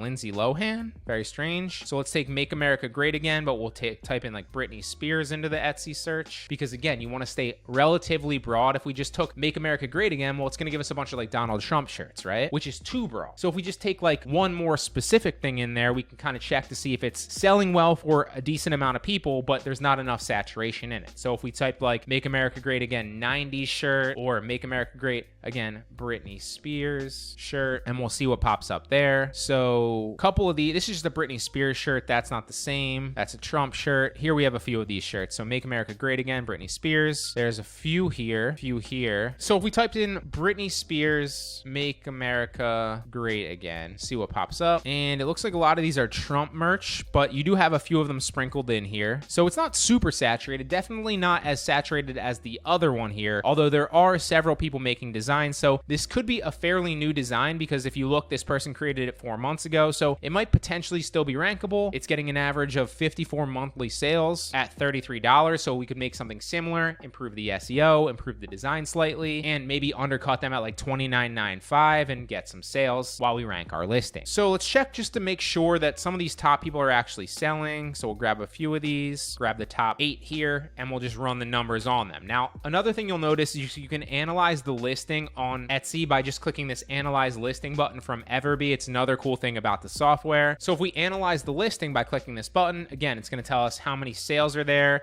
This has an average. You can't really see it. I apologize, because Z-Drop's kind of in the way with all these red buttons here. But if you can see it right there, it says 54 and average monthly revenue, it looks like, of almost 2,000. It looks like it's $17.99. So this is probably the same shop at Lulu. It is Lulu merch. So they're ranked first on this. This second one right here, again, is in demand. 3 people have bought it in the last 24 hours. So we know that this design is selling well if we can rank for it, which again is encouraging, because if we create something better and then we also run some cheap Etsy ads to it, we can rank top of search there and steal some of the sales while we rank our listing, and then potentially get free sales organically in the future if we're ranked in the top, 10 per se. So let's run the analyzed listing here. This is 21 monthly sales. This one right here, 8 monthly sales. So it slowly gets worse and worse as you go down. This one has 0, and this one probably has 0, but it does have 10 views in the last 24 hours, and it's 2 months old. So it does look like the top ones right there are selling, but as it kind of gets a little bit lower, it starts to taper off. But one of the things that you will notice as well is that, yes, this one's selling decently, this one's selling decently, and this one's selling decently as the top 3 search results, but none of them are running any ads. This one doesn't have an ad, this one doesn't have an ad. The only ads that we see here are this Britney Spears shirt right here that's completely unrelated. It's just broad Britney Spears. And then this one right here, same thing, broad Britney Spears. None of these other ones are running any ads. So if we created this listing and we improved upon it, we stole their SEO, and then we ran an ad for like a month, we might be profitable on the ad, we might not. But even if we broke even on the ad, we would potentially rank and steal a lot of these sales as we would slowly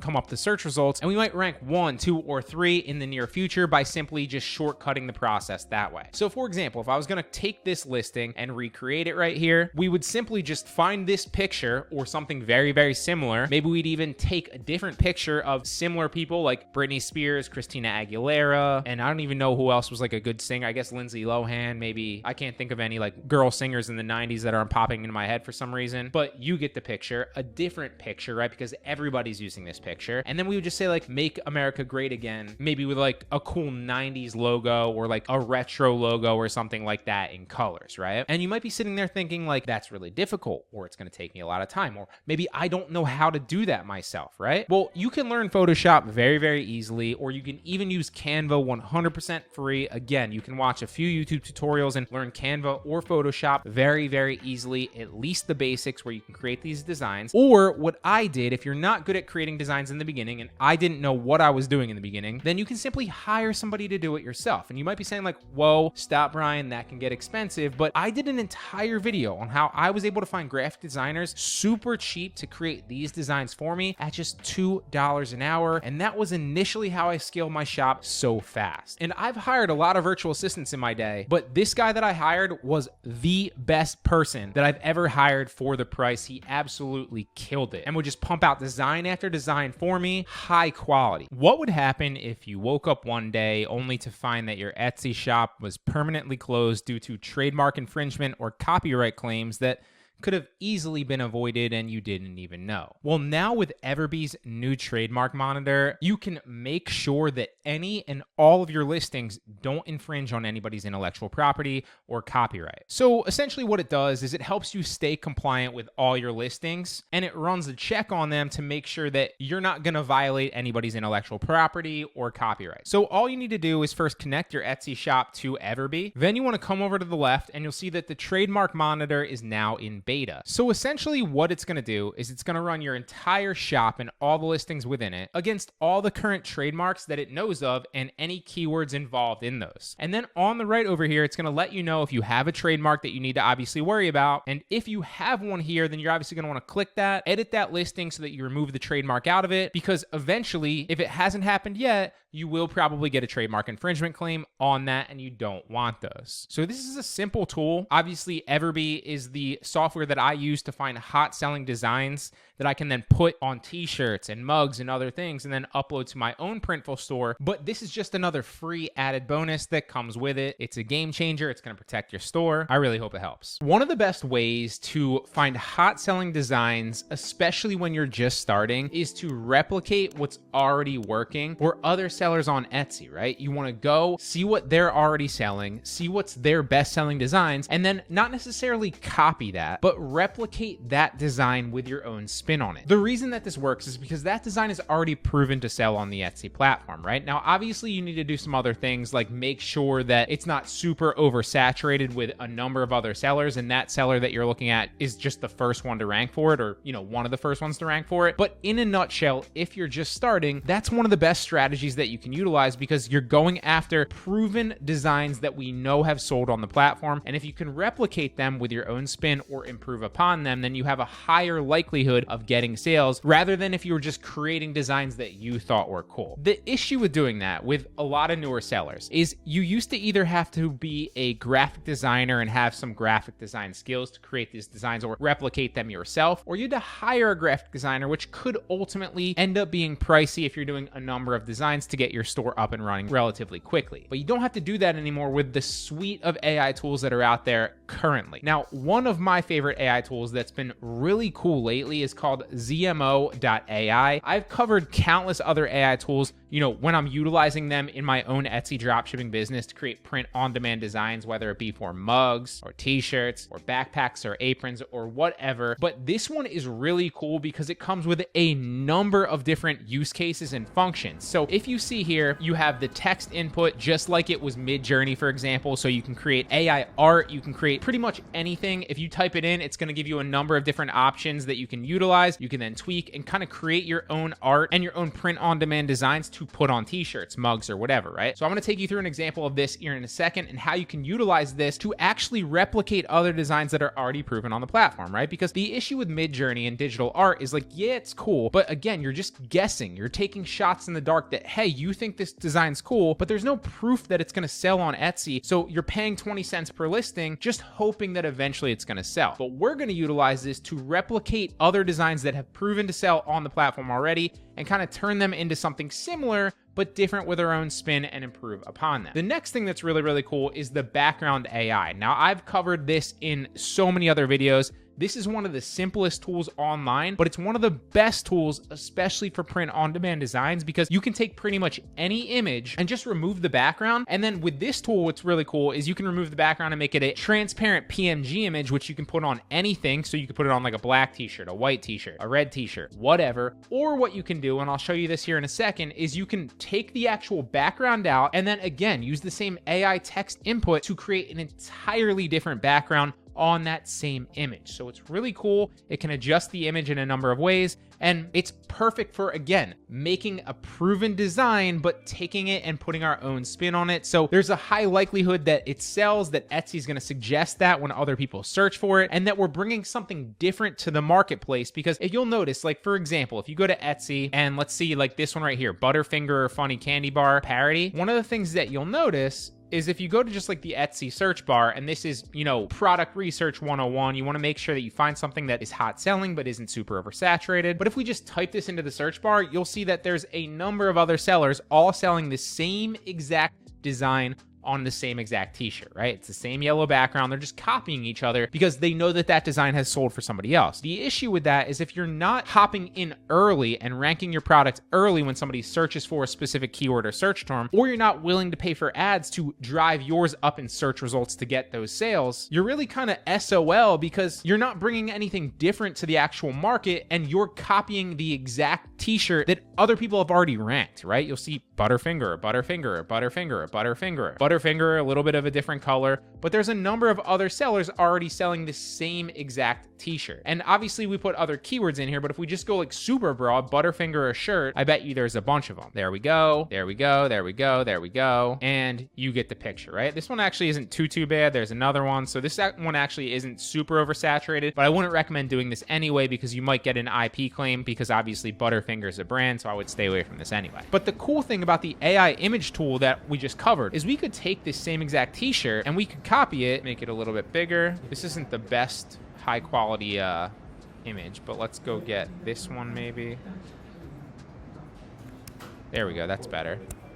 And then we'll just take a snippet image of it. You could also just right click and save it, grab the image, save it, and take it back into the background remover. And again, this is why you don't need any graphic design skills, because with tools like ZMO.ai, you can just do it all automatically with AI online. It's crazy. Put that in there, it's gonna remove the yellow background and you're just gonna be left with the Buttfinger t-shirt. So if you put that in there, as you can see here, it took out the majority of the background. And then what you could essentially do is you could put it on a different color. You could also take it into generate background and then give it some command prompts. So for example, you could upload another image if you wanted to put it on a specific background yourself. So if you had a specific design that you wanted to put on it, you could also click freeform right here and tell it what you wanted to put on it. So if you wanted to put this on like a background full of candy bars, you just say like lots of different candy bars, and it'd put it on a background of lots of different candy bars. And again, then you're bringing a similar shirt that's proven, that would show up in search results, that we already know is proven on Etsy, like I said, but with a completely different background. So this one isn't the best example of this because I kind of put it at the bottom there. But let me show you a different one. And this AI tool obviously is not perfect, but it is getting better. So for example, if we took this one's a little bit simpler, and you might think that like recreating design like this is easy, right? It's just lettering, it's just text. And so I used to think the same thing when I would be like, I'm just going to replicate this design. Like I'm going to take it into Photoshop and I'll type these letters. It'll look very similar and I'll be able to make it on my own. I don't need to hire a graphic designer. But I don't know if I'm just bad at creating, you know, graphic design images, or if obviously my skills aren't up to par with like some of the other people, which they clearly aren't. But it was a lot harder than I actually anticipated, even on simple text designs like this. But again, you don't need skills like that anymore because you can just take these. So if we save that and we take it back into the background image remover, paste it in there, it should take the black away. And then we're just gonna be left with the text design. So we don't need to recreate it at all. And then we could put it on a blue background instead. We could put it on a yellow background, maybe a white background if we wanted. Or what we could do is we could go generate background. Again, you can also put in an image that you already have in mind if you wanted to put it on a specific design, or maybe you wanted to put it on like some old person's face or whatever. Or you can go to freeform and tell it what you want to put in there. So you can also choose the number of images. So if you want it like to give you 8 variations instead of 4, you could just go up. Just keep in mind that will take some of your credits away. If you want to keep it like for t-shirts, obviously you want to go 9:16, but if you were creating this and utilizing this for a YouTube thumbnail, then you'd want to go vertical with 16:9. So for example, let's say we want to put this on a faded old man's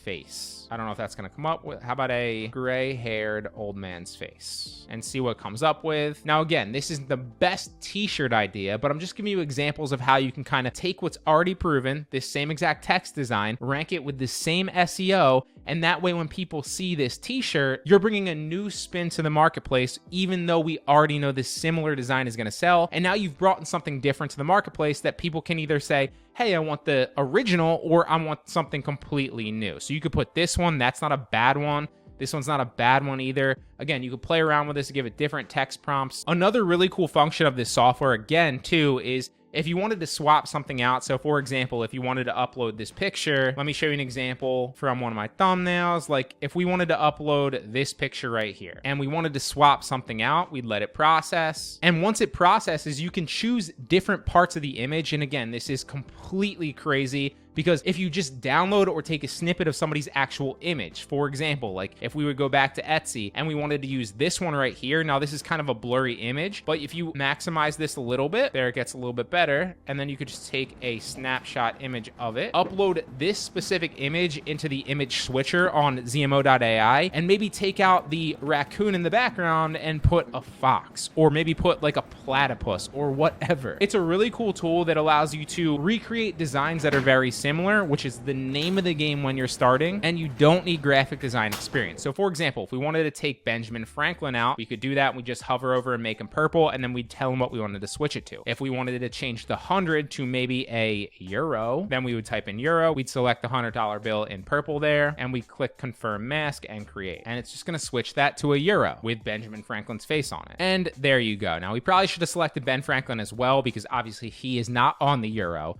But as you can see here, it switched it to a euro looking thing with Ben Franklin's face. So these are all little strange money looking things, but you get the picture here. This is a really cool tool that you can also utilize. Now, one of the best ones as well, and one of the simplest ways, if you're familiar with AI art or creating your own designs as well, is just the text input. And you can swap and play around with all of these. There's also the image one as well. So let's say you figured out that this was a hot selling design, right? And you ran this specific design, like the main keywords, into Etsy in an incognito browser, and just like the broad keywords, and figured out that like it was selling obviously for somebody, but there's not that many other people that are selling this similar design. What you could do is you could take this specific design into this AI tool in the text prompt and just type in what you'd want. So you could say like angry raccoons or angry fat raccoon, generate an image, and then it'd be something very similar to this, but with your own spin on it. And then you could just overlay mentally sick, physically thick in there. You could also put that in the SEO and make a very similar design that you know is ranked. But again, you're differentiating. You're bringing something new to the marketplace that other people might like better. And that way you're not copying the same exact design and competing on price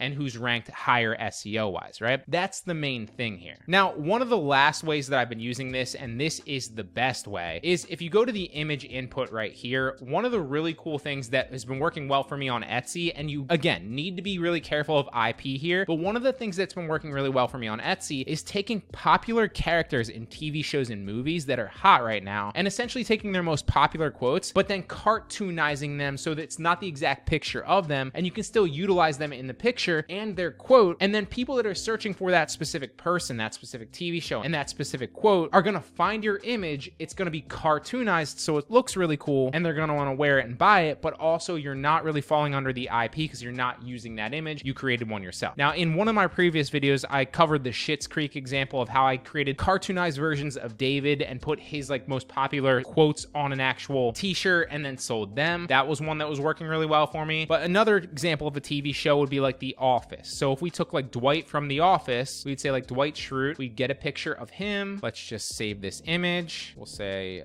Dwight, and then we'll say like Dwight Schrute's most popular quotes. Look at some of his most popular quotes and pick one out. So how would I describe myself?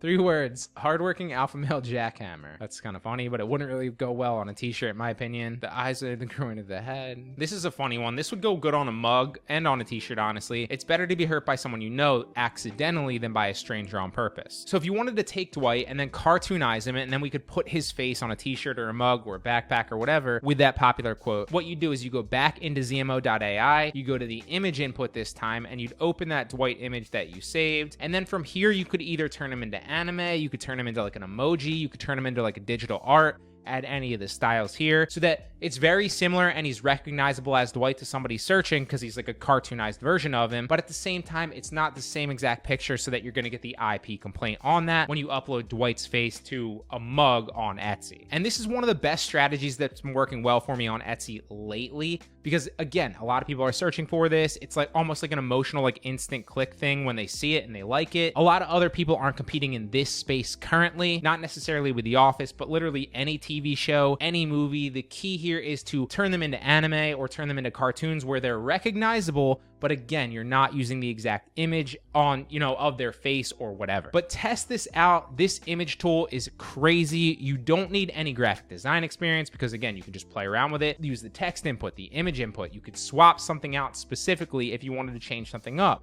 You could also go into the background and remove it, add a completely new background if you want to. There's a lot of use cases for this just in general, but especially in Etsy when you're creating print-on-demand designs and digital art designs as well. And again, you also don't need to hire a graphic designer and spend a lot of money just to create these designs as well. So test it out. I guarantee you it will change the way that you're able to make designs, both speed-wise, but also, just subscribing to this monthly plan. I think there's one as low as like $5 a month, but just subscribing to that $5 plan that I think is the base plan is going to save you so much time because you're not going to have to create them. It's also going to save you hundreds, if not thousands of dollars because you would have had to otherwise outsource this to a graphic designer anyway. So test this out. Really hope it helps. And this is really one of the best ways that I've found to create high quality designs that are proven. Again, we're not copying, but we're also not kind of creating things that we think are cool. We're going after proven designs, just replicating them and putting our own spin on them. And tools like this make it more possible than ever. After a full year of selling on Etsy with print-on-demand drop shipping, I've noticed that there's some things that gurus tell you to do that don't really matter at all and end up just wasting your time. But some things almost no one talks about can often make a massive difference in boosting your sales significantly, both in short-term sales as well as like long-term brand building and getting repeat customers. Now, one of those things is the use of email marketing in conjunction with your Etsy shop. I'm not specifically referring to the automatic offers that you can set up and send via follow-up emails on Etsy, although you should definitely set those up too. That's low-hanging fruit for sure. I'm talking about integrating your own email marketing to collect all your customers' emails after you get their sales. This will allow you to get tons more sales, turn one-off customers into repeat customers over and over, and get lots more reviews on your shops, which will increase your social proof pretty much on autopilot. And many people don't know this, but Etsy actually allows your shop to integrate with email marketing tools as well. By connecting email marketing with your shop, you can begin building an email list that you can continually market future products to, who you know are clearly interested in your products and your niche, and already know and trust your shop as well. I mean, imagine if every time you launched a new product in the future, you could just jumpstart it with a bunch of sales, a bunch of reviews, and rank it extremely high in search. That's the power of effective email marketing combined with your Etsy shop. Not only that, you can directly inform customers about special sales and special promotions. Just this past week, I launched a Black Friday coming up promo on Etsy that absolutely crushed it compared to my normal weekly sales. And I wouldn't have been able to do that had I not been effectively collecting those emails from past buyers and building a relationship and fostering that relationship over time. Now, you might be thinking, all right, that makes sense, but I don't have the time to set up email marketing campaigns and automated responses, nor do I have the time to learn how to use an email software to get these results. Enter Everbee email. Picture this, an email marketing buddy that's super easy to use and super easy to set up and totally gets all Etsy's rules and complies with all their policies, as well as helps you connect with your customers in a really cool and easy way. Setting it up is super easy. It's a couple of clicks and you're done. And they have all these awesome email templates as well that have been proven to work over time. You can personalize yours, of course, if you want to, but think of them kind of as like a helpful starting point when you're not sure how to begin or what to send. And my favorite part is that it automatically pulls your products from your Etsy shop into your emails as well. It's kind of a way of showing off cool stuff without extra effort, and again, that's all done with the templates feature. Now, let's be clear about Etsy's email policies because I know it can be confusing for a lot of people, especially when you're starting. So there's two types of emails in Etsy's eyes: transactional emails and marketing emails. Transactional emails are emails about your orders, confirming, updating, asking for reviews, answering buyer emails. Marketing emails, on the other hand, where you're pitching a promo code or you're talking about a new product launch, are allowed as long as you have permission from your customers first. But here's the cool thing with Everbee. It's perfect for those okay by Etsy transactional emails because they make it super effective and super easy for you to get customers to opt in, thus granting you that permission to then email them. If you're not using this, then in my opinion, you're trying to compete with other sellers in your niche at a serious disadvantage. On the contrary, using Everbee email will allow you to scale your shop exponentially faster. We all want buyers to come back,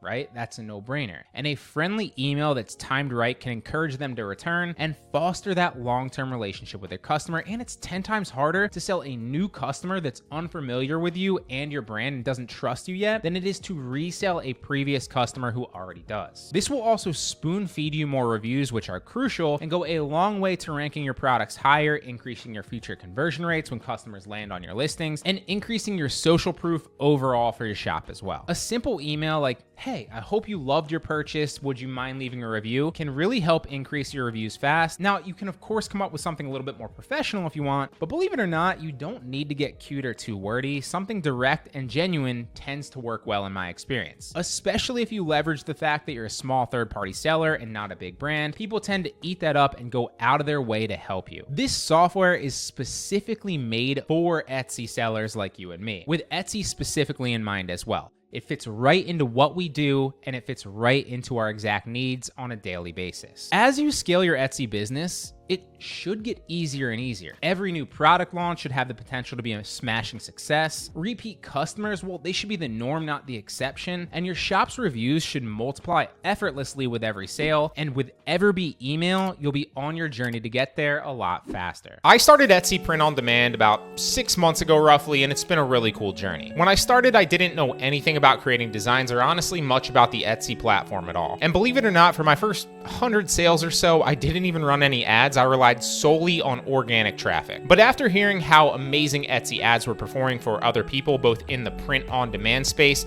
and the digital art space, I decided to give them a try. And in the beginning, I ran what everyone told me would work well, just a simple short conversions campaign. So what you do is you go to marketing on the left side of your shop, you go to start running ads, and then you drive orders short term. The problem with that though is that it automatically selects all your designs and then runs ads to all of them at once unless you manually go through and shut off certain ones, which can be a complete nightmare if you have like 1,000+ listings, which I do. This can work really well if you don't have many listings, but if that's not the case, it'll be a complete headache to manage and most likely end up wasting a bunch of your money. So instead, I've been implementing a targeted ad strategy for only the products that have sold in the past organically already. My sales have been pretty consistent the last few months, and my profit has been steadily increasing slightly each month as well.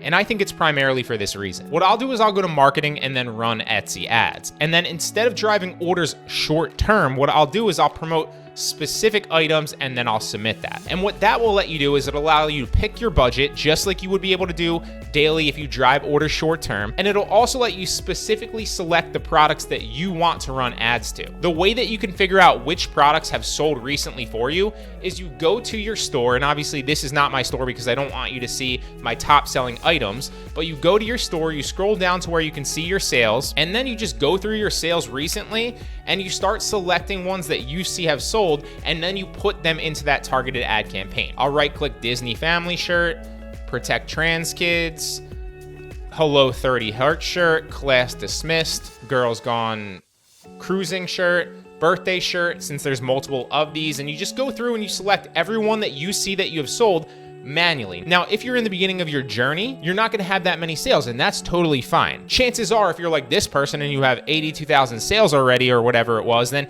you're not going to be watching an ad video like this. You probably already have your own ad strategy that's working well for you, or you have a few that are organically ranked on the platform and just sell over and over again. But that's basically how I do it, right? I'll go through page by page. I'll select all the ones that I see for that page. Sometimes I'll go through and do multiple pages at a time if it's not that many or I see repeat ones. And then I'll go back to my Etsy ad campaign and I'll literally write the keywords from the top of the URL bars up here to find them, right? So Disney family shirt, I would type that in, select that product, and make sure that that's turned on in my ad campaign.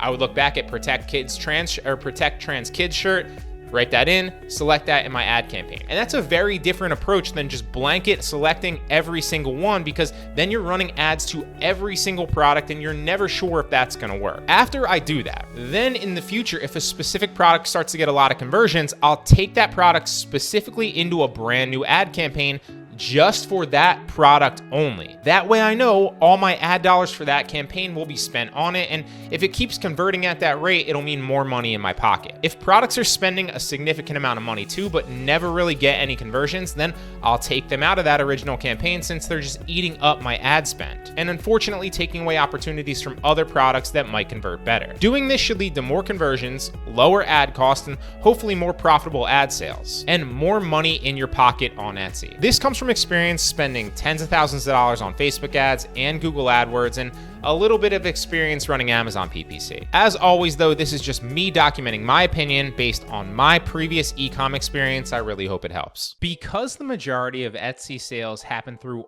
on-site search traffic, there's really only two ways to make more sales on the platform. Either one, scale horizontally by adding more products, which means you'll appear in a larger amount of search terms for different keywords since you'll have a larger number of products up that are different. And you should always be doing that anyway. Or two, fire up the Etsy ads and learn how to profitably purchase sales on the platform consistently. The way Etsy ads work are a lot like Google AdWords. By running ads to your products, they'll show up at the top of search results that are relevant. So for example, if you have a funny koala bear t-shirt and someone types koala bear into the search, or bear shirt, or something similar on Etsy, your product will show up as one of the top search results. This obviously assumes that Etsy's indexing your product correctly, which they should be if you have good titles, descriptions, and keywords. But doing this is huge for your store because you're paying a small fee to put your product in front of people that are specifically searching for it, or at least something very similar. And you'll only get charged if they're actually interested in it enough to click on your listing. You won't get charged simply for showing up in search, so it's a no-brainer to implement ads into your Etsy listing strategy. The Etsy ad strategy that's been working best for me recently is using the take my sales up a notch objective. For people just starting out, you want it to keep running ads to all your products in the beginning and then slowly optimize from there. It's important to add that you need to be patient with your ads when you're doing this. You can't turn them off and on constantly. You can't panic if you have a day that's unprofitable, and you don't want to check them every 10 minutes to make sure that they're doing okay. That's just going to waste your money and stress you out. You need to give them time to run so Etsy can test different search terms with different products. You also need to give them time to spend enough on every product. You'll notice that if you have hundreds or thousands of products, your overall ad spend on that campaign versus the revenue generated may or may not be profitable, but that your ad spend per each product in that campaign,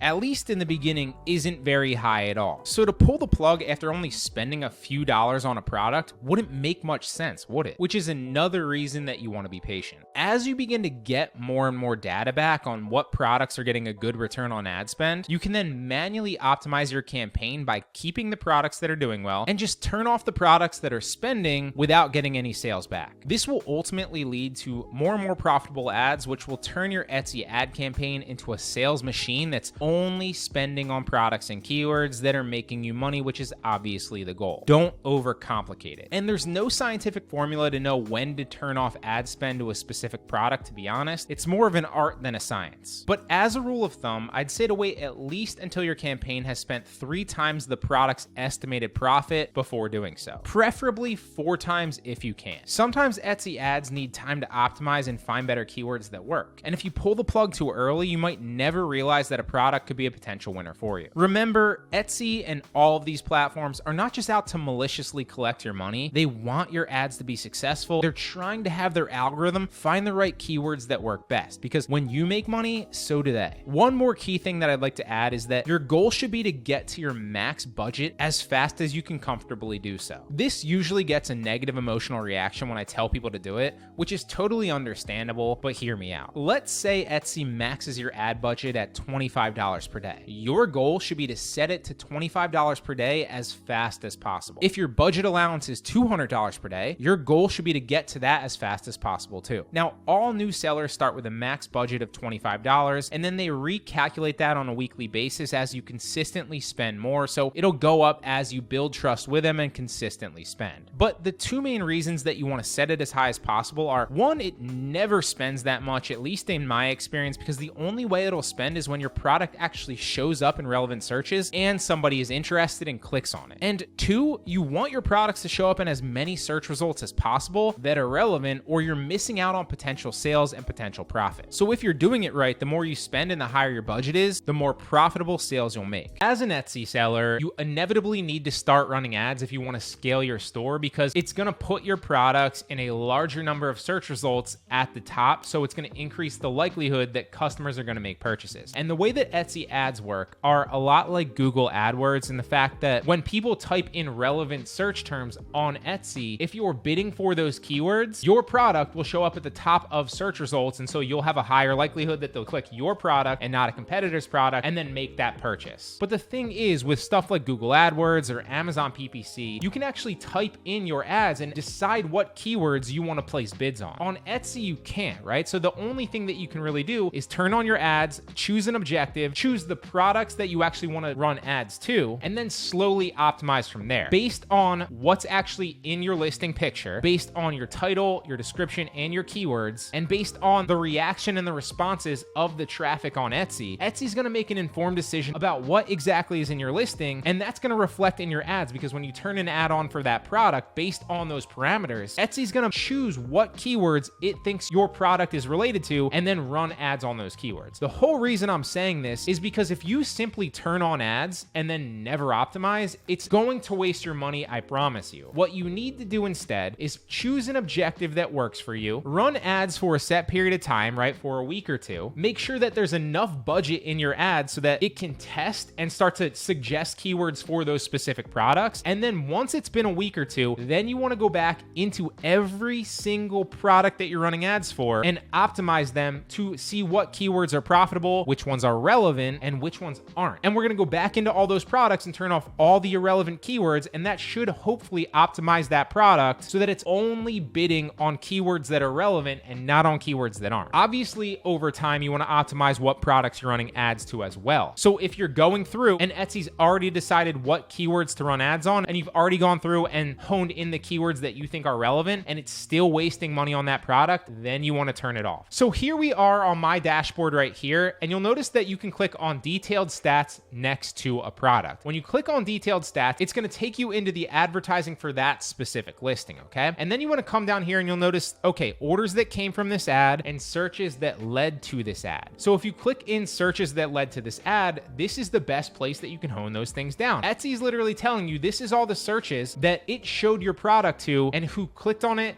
whether it resulted in a sale, and whether they charged you and for how much, right? So you simply want to go through and figure out which one of these are relevant and which ones aren't, because if they're irrelevant, you don't want to be spending money on those keywords, because if it shows up in a search result that is irrelevant and somebody clicks on it, they're going to charge you for that, and the likelihood that that results in a sale is next to zero. So funny t-shirt, yeah, I would love for this to show up in funny t-shirt, but the reality is the majority of views are coming from funny t-shirt, and I don't want to bid on that keyword because it's too broad. Somebody might type in funny t-shirt, and the likelihood that they're going to purchase this specific t-shirt compared to all the other broad t-shirts that are funny t-shirts is next to zero. So we're going to turn that one off. Now, obviously, Jeffrey Dahmer, this is a Jeffrey Dahmer t-shirt. It's a funny play on Jeffrey Dahmer. So we want to keep that relevant search term. That would make sense. If somebody types Jeffrey Dahmer into the search results on Etsy, this t-shirt showing up would have a higher likelihood to be purchased. And so that's something that we want to keep. Again, funny t-shirts, no. Funny t-shirt, funny t-shirts.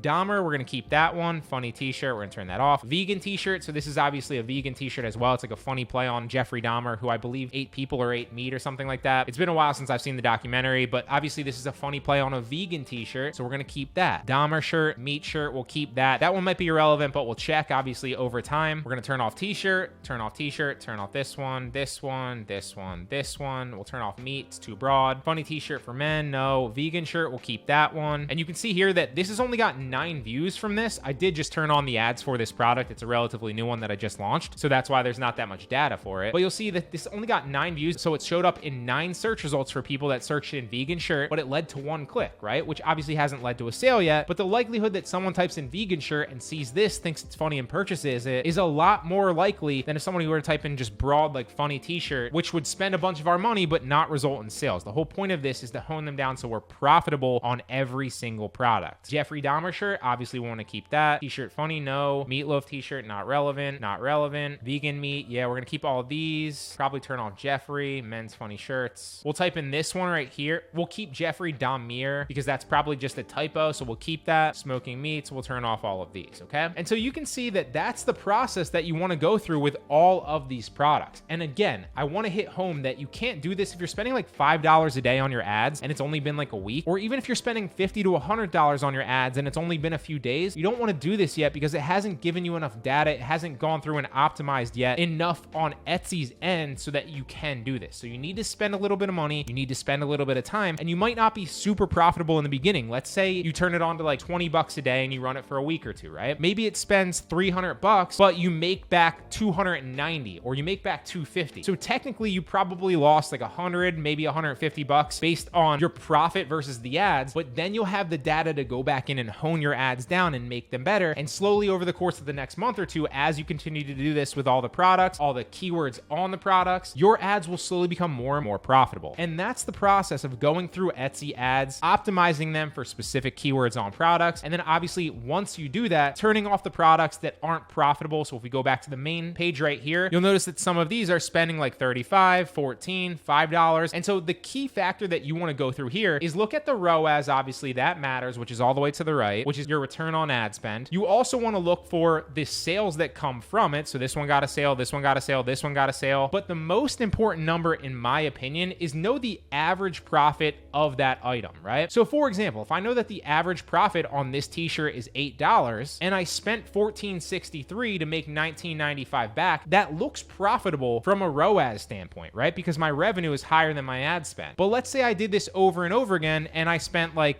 $300, I need to know whether or not I'm profitable for every single sale. So the way that I do that is I take my average profit for that item. So again, let's say $8 for this item, and I made 1 sale. So that would mean that I'm $8 profitable for this item. And obviously $8 is a lot less than $14.63. Now, if I had made 2 sales on this item, which would be $16 profit, not again, like almost 40, like it would tell me with my revenue. So if I made 2 sales and at an $8 profit margin, that would be $16 profit, but I only spent $14.63, then I would be profitable. And so that's how I approach it. That's how I hone my ads down. And that's how I bid on specific keywords and turn products off and on to make sure that I'm constantly optimizing my Etsy ads so they get better over time. As always, this is just what works for me. Hope it helps. So in a recent video, I covered how I was using ChatGPT to come up with good keyword stuff descriptions, keyword stuff titles, and really good tags for my Etsy listings. And this allowed me to create listings that not only ranked better in organic search because they were stuffed full of keywords, but also read well. They also allowed me to create listings that gave more insight and information to the Etsy ads for when I ran ads to that product, they'd be a little bit better, right? Because based on what information Etsy has when you turn a listing on to run ads, based on the title, the description, the keywords, Etsy's going to make assumptions of what keywords to actually suggest your products for. But if you don't have a good description, a good title, and good tags, they're going to spend money on keywords that aren't relevant for your product, and you might end up wasting money on clicks that will never convert into purchases. So you don't want to do that. So obviously you want to go back and you want to redo some of your listings that don't have that in it, but also going forward with new listings, you want to utilize that method using ChatGPT to come up with the best listings that you possibly can, both for organic and paid search traffic. But let's take it a step further. Once you actually start running ads, you're going to be able to get real-time data and real-time feedback on what keywords Etsy's actually categorizing that listing for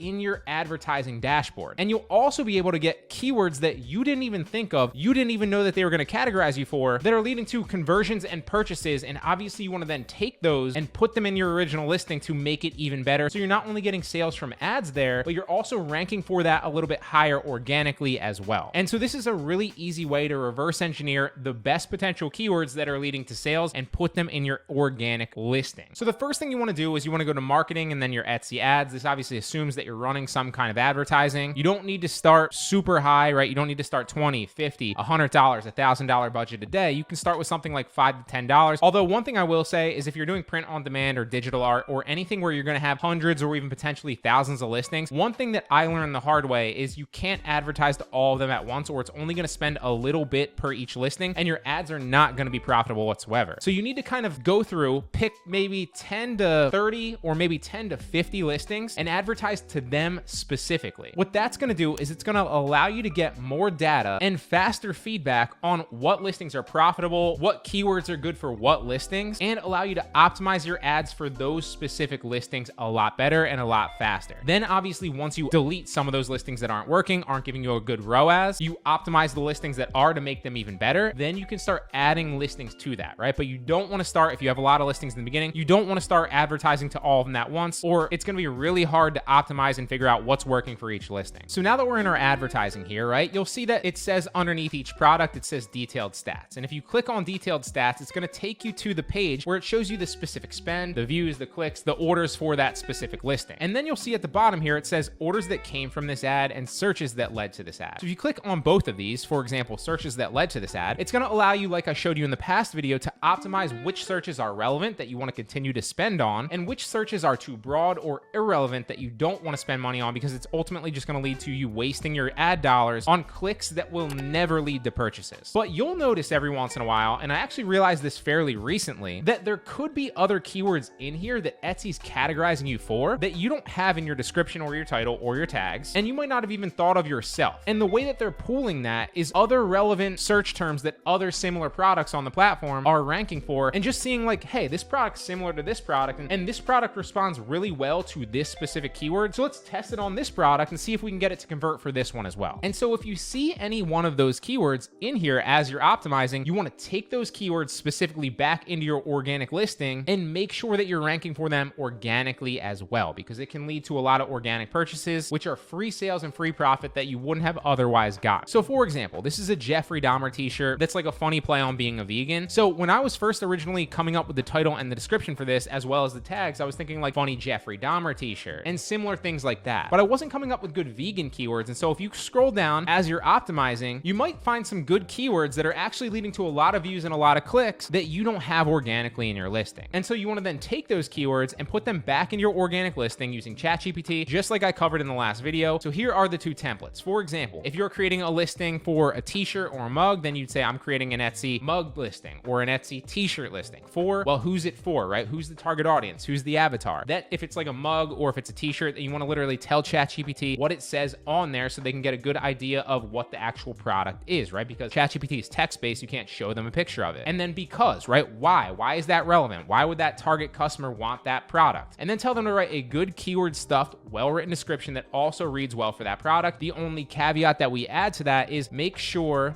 to include, and then you would just list the keywords that you found in your ads that are leading to high views and potentially high orders and high conversions. So for example, I'm creating an Etsy t-shirt listing for entrepreneurs that says unemployed CEO because, well, why? Because most entrepreneurs want to tell other people that they're their own boss without having to actually say that to people. Write me a well-written keyword stuff description that reads well for this product. Make sure to include the keywords, and then you would just list off the keywords there, right? So funny vegan shirt, vegan pride shirt was one of them. Proud to be vegan was another. And then we're going to put that into ChatGPT and it's going to come up with a really well-written description that has those specific keywords in there as well as other ones as well. So we'll paste that in there and see what it comes up with. Introducing our remarkable Unemployed CEO t-shirt, a witty and humorous expression of the entrepreneurial spirit that resonates with vegans. This unique shirt allows you to proudly showcase your independence and vegan pride without explicitly stating it, so that you can see how good of a description this is, right? It also lists the key features. And obviously in this example, we mixed and meshed like the Unemployed CEO and the Jeffrey Dahmer a vegan shirt, but I was just giving you an example. It also shows you the specific keywords that you're ranking for in the actual listing here. So all of these keywords are stuffed in here. ChatGPT is telling you what keywords it put in there. And you see, since we told it, it actually added proud to be vegan, funny vegan shirt. It even added vegan lifestyle, which is something that we didn't suggest. It added vegan pride. So this is a really good way that you can then go into your ads, see which actual keywords that you weren't aware of are getting high views and high order volume and converting well, and then take them back into the organic side of that listing so you can potentially rank for it and get organic sales. Now, to take it one step further, if for whatever reason you're seeing like a keyword's leading to a lot of conversions, you probably also want to put that in your title as well. So in that case, you'd say, please write me a well-written but keyword stuff title for this same t-shirt that's under 140 characters, because that's what you're limited to on Etsy. Make sure to include the keywords, and then you just tell it whatever keywords that specifically was, right? So if you notice that vegan pride is leading to a lot of conversions on your ad for that product, well, then you'd want to include that in your title. And then you submit that to ChatGPT, and over time, your listing would start to rank higher and higher on organic search results for those keywords and ultimately lead to more sales. And you're not guessing here. That's the difference, right? You're literally looking at the ad data and then taking what you know from that ad data in real time on Etsy and putting it back into your listing organically. So this has been working really well for me recently.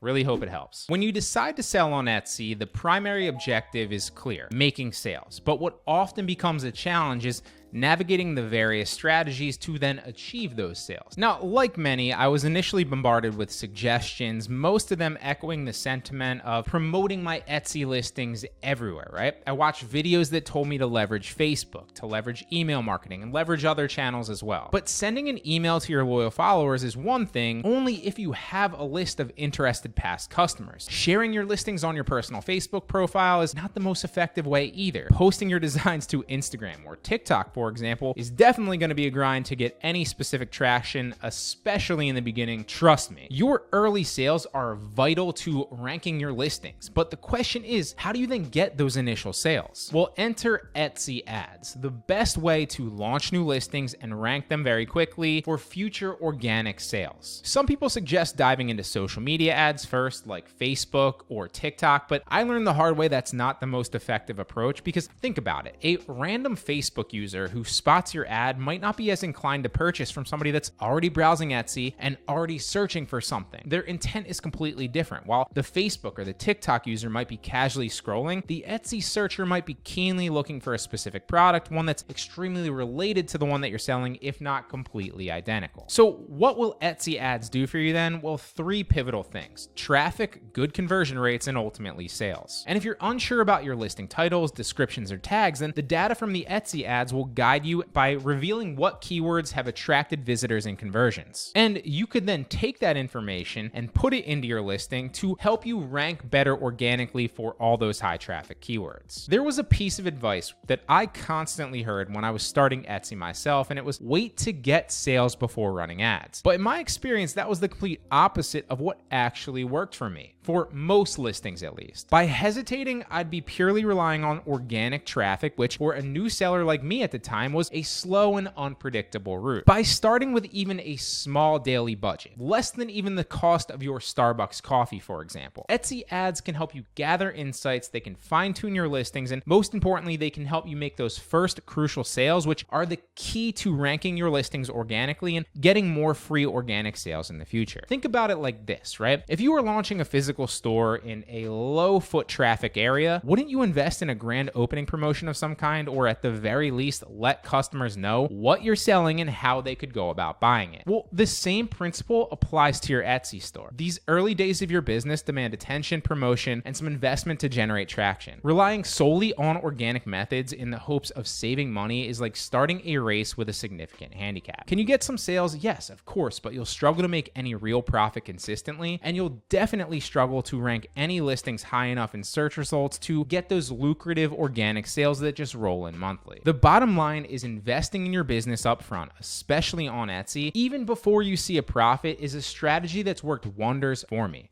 And I've learned above all else on Etsy that sales are the biggest determining factor to how your listings rank. Your SEO matters. You still need to have a great title, great tags, and a great description with all the right keywords. But Etsy's a business at the end of the day, and in a vacuum, with all else being equal, they're going to reward the listings that are converting better and selling much better than those that aren't. It's really simple. because they make them money. When you're starting out, remember that it's not just about the immediate profit, but you're laying a foundation of sorts for your business. And on Etsy, this foundation is built faster and stronger with the right ads. If you have a lot of listings up already, then I wouldn't recommend running ads to all your listings at once, because it'll just waste your ad dollars without giving you enough data on whether specific products and specific keywords to those products are actually profitable or not. What I'd recommend doing instead is testing about 10 products at a time, maybe 20 max, at like $10 to $20 per day if you can.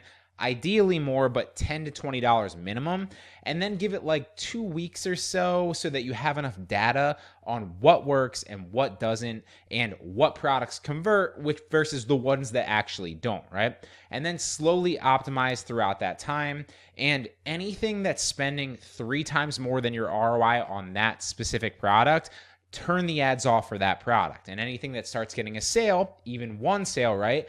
Start then deleting the negative keywords to improve the optimization for that product with those ads. So for instance, if you have profit on a specific product of $13, then you can let the ads spend $39 or 3 times that specific profit margin without a sale before you actually turn them off and assume that it's a bad product and the ads aren't converting traffic into customers.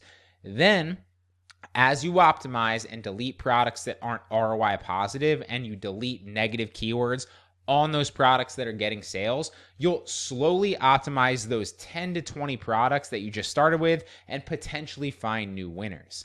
Also, because you're now removing products that are ROI negative and keywords that are ROI negative, your profitable products will become even more profitable, right? Or you'll at the very least get more data that you can use to continue then optimize them in the future.